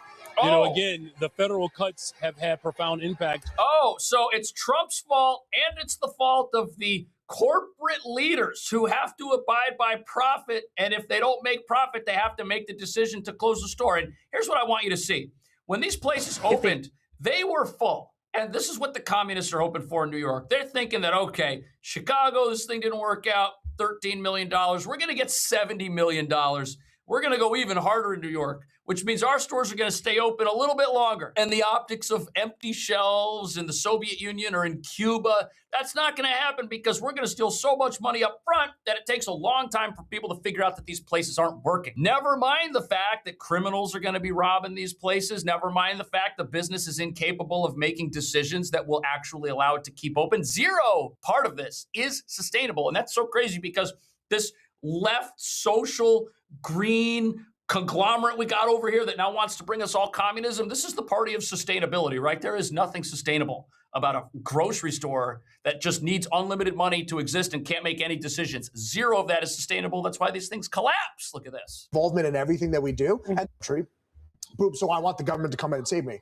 Well, you got to ask yourself, like, you're treating the symptom, not the cause. So the cause is like the government spending too much money, they have too much regulation, too much involvement in everything that we do. And that's why grocery prices are too high, like along with destroying the value of our currency. So doing this, you're literally asking the arsonist to put out the fire, right? And like, it doesn't matter in the liberal world sphere, communist, Democrat, socialist, whatever, if it's never worked, even though trying the same thing over and over again and thinking you're going to get a different result is literally the definition of insanity. It's all about narrative. So we need to feed this narrative that these greedy corporations, because it can't possibly be my fault for spending too much money as a government official. It's these greedy corporations trying to keep the lights on. Who got into a business where the margins are 1% to 3%. Literally operating a grocery store is the opposite of greed. The margins are so small. You're selling celery. You're selling tomatoes. You're selling oranges. What's the markup on an orange? It's so low that you have to sell these things in volume. You literally have to have a business that is as profit efficient as humanly possible. They're not some business that's out there scamming their customers and they have so much money floating around that they can afford to be lousy at what they do because their markup is so high. No, it's not like you're going to the local attorney's office or accountant's office who has a skill that's in demand and they can charge a lot of money for, and you don't really know how much work they're doing, so they can, they could be out on the golf course while they're charging you $300 an hour to answer some question that takes 30 seconds. I mean, it's not like that. Grocery stores can't get away with that. People go in, they buy something, they leave. And if your grocery store is too expensive, they're going to go to one of the other grocery stores nearby, unless you live in a place that doesn't want these things to exist, which is what you might assume is the viewpoint of communists in places like New York and Chicago. I mean, we're letting criminals rob these stores. We're telling these stores they got to pay minimum wages that are so high they have to have automated checkouts for everything. We've got the worst energy policies ever. We shut down all our nuclear power plants, and now their utility rates are through the roof, so they have to charge insane prices for their groceries. All of these problems, the high prices, the high crime, the things that are shutting them down and causing them to mark everything up to just stay open in the first place. Those policies, the communists are using that as an excuse to come in and undercut all of their own mayhem by stealing from everyone. This is a disaster. Watch. Can I make a quick point here? and I've had to work on this story and talk to grocers about this who are livid, by the way. But there are a couple of ways that the mayor here could bring down grocery store prices. They're talking about New York. Let's remove congestion prices, because everybody who brings in a truck full of grocery goods. No, that would be cutting taxes. Has to pay congestion prices, and it's not cheap. Yeah. Number two, there's a 4% tax on the rent that these grocers pay every month to their landlords. Why? You know, like, that's just money in the pockets of the city. Yep. So the problem here is the government has been stealing from private businesses in places like New York and Chicago for so long that these businesses can't even exist. And now in New York, you got the traffic taxes on top of it. So if you have a grocery store, you're paying 4% for no reason in your 3% business, where that's the most you're going to make on the stuff on the shelves. And on top of that, every time a truck full of vegetables shows up, that truck pays extra money just to come to your store, just because it's in New York City, just because we want to have bike lanes and green spaces all over the place instead of affordable food. I mean, this is just stupid. But that's the reason the communists want to come in and fix everything. They claim, the prices are too high, even though it's all our fault. So we need to come in and steal from everyone and punish everyone for having the high prices we made them have, just to undercut them temporarily while the whole thing collapses. And here's another issue that nobody's talking about. Look at this. Here's a graph of egg prices in the United States. Look at this. Now, currently, we're low. Graph is low for eggs by the dozen. But when did the prices go up? Look at this, 2022, they started going through the roof. And then they went back down a little bit, but then, they went way back up. This is when they were like so expensive that people were sounding the alarm. How did this happen? Well, these graphs follow the fact that we had a wide open border in this country. That's another issue that you've got here, because supply has to deal with demand in order to figure out what its price is. And if you have an estimated 20 million people coming into the country and people need to buy things, and you have places like California and New York that are giving people prepaid debit cards for groceries, and the grocery stores end up having way more demand than they thought, they're going to have to raise prices to keep food on the shelves. Again, that's temporary. Producers saw these high prices, and then the price tanked. But this is what the communists do. They see a spike like this and they say, that's our moment. Imagine if this was the graph, right? Here you are in 2025, early 2025. You see this graph of prices. You could point to this chart and you could say, see, capitalism's failed. See, this is why we need socialism. See, this is why you need to have a city-run grocery store. But, a couple of months later, it's way back down. Here we are today and it's even lower. These people don't understand the fundamentals of how businesses stay open, why they stay open, why they need to shut down, and why their plans never work. The profit is the thing that keeps these businesses open. A high price tells everyone, hey, there's a business opportunity here. And what happens? People want to get in on that business opportunity. They want to start bringing whatever that thing is that has a high price to market. The people who are smart and get in first, they get rewarded. The people who try to get in on that now are going to get punished for it. If you want to get into the egg business now when prices are very, very low, you're going to get punished. That's not a good business opportunity. You should take your resources and get into another business somewhere else that better suits the economy and better suits the needs of all Americans. And then the other part of this no communist wants to look at is, why do you only have these tiny little grocery stores called bodegas in places like New York City? Well, it's very simple. The value that it takes to open one of these stores and start running it is lower than what the store can make in profits, so they exist. The value that it would take to get a Costco in the middle of New York City would be so expensive that it would take hundreds of millions of dollars to buy up all of the real estate, tear it all down, and then build a new building that becomes a grocery store for everybody. That amount of money is so great, no company will undertake something like this. So that's why you don't have a Walmart sitting on Fifth Avenue. Plus, every time Walmart wants to work with the local government to get a store up and running that would actually help people save money on things, the government says no. If you want to punish capitalists, just let them be capitalists. Let the ones who are smart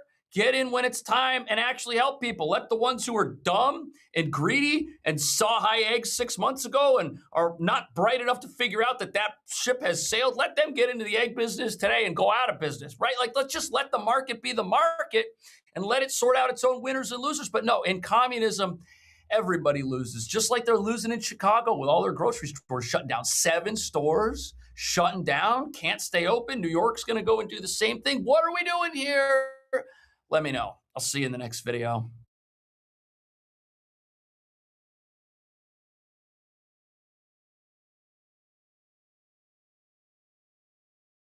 The conflict with Iran just entered a new phase. Look at this. Signaling the U.S. will lean on economic pressure after we showcased our military strength against the regime.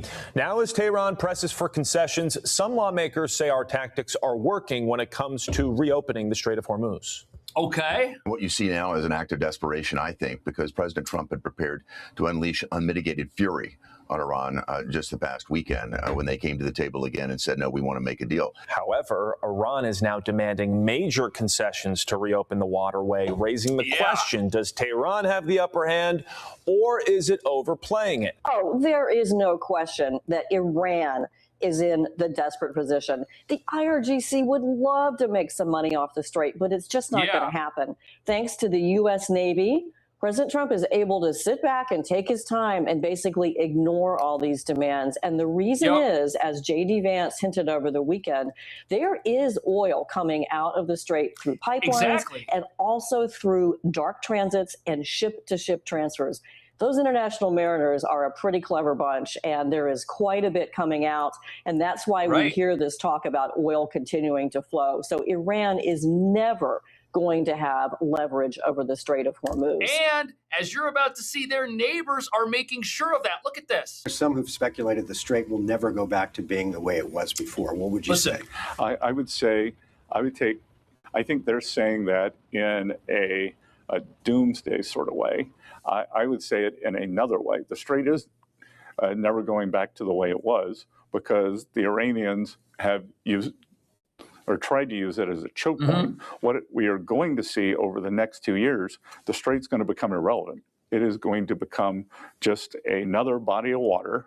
And I would say that more than 50 or 70% of the energy that moves through the strait now is going to go through underground pipelines. Like this one being built by Saudi Arabia. Or this new deal Chevron just inked with Iraq to bypass the Strait of Hormuz entirely. This whole area of the world is now irrelevant, which means Iran has less leverage every single day, which is why they're now begging for the deal that they signed and then immediately violated just a few weeks ago. Look at this. But then we hear on Saturday from the Iranians that there is still various conditions that they want the U.S. to fulfill before anything becomes a reality. They include the U.S. halting military action against Iran and its regional proxies and allies, as well as withdrawing the naval blockade that the U.S. has got in force there, as well as the air forces that have been involved in the thwarting of various attacks by Iran, but also, of course, been used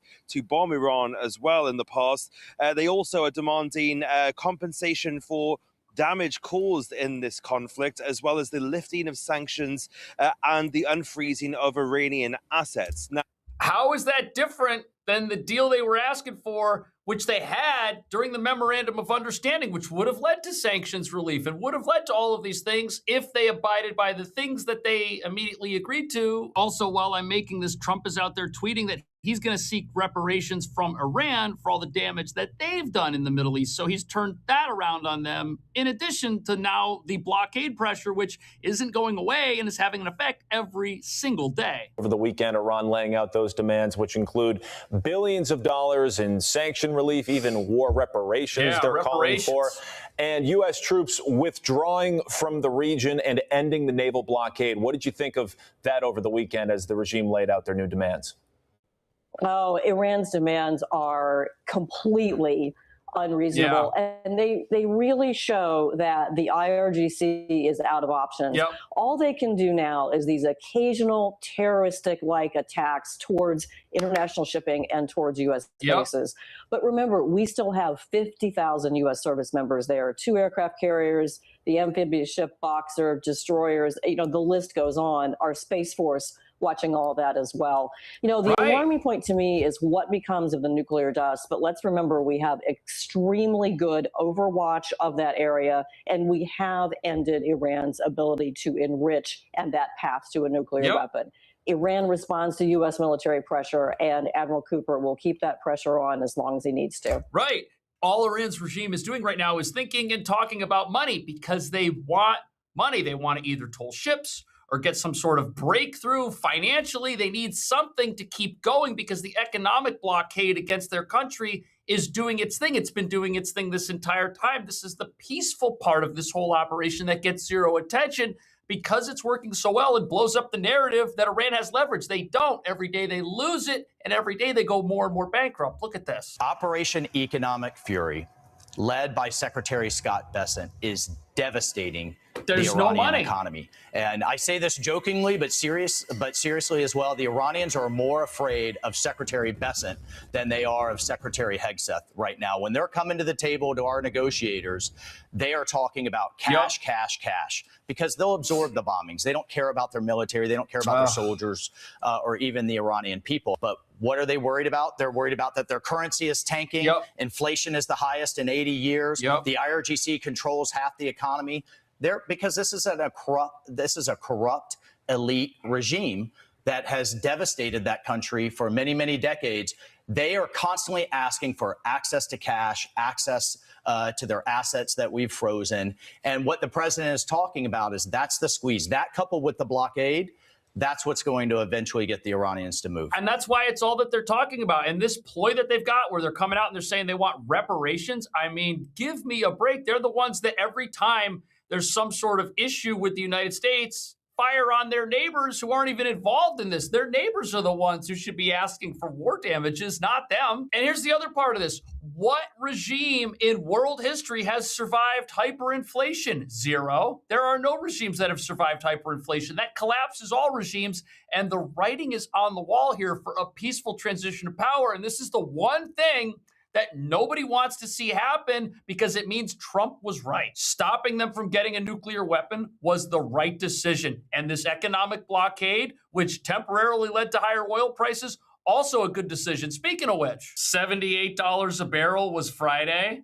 That's where it was a month ago. So where are these high oil prices? It was supposed to be over $100 a barrel. We were supposed to think that Joe Biden's oil problem, where he drained our strategic reserve, was nothing compared to what Trump got us into. But that didn't happen either. But here's where things get really challenging. The weekend, he sort of changed his tune a bit, seemingly keen now on applying more economic pressure, or at least allowing the current economic pressure to play out over a longer period, potentially leading to unrest within Iran.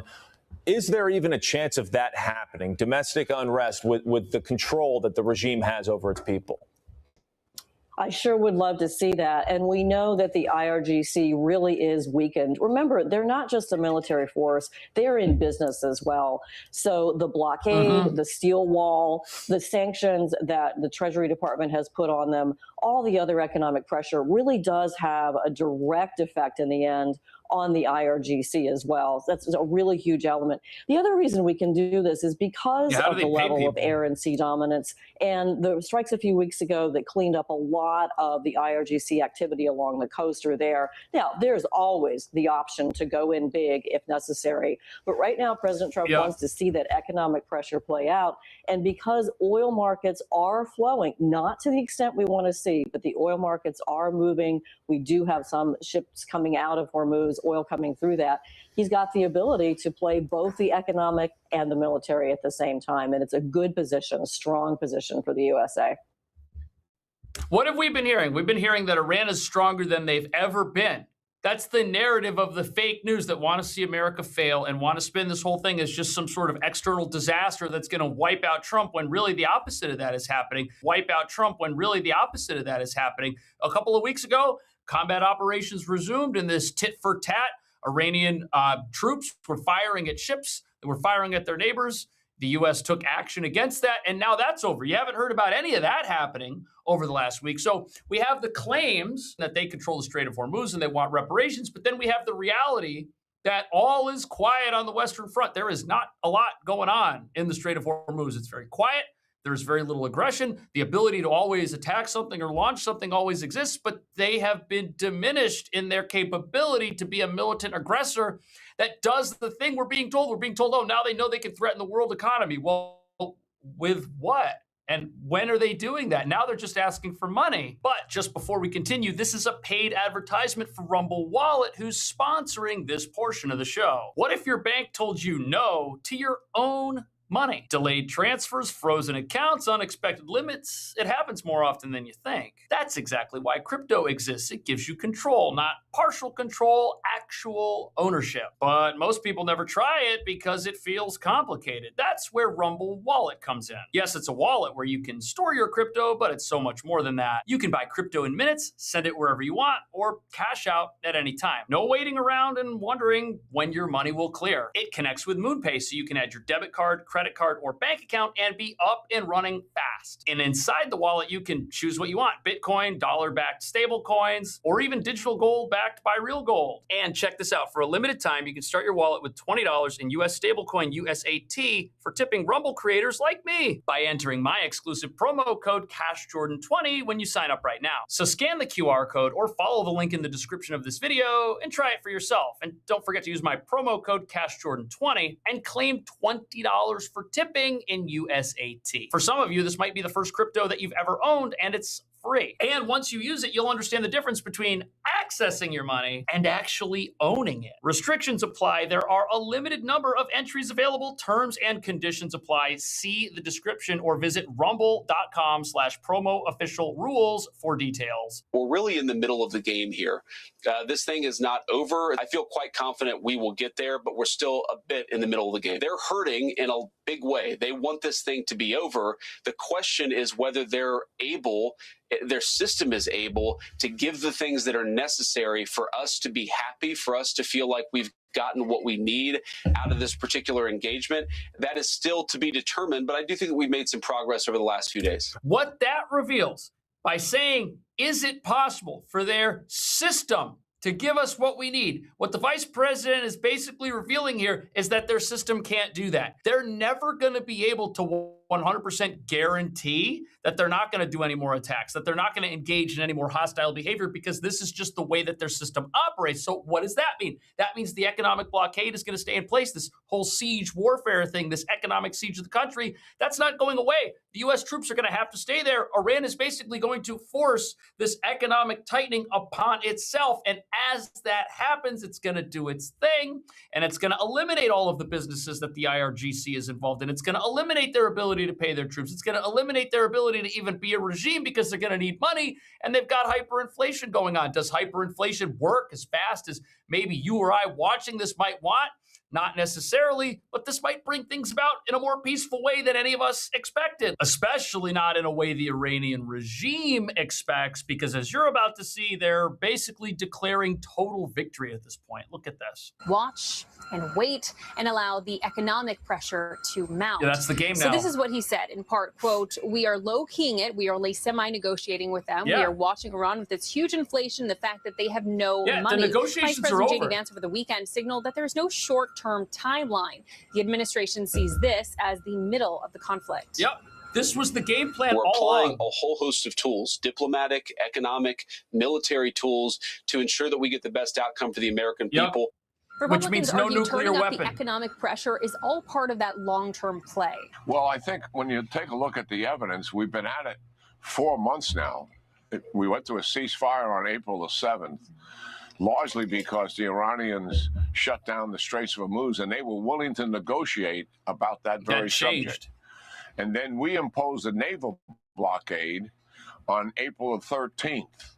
And obviously we were trying to put economic pressure on them as well. So we've been at this for 4 months over the Straits of Hormuz and applying economic pressure. And now we're in a diplomatic phase with them with two issues on the table: Straits of Hormuz opening up, and also the nuclear enterprise, and that's being kicked down the road for negotiations. I think at times we underestimate where the Iranians really are in terms of where their head is.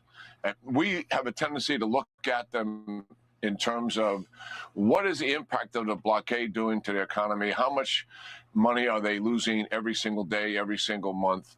Where is their currency in terms of its value? What's their inflation rate? These are all norms that we look at ourselves, and we look at them and say, my, this is absolutely devastating to them. At some point, you know, they're going to fold their hand. But you got to understand where this regime is really coming from, the people who are running it. They have an ideology that they're holding to. They absolutely believe right now that they have the upper hand. I know there's people that don't want to admit that, but that's where the Iranians are. I'm not saying that's where they are. I don't believe it myself. And as far as Vice President says, it's okay if they believe that, because the U.S. has done what? We've accomplished our primary goal already, which is that they will never have a nuclear weapon.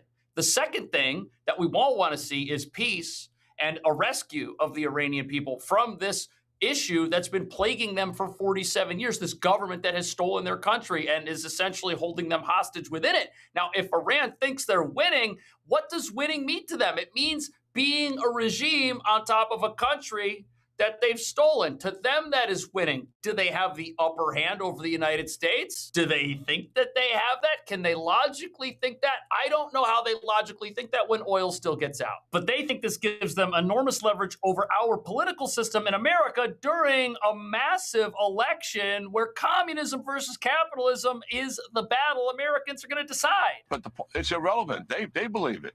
They believe the Straits of Hormuz is a strategic asset. And they are not going to they're right about bargain that now. away. Even if they gave in to the concessions we want them to make over the Straits, we already have evidence that they won't comply with it, because two presidents signed the deal, and days later the Iranians didn't comply with it. So where they are, they will not give up the Straits of Hormuz unless we take it back by force.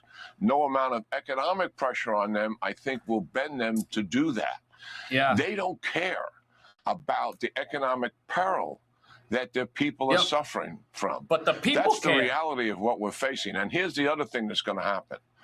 As we get closer to the midterms, the Iranians, you can see how more aggressive they're becoming in their diplomatic ask of us, almost asking us to surrender in a sense. The second thing is they're going to get more violent. Because as we get closer to the midterms, they want to create a volatile situation that demonstrates that the administration is not managing the war properly, so that will impact them in the midterm elections. The Iranians have always, multiple administrations, been tuned in to what is happening in America, where is our political resolve. They focus a lot on our people to understand where the American will truly is. What could be happening here is we could be seeing a lull, and we could be seeing this blockade from the Trump administration and Iran's demands for money. We could be seeing all of this as a sort of impasse that allows them to marshal their forces and prepare for something that happens, let's say, in September or in October, to give them a coordinated propaganda pressure campaign that's not real and not sustainable, but makes it look like Trump has been totally defeated here and has zero plan, which his political opponents are going to run with. But on the other end of that, you have this. Listen. So I think their pathway forward, very aggressive diplomatically, they're going to get very aggressive violently as well. Now, President Trump has all the options in his hands. He can take big military action anytime he wants to shut these guys down. He can do it over a period of days. He can do it in less time than that. He has huge options. He's very much aware of all of that. And we'll see what takes place. I do believe in my own mind that the only way that Iran will meet our demands is we have to force them. Wow. So there are questions about our ability to do that militarily. You've certainly read all of these stories about missiles, about what's being perhaps poached from the Asian and Russian and all of the other places that we have very serious military concerns. What's your reaction to that? What do you say to that? Yeah, are they going to rebuild? What's happening? Well, I do have some knowledge, and I'm absolutely confident that the United States has a greater capability now than we had when we began the war on February the 28th. We've moved more assets into the region. We have more offensive capability. We have strengthened the defensive capability that's out there. Our allies in the region that Iran would want to retaliate against in terms of their oil and gas infrastructure. I mean, the truth be known, the Saudis and the UAE have more Patriot batteries in their country than we have protecting our people in the Middle East. To give you a sense of the scale of what they have. Admiral Cooper is visiting all these countries, and if they need to be strengthened, he's willing to help them, just like we have been helping the Israelis. Israelis came to us before the 12-day war and said, we need your help to help us defend against Iranian missile salvos. And we have, and quite effectively. So what is the breakdown here? The breakdown here is Iran thinks they're winning in their own minds. They think they can manipulate the U.S. political system to their advantage, which is something they've done in the past. They're likely going to try and do that. There's likely going to be a power play on their end heading into the midterm elections, as the general just said, along with increased diplomatic demands for things like war reparations. At the exact same time, the reality is all of the countries around Iran have been strengthened with the help of the United States. They are well defended. There are Patriot missile batteries over there to knock down incoming attacks if those happen. And the United States has more forces in the region than ever before, while there is this coalition of the willing emerging between the Gulf allies and Israel and the United States to end this aggression from Iran once and for all with a military deterrent. But the big question here now is, what will President Trump do? Right now, this state of flux, saying that the economic blockade is going to do its thing, while Iran may or may not be trying to get more weapons from other countries that might be supplying them, might be trying to rebuild domestically. Where is that going to lead? Is that going to lead to something big happening in the near future? What will the U.S. response to that be? Is the president going to let things get that far? He said multiple times that certain civilian infrastructure that is used by the regime, like bridges and power plants, are on the table. We know where all those are. We haven't forgotten where they are. You can't hide something like that.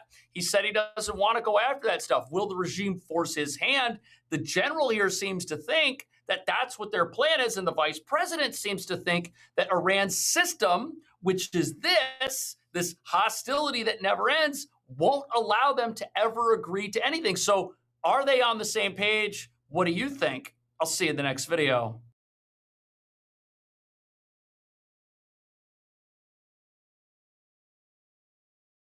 Sources tell CBS News there's an increase in immigration arrests at airports across the country because of increased collaboration between ICE and the TSA. So, across America, ICE is ramping up immigration enforcement in a way the communists are very upset about. You see, these people have said for years ICE is out of control and should be abolished, even though they're just enforcing laws passed by Congress. And now that they're doing it at airports where fugitives have no escape and are completely unarmed, the socialist mobs who want to reopen our country's border can't do a thing about it.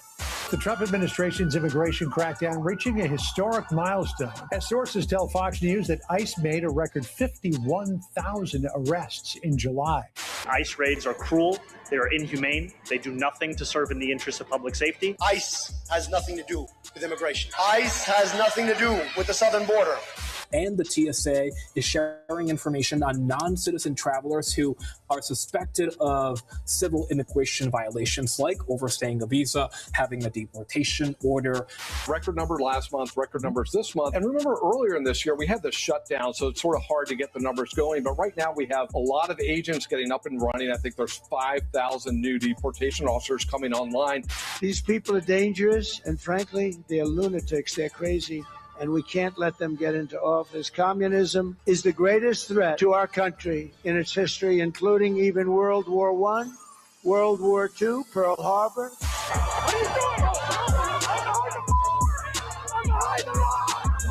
Can you believe enforcing our country's laws at the airport is some new thing? And nobody's talking about how these tactics are some of the most efficient ICE has ever come up with. Well, besides the idea of arresting fugitives when they're in the custody of local police, that works even better. But even in a sanctuary like New York, where that's not allowed, criminals and fugitives are in the wrong place when they're in one of our nation's airports. There's only one way in, there's only one way out, and everyone except Johnny Law had to leave their weapons at the door. Plus, at the same time, the masked mobs that have it in for ICE, not only are they non-existent, but to be part of a mob in an airport, you have to identify yourself. And what did we see last summer? We saw hordes of agitators wearing masks, following ICE agents around, slashing their tires, disrupting their operations, freeing fugitives in some cases. Yeah, that's not happening at all at airports. And this has the communists very upset, because how do they make it look like an organic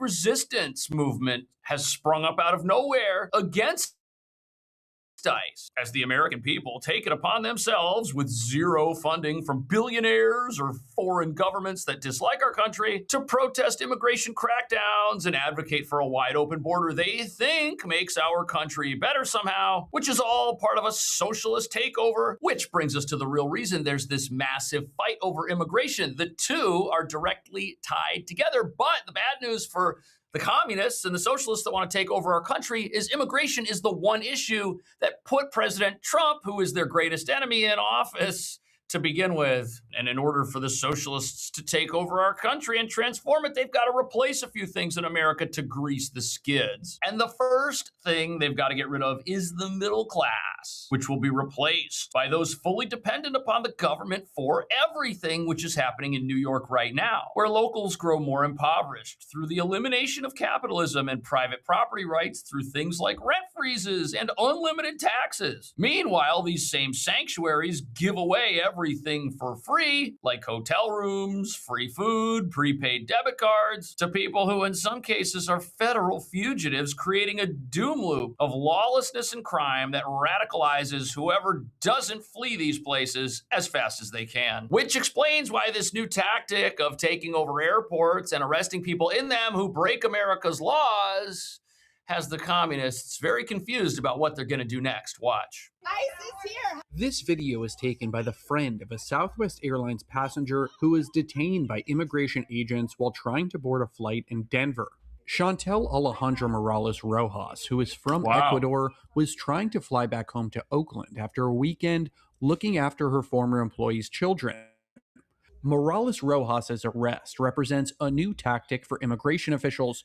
And look at what we've got here. We don't have the total mayhem that we had in the United States last summer. These airport operations are orderly. There are no mobs of agitators following agents around. And when somebody has to get detained, they are detained, and it's incredibly peaceful. And you've got to understand that's the opposite of what the open border socialists want. They want it to look like every time ICE goes out there, they face mass grassroots resistance from an organic Tea Party sort of movement of average Americans that want nothing to do with immigration enforcement and want a wide open border. They want to make it look like ICE, you got a few people, they're surrounded by a massive group, and that represents our entire country. That represents all the people here that are outraged by the fact that we have laws that were passed by Congress and that it's ICE's job to get out there and enforce them. That's why they hate this. They hate this because they're not in control inside of a federal building where everybody goes through a body scanner and a metal detector and has to leave their paraphernalia at the door and identify themselves to get inside. But there's more. Look at this. Focused on people with expired visas at airports. In Las Vegas at the Harry Reid International Airport, visa was expired. Fu Nguyen was grabbed by two agents who eventually left after being confronted by bystanders. DHS says they stopped the arrest to, quote, de-escalate the situation and for officer safety. Nguyen, a citizen of Australia who was born in Vietnam, had a 2-year visa that expired in 2015, according to DHS. He was taken into custody the next day at LAX. Last week at SFO. So ICE agents decided not to arrest this guy at the Las Vegas airport because you know what? There were people around. There were some mob agitators at the airport. We're just going to walk away. They walked away. They apprehended the guy when he got off his flight. There is no escape from an airport-based operation. And that's the thing that has these people really upset. They want to control the outcome. They want to open the door and release fugitives. We saw that hundreds of times last summer. It was absolute mayhem out there on the streets. And when ICE has to do their job in a public setting, which is what the communists want, that's how they can track them down and go after them and try to stop immigration enforcement and achieve these victories. But as you're about to see, not only is that no longer possible, these targeted arrests at airports are incredibly effective. Look at this. This month, airport detainments are appealing to immigration officers since DHS already receives passengers' information through the Transportation Security Administration, and passengers are already scanned for weapons. According to her attorneys, Morales Rojas applied to remain in the U.S. before the au pair exchange program she was on ended, which allows her to stay without a formal immigration status while her case is reviewed. So, what did we hear about ICE from all of the people who want an open border? What were they telling us about ICE? I want to be very clear about the fact that I believe that ICE raids are cruel. They are inhumane. They do nothing to serve in the interests of public safety. So the mayor of New York, the largest sanctuary city in the country, says that he doesn't like the idea of an ICE raid. Well, guess what? ICE doesn't like the idea of an ICE raid either. They don't want to show up at some random place with an unknown number of potential fugitives there or not there and go in and cause mayhem. They don't like that either. Everybody's on the same page. And what you're seeing here happen at the airports is called targeted enforcement.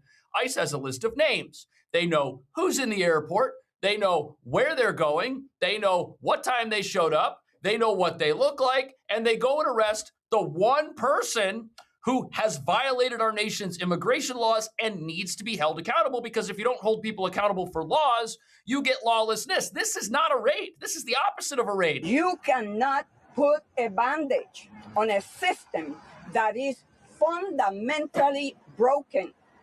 We must abolish ICE. Period. Right. So no matter what ICE does, if it's a raid, they got a problem with it. If there's one person who's here and has been breaking our laws for over a decade and they finally arrest that person, they got a problem with that too. The socialists want no border, no deportations, mass amnesty. They want to turn America into Spain right now. And before you think to yourself that this is some grassroots movement of people at airports who are just outraged and are average Americans who just so happen to be in the company of fugitives who've been breaking our laws for decades. Watch this. They were the same people you saw on the streets burning things in 2020. They then flip it around and they become the pro-Hamas protesters, and they flip it around and within 48 hours of Maduro's arrest have pre-printed signs outside the courthouse demanding his release. And then they're out there doing the ICE stuff, attacking ICE agents. There's nothing organic about it. It is funded, it is organized, and Cuba is a part of that network, and in some cases, a critical part of that network. And it's a network they will weaponize against us. Right. So we're supposed to believe that when people at an airport get involved trying to block federal agents from making an arrest, that this is some organic thing that all Americans should be outraged about. But then we realize that the folks coordinating these activities, the folks who these mobsters are out there responding to the calls of, these are people who have ties with America's enemies in some manner or another. New reports denounce Havana, Cuba, amid claims of a campaign of subversion that has infiltrated the highest levels of the U.S. government. That's wild. Karen Bass, the socialist mayor of Los Angeles, well, she's got ties to Cuba. This is weird. Why does a communist country 90 miles off the coast of Florida have ties to all these politicians? That's very bizarre, isn't it? And how American can their efforts actually be when these communist regimes have nothing to do with America? Their system of government is different from what we do here in America. It doesn't work. In Cuba, everybody's starving. This is how they attack our country, though. And that's why it's very important that ICE keep doing the work that they exist to do and are not abolished. Look at this. Yeah, record number last month, record numbers this month. And remember earlier in this year, we had the shutdown, so it's sort of hard to get the numbers going. But right now we have a lot of agents getting up and running. I think there's 5,000 new deportation officers coming online. Wow. So those numbers are going to keep high. I think some of the criticism he's getting or some of the statements he's made outside of the job, where he's talking about various immigration issues. And I think that's always a tricky area, because when people hear euphemisms like comprehensive immigration reform and things like that, their antenna goes up and it's like, we've seen this movie before and we think it means amnesty. He came back after that recent speech and said, look, if you're here illegally, you have to go. And I think that has to be the message because... Right. If that's not the message is, if you're here illegally, you can stay forever. It's a very clear-cut issue, and every single country on planet Earth, including Cuba, has immigration laws. There's no country on Earth where you can just sneak in and expect that you're going to get to stay forever and get paid to do it in some cases, which is what places like California and New York are doing. They're paying people to stay who break our laws. These sanctuary cities have created a reward structure for breaking America's laws. That's why we had the asylum crisis to such epic proportions in New York itself. It had the greatest reward structure of any city in America. What did they offer? They offered people a stint in a luxury hotel room, a prepaid debit card, free clothes, free food, free job training, and they even gave people free attorneys so that they could file their paperwork and try to assume some legal status or get permanent residency and a work permit. Now, look, if someone's eligible for all that, that's one thing. But if people are sneaking into the country and they're getting all this stuff for free, how does that do anything other than totally transform the place that this is happening in? How does that do anything other than totally transform a city like New York? One of the most important things they've done, they've gotten 2.2 million people to self-deport. If people get the message that they can stay, they're not going to self-deport. Wow. So those numbers need to be high and also for deterrence of new people coming in, because we do not want a repeat of what went on under Biden or what was just going on in Spain last week. Well, there are people who want to see a repeat of that. And those are the people that want to be running America and want to reopen our borders and want to get rid of ICE and want to go back to 2023 all over again. And here's the thing that's shocking.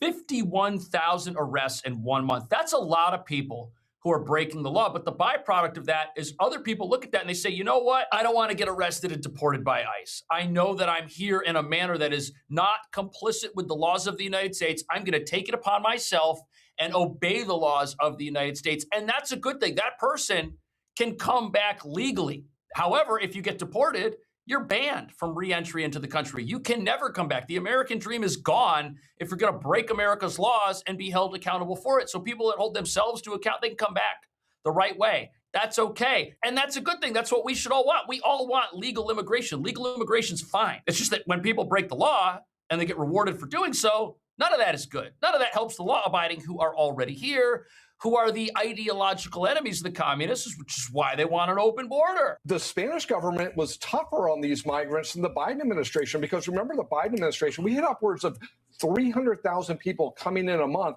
They weren't sending them back. They were bringing them in and welcoming them into the country. But yes, it will get worse if the Democrats are elected, because since the 2024 election, we have seen the Democrats get more radical on this issue, just like...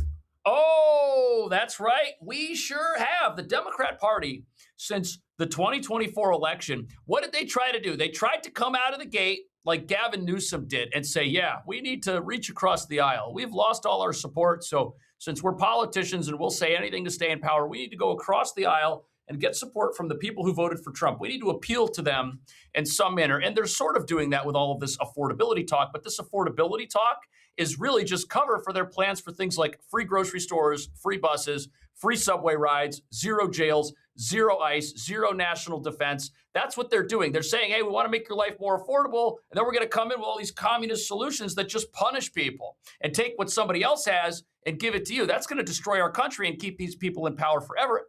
And what's fascinating about this, there was a guy that was out there on election day, on victory day, back in 2024, standing in front of Trump Tower, who predicted all of this. Check this out. So I would expect that Democrats are going to continue to try and run to the right. They're going to try and run to the middle, and they're going to... Yeah, nothing that New York City does in the near future is going to change any of that. I don't think there's going to be much of a realignment here at all. And that's because many of our notable elected officials were able to win by landslide margins without changing anything. And Alexandria Ocasio-Cortez, she won 70-30, which means she was more popular in her own district than Vice President Harris was on a statewide level. And she's going to be under a lot of pressure because as Donald Trump starts his second presidential term and starts doing things, there won't be too many progressive voices of opposition if people start moderating like they very well may in other parts of the country. Many of our local progressive leaders will be looked at as the voice of reason, and local progressives probably aren't going to change their positions on anything from immigration to inflation to jobs to taxes. Nope. And as far as local politics here goes, I don't think you're going to have this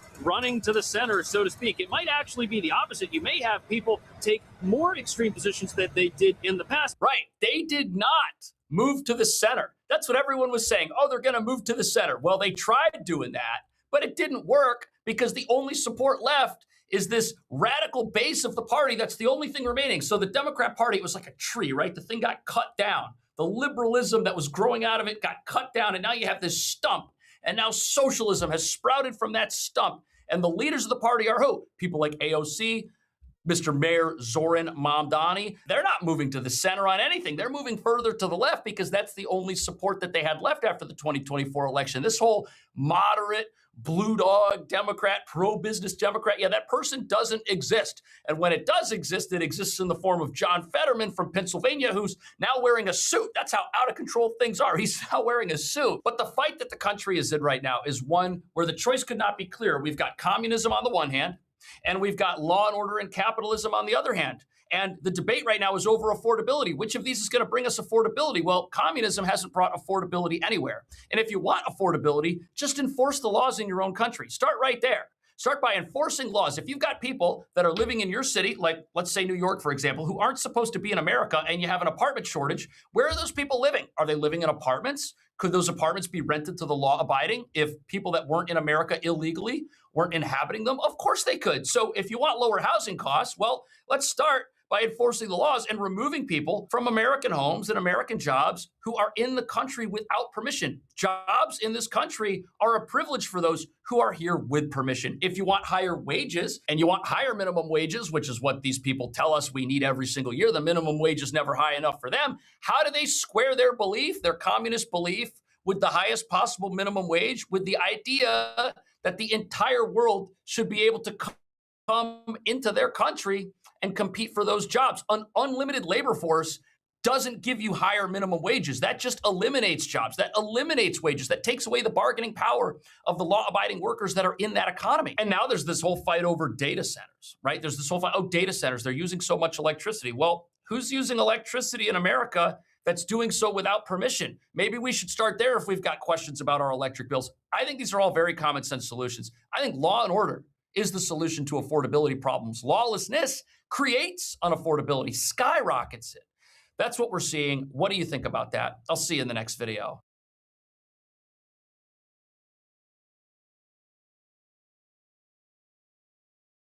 So dummy down.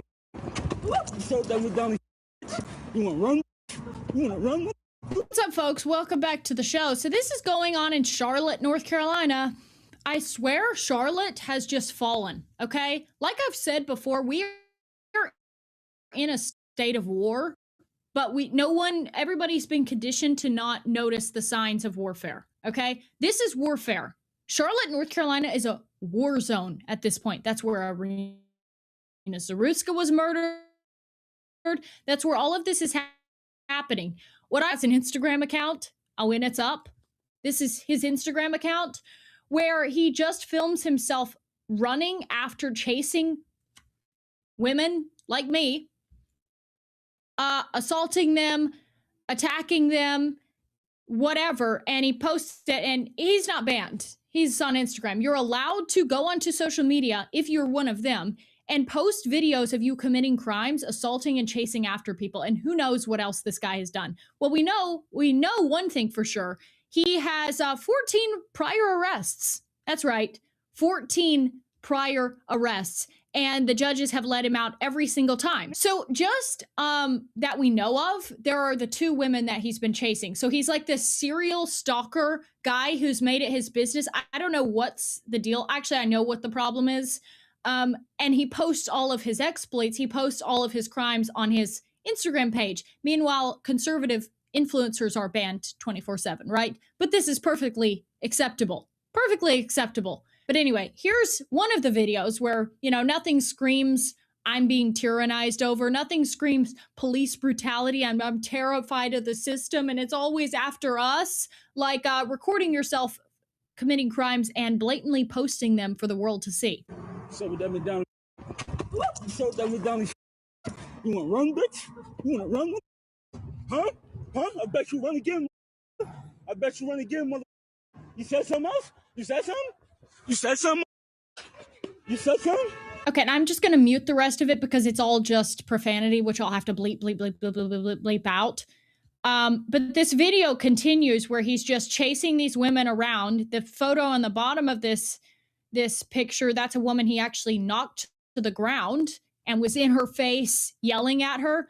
And by the way, keep in mind, as per the mugshots in the top frame of this video, he's been arrested 14 prior times. 14 prior times, and the legal system just saw fit to allow him to remain free because they like people like this. They want stuff like this to occur. They want people out harassing people like us because that's how they usher in this new world where it's all flipped upside down, where you have the dredges of society dominating and tyrannizing over us. And this is happening. And it will continue to happen, okay? And mark my words, you will see more of this happen. This is not going to be this is not like some lone wolf event. This will continue to happen, and it's only going to happen more, okay? Because as we become even more marginalized and small in quite literally in numbers, criminals will feel emboldened. As criminals see, okay, us, which is kind of like a civilizing force in society, since they're becoming like this, they're shrinking in numbers. I also noticed that there's way more people that share our values, like crime, for example, and hating on this. As all of those come together, what you're going to see is more acts of violence like this. And as a woman, you better either have a dog or you better have some means of defending yourself.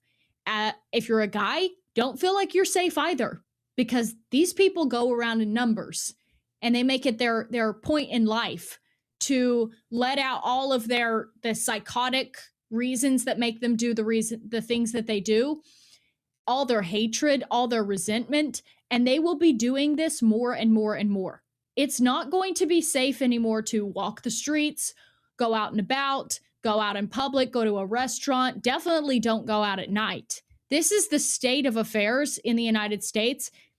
You think this is bad? Check out Spain now, where now all of these people who swam across the sea or just swam that little inlet channel, I'm not exactly sure about the geography, they swam in the water and entered Spain. Now what are they doing? They are breaking into people's homes. They are trying to squat in homes for long enough until they get asylum. And they are now running through the streets attacking Spaniards. All right? And that's what's happening in America as well. It's happening in every Western country. They are unleashing a criminal populace to terrorize over us. And they all also have planted their liberal judges, attorneys, everybody in the legal system to protect that criminal class, because they want that criminal class to turn and destroy us. They don't want to do it in an obvious way. If you do it with this criminal population, then you have the plausible deniability of saying, we didn't do it. They're just criminals. We couldn't help it that the criminals did this. Oh, really? Is that why these people are arrested 14 prior times and then just released every time? Every time they're just released to the public to harass the public again. And you think this is bad. Just wait until they start making it their business to break into everyone's homes. Like, where are you going to be safe at this point? Do you have to literally flee to the mountains where no one can get to you and you couldn't survive until the government sees fit, like Ruby Ridge, to go and hunt you down? You know, that's what happens to us. No, they want you to stay sequestered in the cities so that they can unleash the criminal